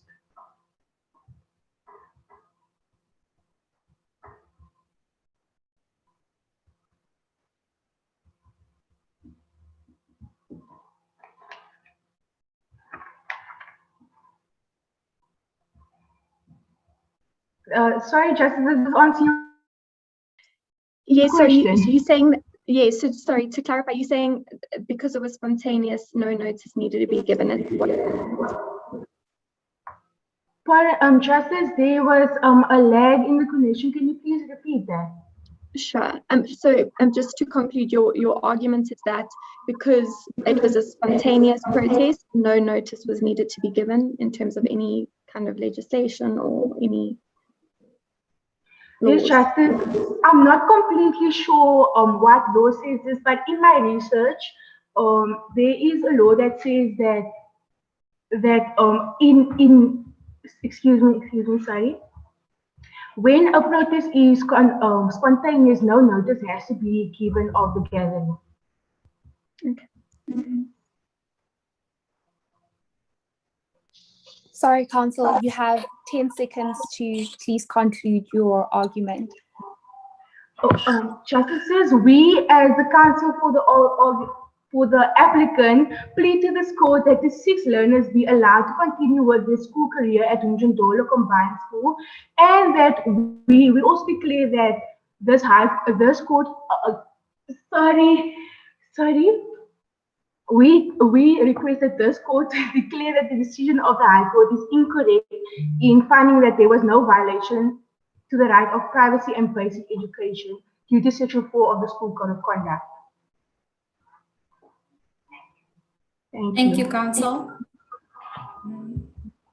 If there are no further questions from my justices, we may now hear from the respondent.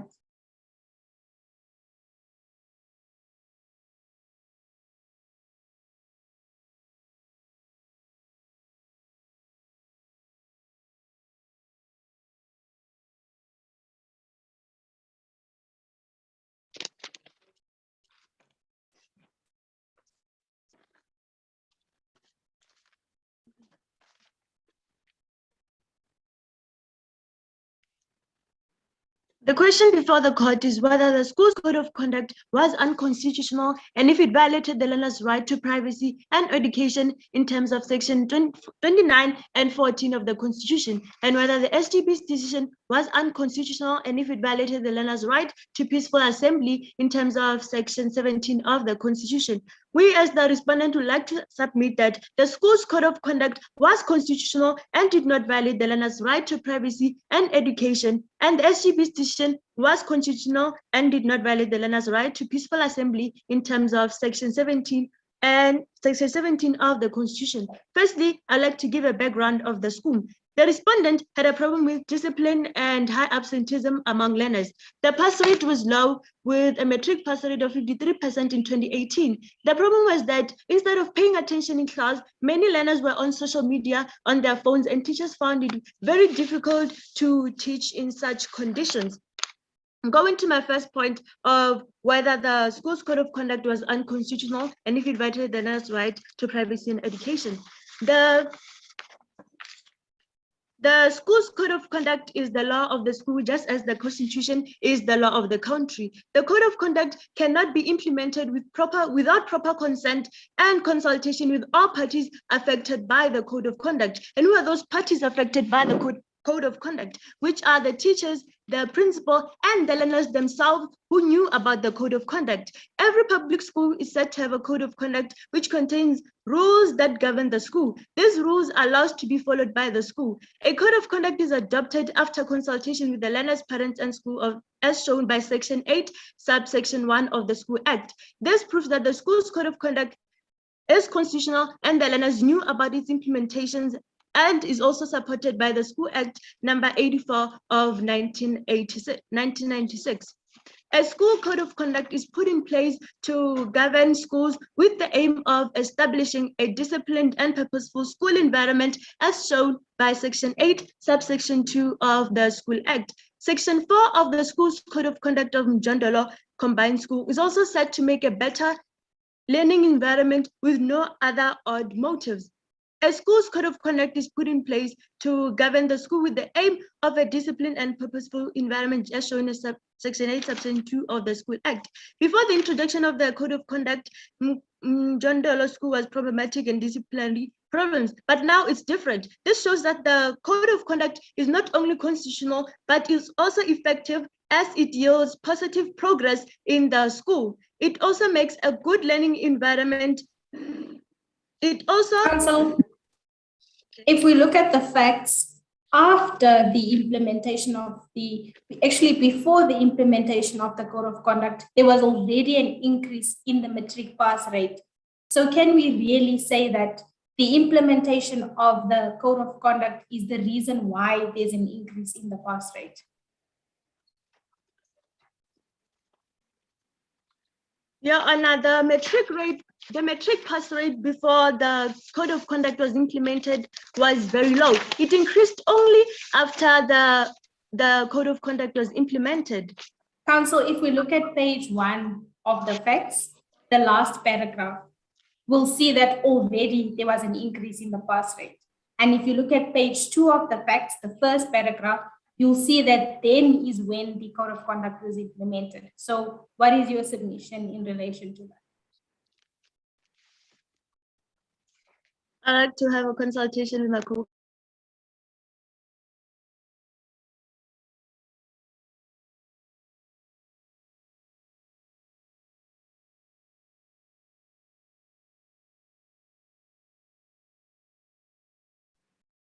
Yeah, the metric pass rate increased after the Mrs. Kozan, the new principal, was appointed, who brought on the code of conduct. Council, you may proceed. Thank you.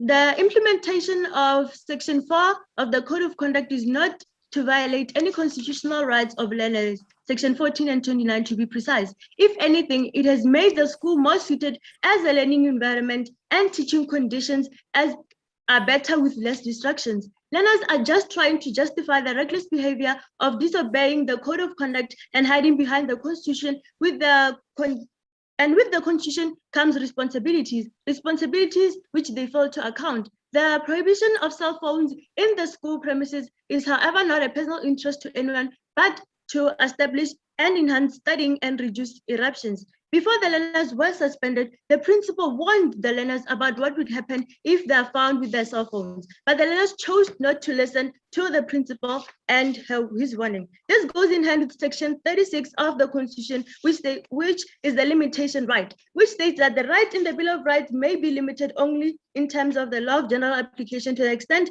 that the limitation is reasonable, justifiable in an open and democratic society based on human dignity, equality, freedom, taking into all account relevant factors, which are the nature of the right, the importance and the purpose of the right. In this case, the right to privacy and education contradict the code of conduct. The search had to be conducted in order to find which learners are violating the school's code of conduct. The next one is the nature and extent of the limitation. The decision to bring those phones were made by the learners themselves. That decision is what is going to cause a disruption in the class and infringing other learners' right to education. If there are no Sorry to interrupt. I just wanted to ask, don't you think some children or most children bring phones to school for safety reasons to, you know, alert maybe their family that they've arrived safely at school or that they're leaving? What? Can you repeat the question? My question is, don't you think, you know, there's a need to bring for children, especially, you know, in South Africa, to carry phones to school for safety reasons, to keep communication lines open with their family? Your Honor, there are public phones in schools that are meant for that matters. Any learner which has a problem can go to the teacher or the principal in this instant and ask for a cell phone to call their parents if they want to. In conclusion, the learners violated the school's code of conduct without thinking of the consequences that what they were doing would do. I would like to hand over to my co-counsel. Thank you, counsel. The second counsel may proceed.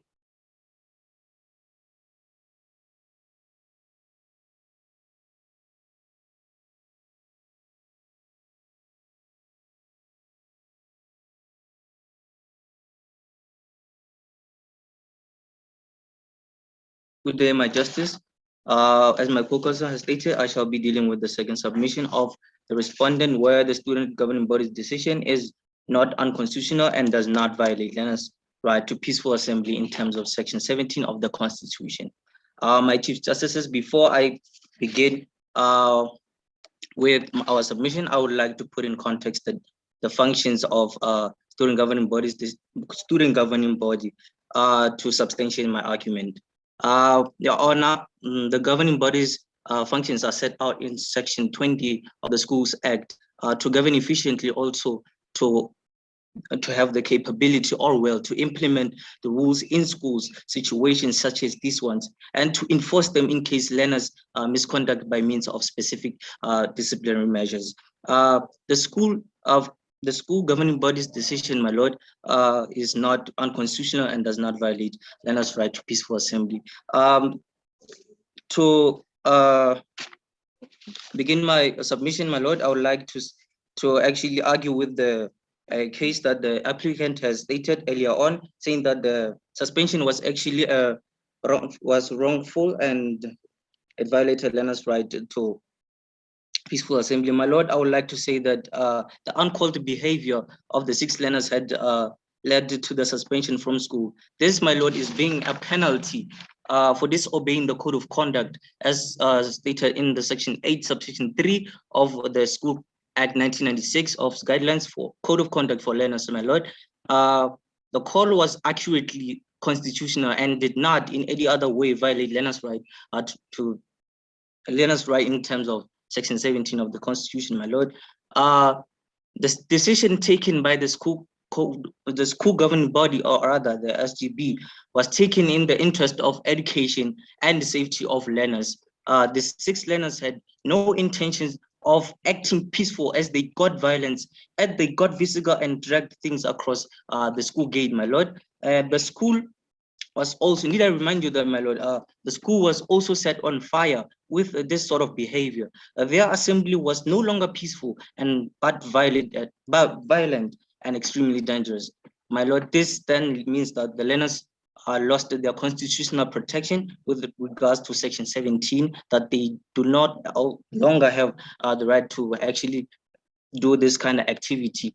This is because the assembly, my lord, is now posing threat to school. Even section 12 shows that that the failure, my lord, to give notice to keep a peaceful assembly is a criminal offense. Hence the arrest of all the learners stated in the applicant's case. Sorry, my lord, to add up. Sorry, I just want to ask you on your argument now. What kind of evidence or justification can you provide to back up the fact that the students created a fire? Because as far as I'm aware, there wasn't really any, you know, evidence or investigation done or something like that to allude to or to justify and reasonably say that the students were involved. Okay, my lord, if I should remind you that the school actually called out the authorities since there was a fire at the school. So that proves all this proves that's how the decision, the SGB's decision was actually constitutional and did not violate any right. So since they called out the authorities, there's no other reason they should not call the authorities since they said a fire, my lord. If that answers your question. Oh, and sorry, some of the police recognized them as the ones who said, as they were setting the fire, my lord, if that answers your question.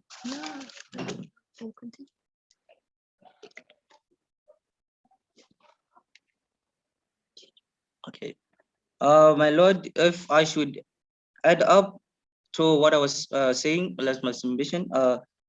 Section 12 of the offenses and penalties of the Constitution states that any person who convenes a gathering in respect of no adequate notice is given, in accordance with the provision of Section 30 of, Section 3, the convener of the gathering shall therefore give a right to signed by himself of the intended gathering. But in this case, my lord, the learners of the Mjondolo Combined School did not in any other way give out a notice of the gathering. So they are clearly guilty of offense and on conviction, my lord. If it pleases the court to know that this matter is taken to the High Court and the High Court ruled in favor of the SCB, we then ask, my lord, that you consider thoroughly the point brought forward in finalizing the ruling of this case. Thank you.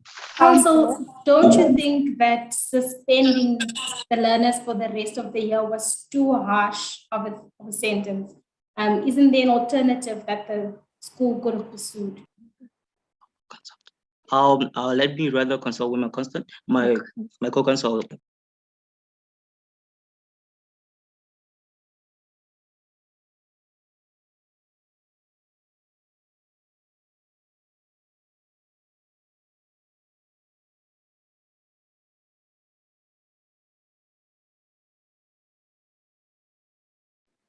Oh, again, we have discussed it with my co-counsel. We said that we have decided that, my lord, that this just acts to be brought forward so that other learners should actually take in, irrespective of what happened, what the school code of conduct is for. So they have to follow the school code of conduct. If there was no 1 year suspension, my lord, they would not have the other learners would not actually comply to the school code of conduct. It was to show that the actually code of conduct is effective. Thank you. Counsel, you mentioned that there was no notice provided for the protest, whereas the applicant submitted that no such notice was not necessary as this was a spontaneous protest. What is your response to that?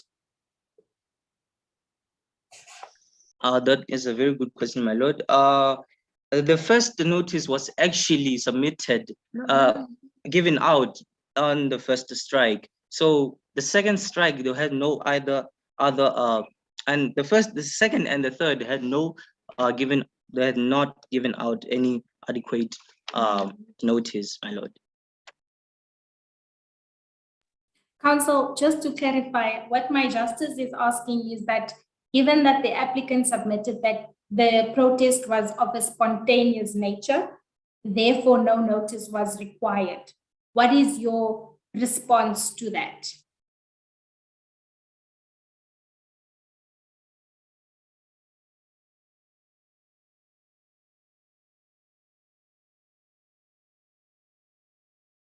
My lord, if I may, the first strike was actually spontaneous, my lord, and if I should remind you again, they went to whose Precious's house to discuss the second strike, which actually, my lord, violates section 12 of offenses and penalties. Since the second and as well as the third, they actually did not submit any adequate notice in that form.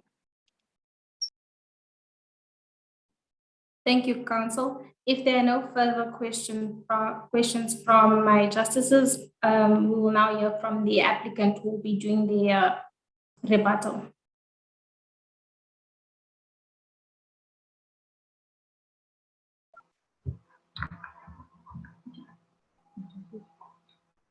Your Justice, our fellow learned colleagues are now stating facts that were not given or stated in our resource pack, as they say that the police were called by the school.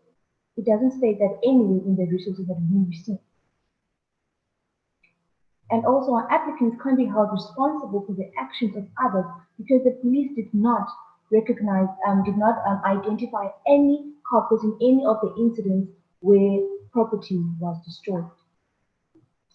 That is all the applicant would like to argue. Thank you.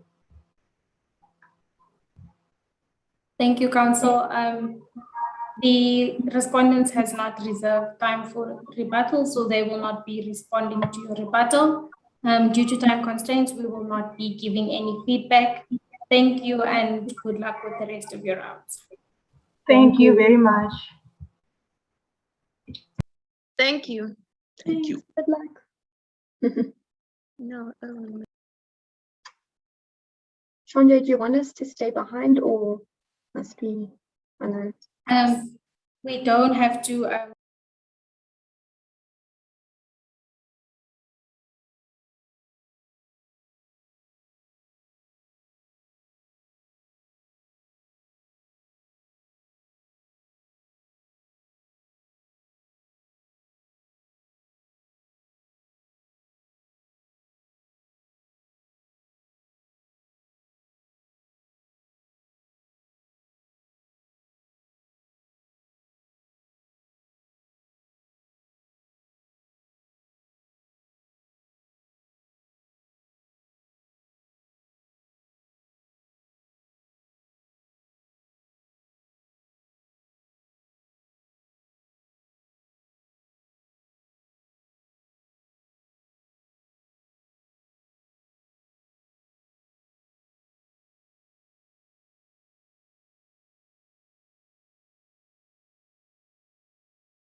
Thank you so much for your support. Good afternoon, everyone. Thank you so much for joining us, to everyone. I see that the other justices are here as mentioned.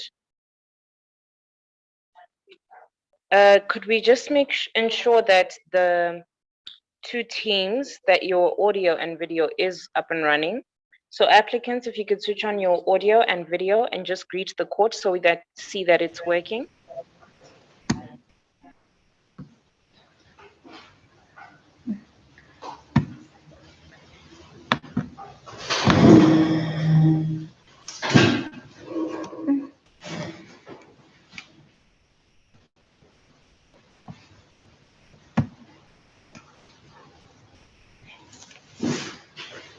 Good morning, your justices.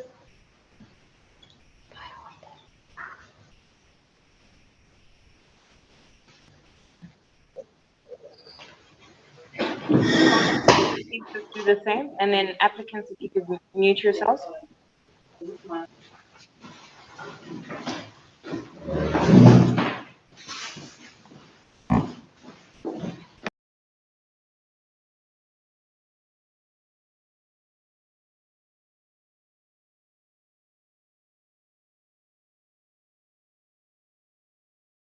Respondent, I'm not sure if you can hear us from your end. Could you switch on your mic as well as your video so that we see if we can hear you and see you? Good day, your justices. Okay, great. We can see you and we can hear you. All right, a reminder to everyone that if there's more than one device in the room, please ensure that you're listening to the audio from one device.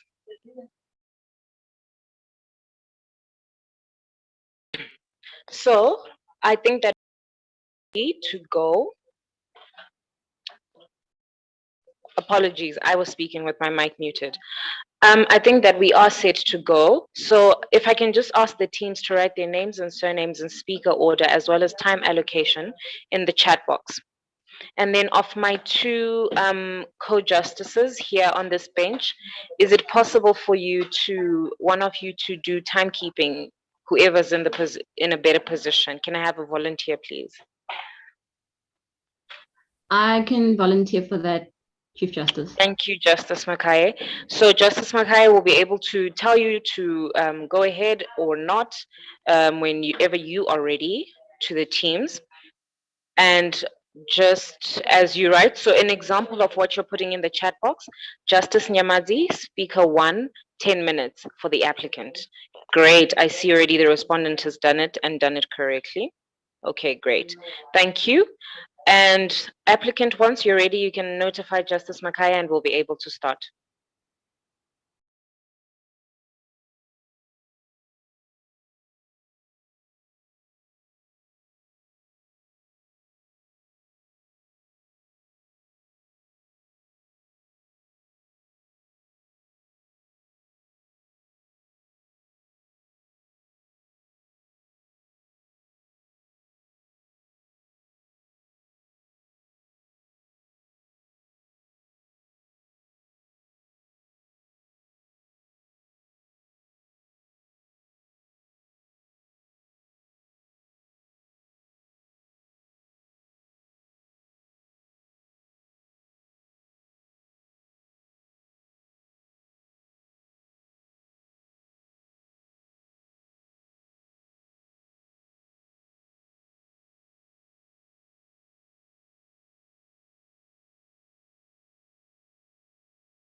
Ready from my side with the time?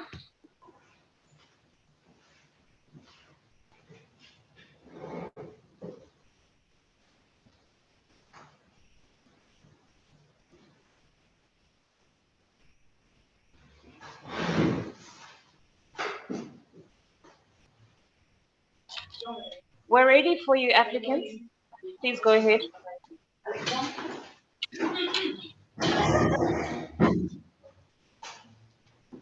As it pleases the court, I am Marley Snyman, together with my co-counsel Lisa Makinyana. We will be representing the applicant in this matter. I will be arguing that the respondent's code of conduct has infringed the applicant's rights to privacy and education in terms of section 14 and 29 of the Constitution. I will do so for 12 minutes. My co-counsel will be arguing that the respondent's decision to suspend the applicant infringed their rights to basic education and peaceful protest in terms of section 29 and 17 of the Constitution. My co-counsel will be doing so for 7 minutes, and we will be saving 1 minute for rebuttal. The question before the court today is whether section 4 of the respondent's code of conduct is unconstitutional, and if the code of conduct violates the learner's rights to privacy and basic education in terms of section 14 and 29 of the Constitution, as well as whether the SGB's decision is unconstitutional as it violates the learner's rights to peaceful assembly in terms of section 17 of the Constitution. Counsel for the applicant submits that the learner's rights to privacy, equality, basic education, as well as their rights to assemble, demonstrate, picket, and petition in terms of section 14, 9, 29, and 17 of the Constitution, respectively, have been violated by the respondent. Counsel further wishes to bring to the Honourable Court's attention and submit that the High Court has erred in finding to the contrary in favour of the respondent. Section 4 of the Code of Conduct states, the use of cell phones, whether on or off, by learners on school premises shall at all times be prohibited. Any learner that is found in possession of a cell phone shall have that phone confiscated and may be suspended. This provision is without rational limitation and is evidently a violation of the student's rights to privacy. In this regard, counsel for the applicant wishes to draw the Honourable Court's attention to the provisions of section 14 of the Constitution, which states in no uncertain terms that everyone has the right to privacy, which includes the right not to have their personal home searched, their property searched, or their possessions seized. It is clear that from the respondent's conduct in seizing property in the form of cell phones, searching the bags of students at school, the school has shown a clear disregard for paragraphs A, B, and C of the Constitution. This rigid and inflexible provision of the school's code of conduct is a clear intrusion into the rights and protection afforded by the Constitution. The child's right to privacy is also echoed in the African Charter on the Rights and Welfare of the Child, also referred to as the Children's Charter. South Africa ratified the Children's Charter in the year 2000. Its main obligation under this African Union Treaty. Yes, Your Justice. Sorry to disturb. Is that right, the right to privacy, a non-derogable right? Excuse me, Your Justice? Is the right to privacy a non-derogable right? Yes, Your Justice. All right, thank you. May I continue, Your Justice?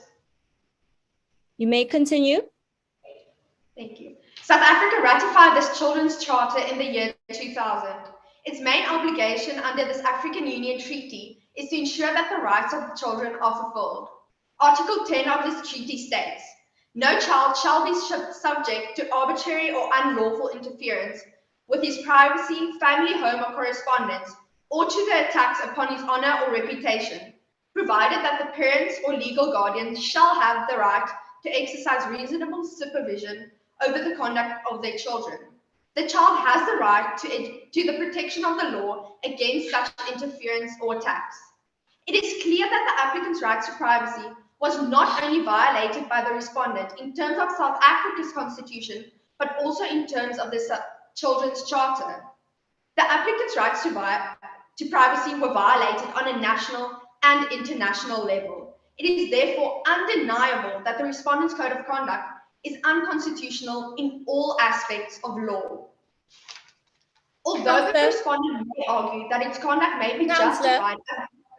Yes, Your Justice. Yes, would you not think that it is within the school's right to have a code of conduct that regulates how operations should go within the teaching environment or within the school? then Yes, do you Your still Justice. stand by the Constitution being unreasonable, unconstitutional? Yes, Your Justice. Although the respondent may argue that its conduct may be justified as the applicant has infringed the provision of the Code of Conduct, counsel for the applicant submits that the Code of Conduct may not be more authoritative than the Constitution. This is encapsulated in Section 2 of the Constitution, which states, "The Constitution is the supreme law of the Republic. Law or conduct inconsistent with it is invalid, and the obligations imposed by it must be fulfilled." Your Justice, did that answer your question? Yes, thank you. Councillor, I have a question for you. So Yes, you said that the Constitution says any law that is against it, right? But you understand that the Constitution also states that a right can be limited in terms of Section 36. So don't you think that it's justifiable and reasonable the way Section 4 of the Code of Conduct limit the right of the children? Your Justice, my co-counsel will be dealing with the limitation of rights further in our argument. If it is up to the court, may my co-counsel refer to the limitation of rights further in our argument. Okay. You may Thank proceed. you, Justice. Respectfully, the respondent clearly values and respects their own code of conduct more than the Constitution. The respondent's disregard of the Constitution is also evident as their code of conduct also endorsed corporal punishment. The use of corporal punishment also reflects the respondent's... Sorry, 5 minutes, Justice. Councillor, 5 minutes left. Thank you, Justice. The corporal punishment also reflects the respondent's character and its lack of respect for the law, as their unconstitutional code of conduct proves on several occasions. The Honourable Court's attention is further brought to its own finding in the case of MEC Education, KwaZulu-Natal and others versus Pillay 2008. I quote, "The Code of Conduct once adopted did not contain any express provision for exemptions, either to regulate in what circumstances they would be granted or to establish a procedure whereby an exemption could be obtained. In my view, it is this absence which was a significant factor in giving rise to the unfairness in this case. Section 4 of the Code of Conduct also fails in this regard, as it does not provide any rational exemptions. For example, students may need to arrange transport after school or may fear the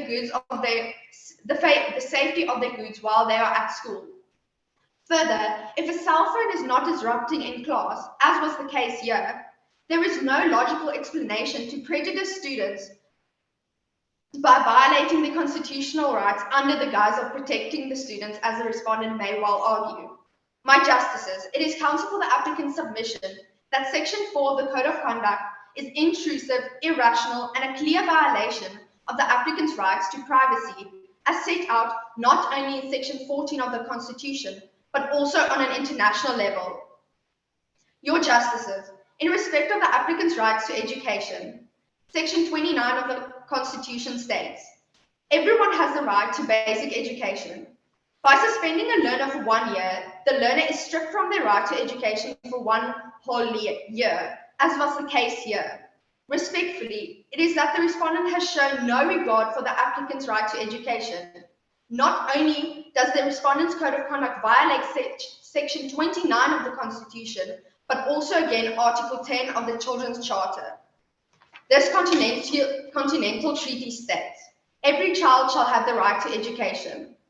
The Honourable Court is further directed to this Court's judgment in the landmark case of Head of Department of Education, Free State Province versus Balcom High School and another, versus Harmony High School and another, where this Court stated that a code must be aimed at establishing a disciplined and purposeful school environment dedicated to the improvement and maintenance of the quality of the learning process.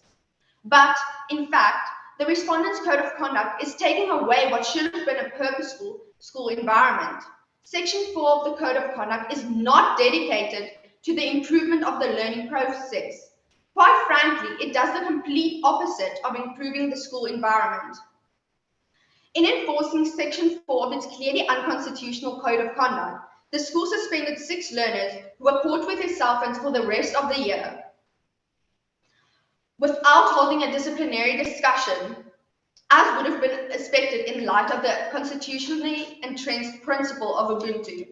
The school stripped the applicants of its rights to an education as provided for by Section 29. This also has a negative and cascading effect when the school's conduct is considered in terms of Section 28 of the Constitution, which states, "A child's best interests are of paramount importance in every matter concerning the child." Taking into account that these learners were clearly unhappy with the respondent's conduct, counsel for the applicant questions why the respondent did not provide the applicant with any course of action to represent themselves and state their perspective of the situation, as the respondent could have easily allowed, as they did provide Mr. Sele with a disciplinary hearing. Therefore, the respondent also infringes the applicant's rights to equality in terms of Section 9 of the Constitution. It is clear that the school's code of conduct operates as a false tool to promote education when in reality it has done the opposite. It has prevented students from accessing education and protection under the Constitution to which they are entitled. It is clear that this submission that the code of conduct is clearly unconstitutional and is destructive towards the applicant's rights and must be invalidated with immediate effect. Your Justices, this concludes my argument. I would now refer this matter to my co-counsel.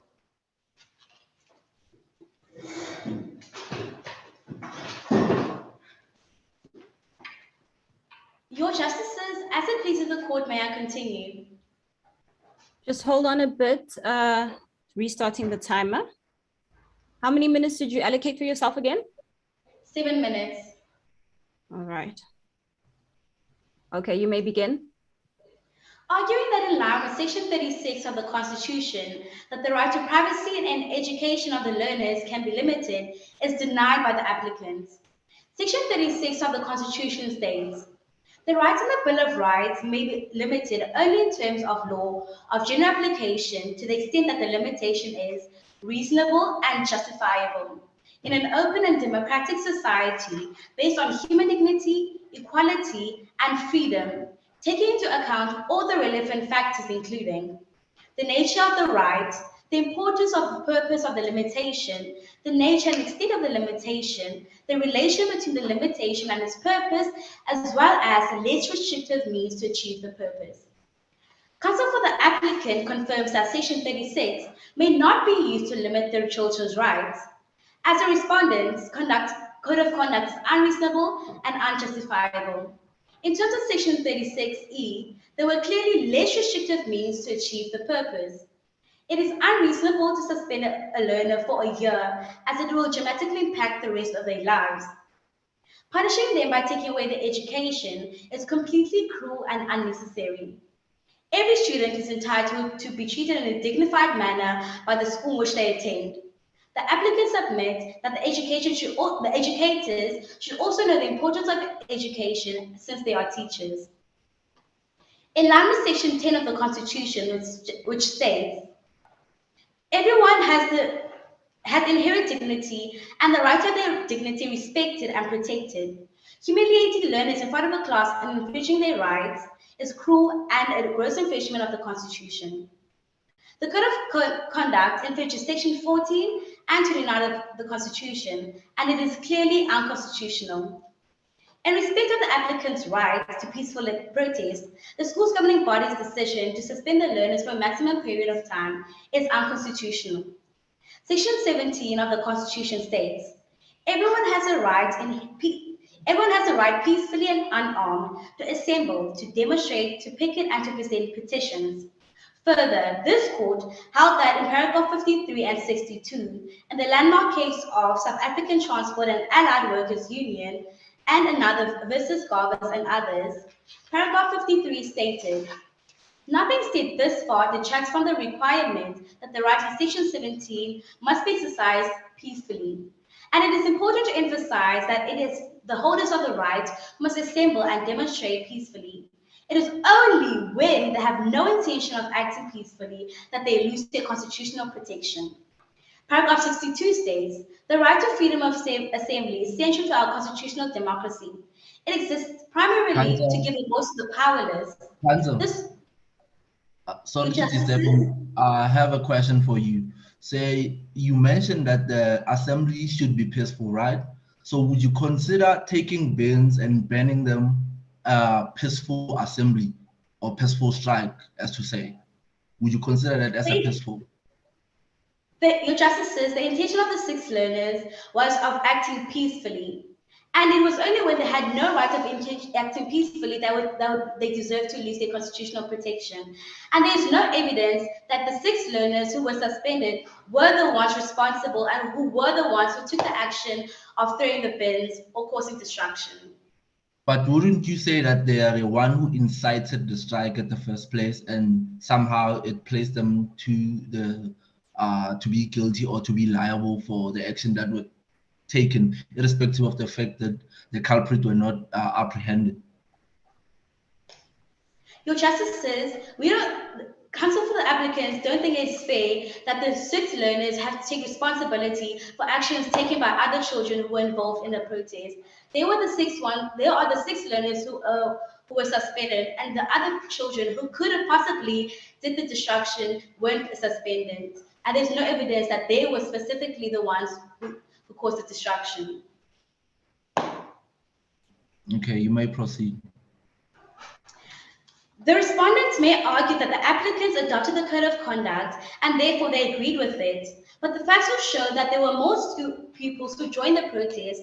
So as the applicants, we submit that they probably agreed with the 6 learners and found it reasonable to join the non-violent protest as a means to also express their opinions on the code of conduct of the school. We have learned that the school has previously adopted corporal punishment as a means to instill discipline. Section 4 of the Code of Conduct sounds better compared to corporal punishment, and therefore the students could have agreed to the Code of Conduct as they feared physical abuse from the school, thus making any submission that the applicant consented to the Code of Conduct baseless and false. In conclusion, counsel for the applicant submits that there is overwhelming evidence to prove that the Honourable Court that the applicant's rights to basic education, privacy, and peaceful protest have been unjustifiably violated by the practices and the Code of Conduct of the school. The applicant hereby prays that the court declare the Code of Conduct, as well as infringing provisions of the Code of Conduct, to be unconstitutional. This concludes our argument for the applicants. Thank you.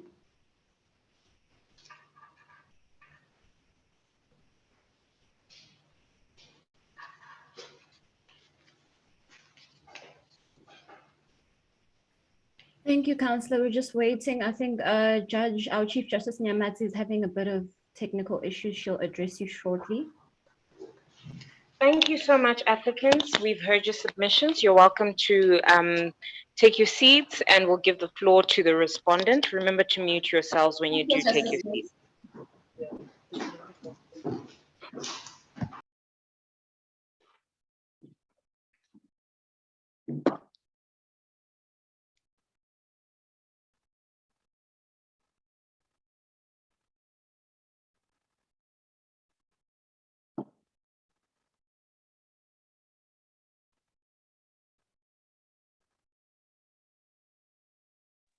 Counsel for the respondents, both of you are giving yourselves 10 minutes each, am I correct?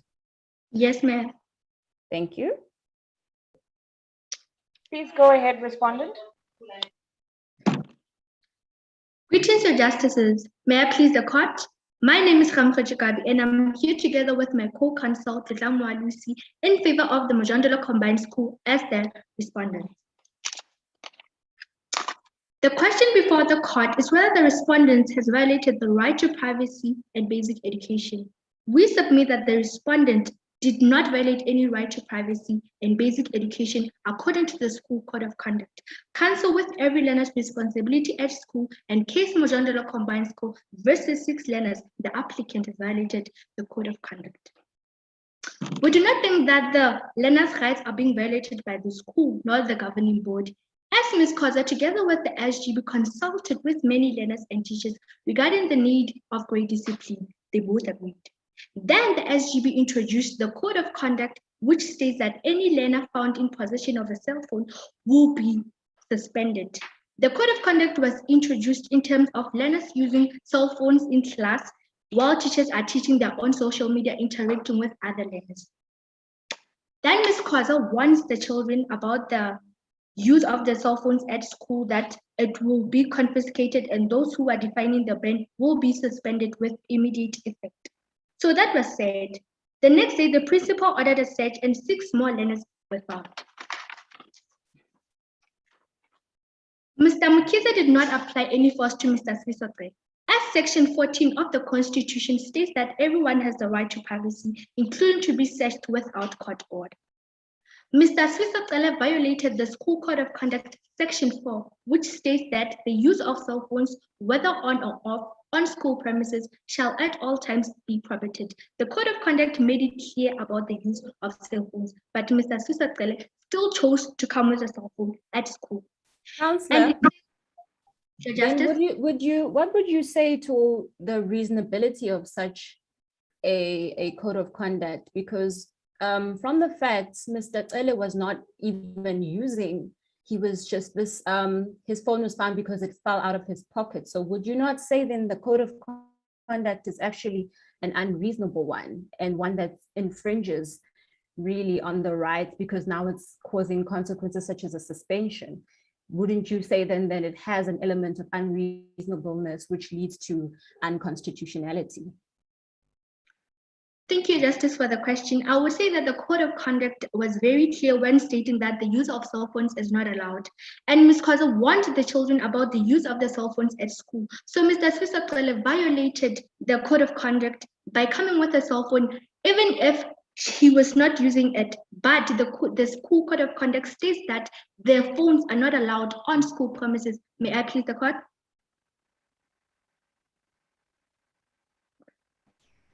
A follow-up question from my colleague, Counsel. Don't you think that the school could have applied a less restrictive means to achieve the same goal? Maybe amend the code of conduct in some way whereby it could maybe cater for students who, for example, would want to use the phone to call their parents afternoon to come fetch them for transport purposes. Don't you think that school could use less restrictive means to include such situations? Justice, I think the school could have used that idea of yours of being being less strict. But let's remember that, Your Justice, the school was not producing results as wanted. They were producing low results, but as Ms. Khoza arrived and new ideas were brought, then the school's percentage increased. The adoption of the Supreme Constitution, SA 1996, as well as the South African Schools Act, SA 96, by the legislature has brought a new entirely educational dispensation in South Africa, which makes the loss of the Code of Conduct in schools constitutional. The 6 learners who are challenging the SGB and this court could have complied to the matter and dealt with it in a better way, unlike disrupting other learners and gathering illegally without giving a notice. Section 17 says everyone has the right, peacefully and unarmed, to assemble, to demonstrate, to picket, and present petitions. Section 17 of the Constitution. We argue that the SGB is not unconstitutional because the learners did not provide any authorities with any notice of the intention to hold a march and the number of people expected to take part. I'll be supporting that with the South African Schools Act, which now states that the SGBs are regarded as people who are under the Constitution. The learners did not adhere to the Section 17 of the Constitution, as they were dragging bins and they were dragging large bins into the street in front of the school premises, and the SGB is constitutional as states Section 27 of the school governance. Councillor, Section 17 gives these children the right to demonstrate and to picket and to protest, and they're also given this right even in international law with the United States Convention. So don't you think that they're protesting and they're putting the bins in the middle of the road, that is them using or exercising their right, their constitutional right to demonstrate? You Justice, the applicants were not exercising the right as They were not exercising the Section 17 correctly because they were being unlawful. Dragging bins and in front of the school premises, someone could have been hurt or things could have happened to other children, which would be the violation of other children's rights, Your Justice. All right, thank you. I'll be supporting my facts with the case law of the Queens of College Boys High School versus member of the Executive Council Department of Education, 2008 Eastern Cape High Court. Thank you. I'll pass on to my co-counsel. As it pleases the court, the police were called to dispute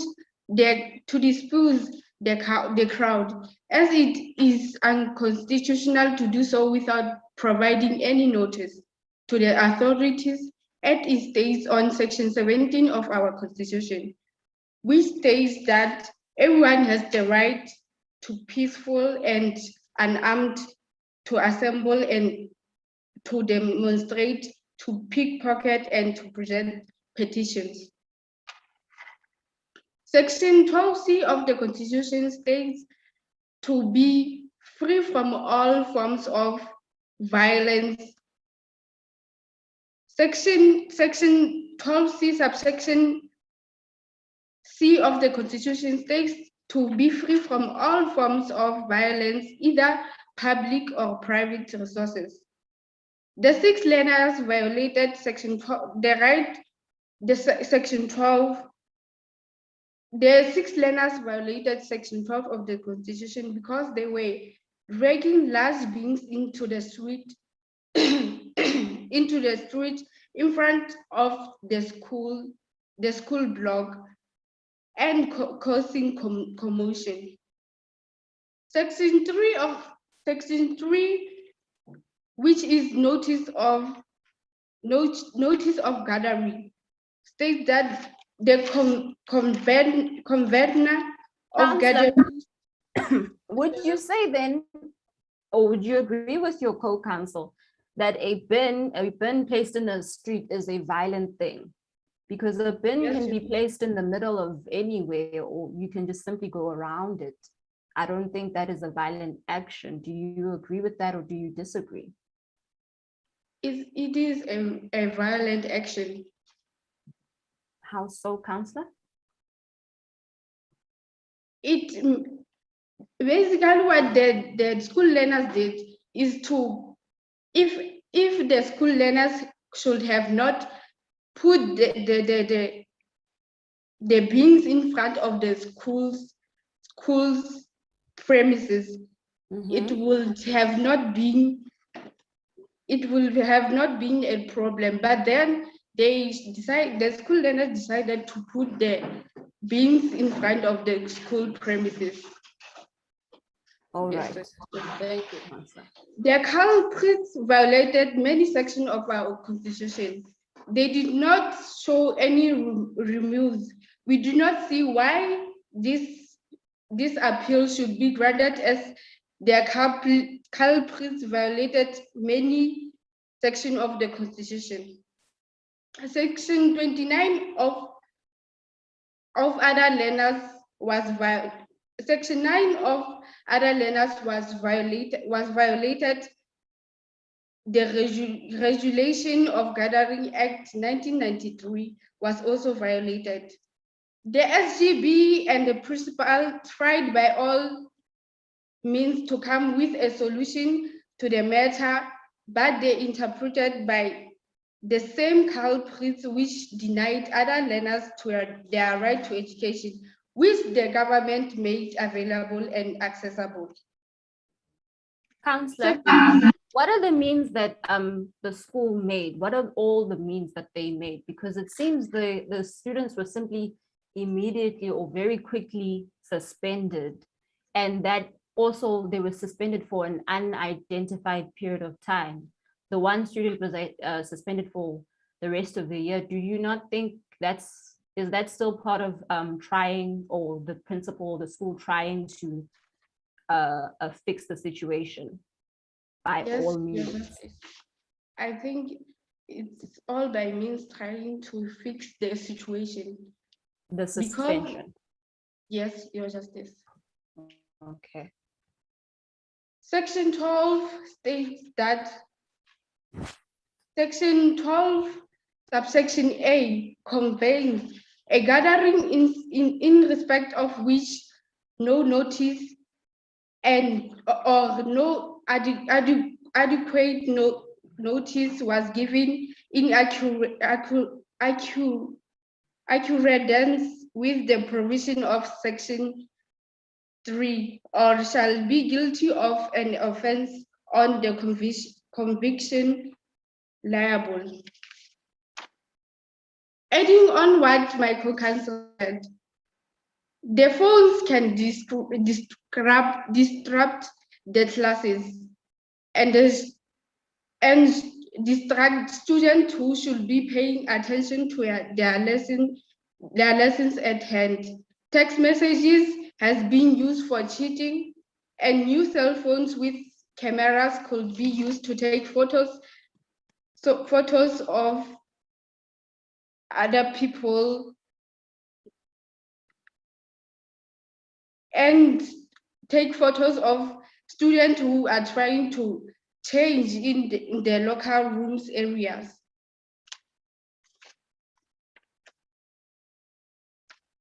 The learners also violated the Section 4 of the school's code of conduct by adhering to it and being violent towards the decision took by the SGB and the principal of the school. Counsel of the respondent respectfully request this honorable court to declare that the High Court was incorrect in finding that there was violation to the right of privacy and basic education, since the respondents were treated incorrectly. To rule that the learners violated the school's code of conduct and cannot be subjected to Section 4 of the school's code of conduct, since the violation rule was not based on the code of conduct of the school and culprits violating many rights. Thank you, Your Justice. Thank you so much, counsels, on behalf of the respondent. We appreciate your submissions, and now we'll hear the rebuttal from the applicant.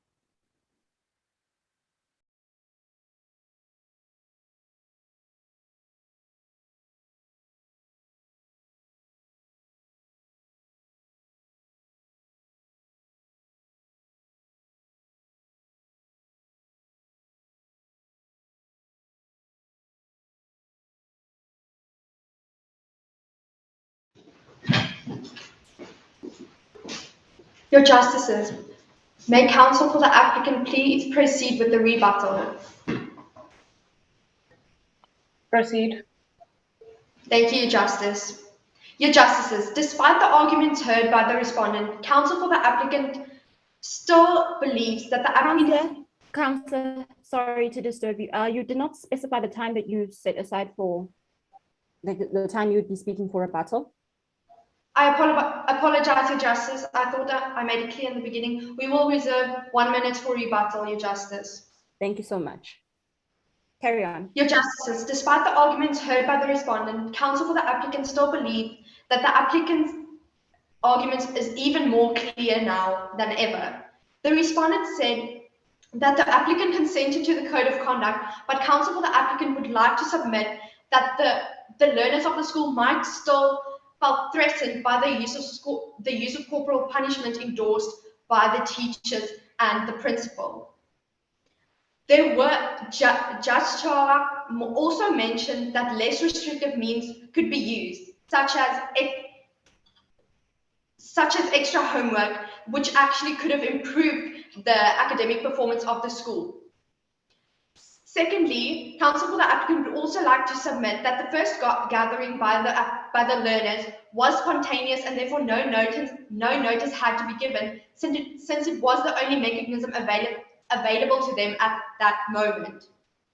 That concludes our argument for the applicant. We respectfully leave this case up to this honourable court. Thank you, Justice. Thank you, team, for the applicant. You may mute yourself, and I declare this court proceeding as adjourned. I think I can just indulge the court for 2 seconds to give feedback. So, my fellow justices, if you could just give quick feedback that has nothing to do with the substantive argument, of course.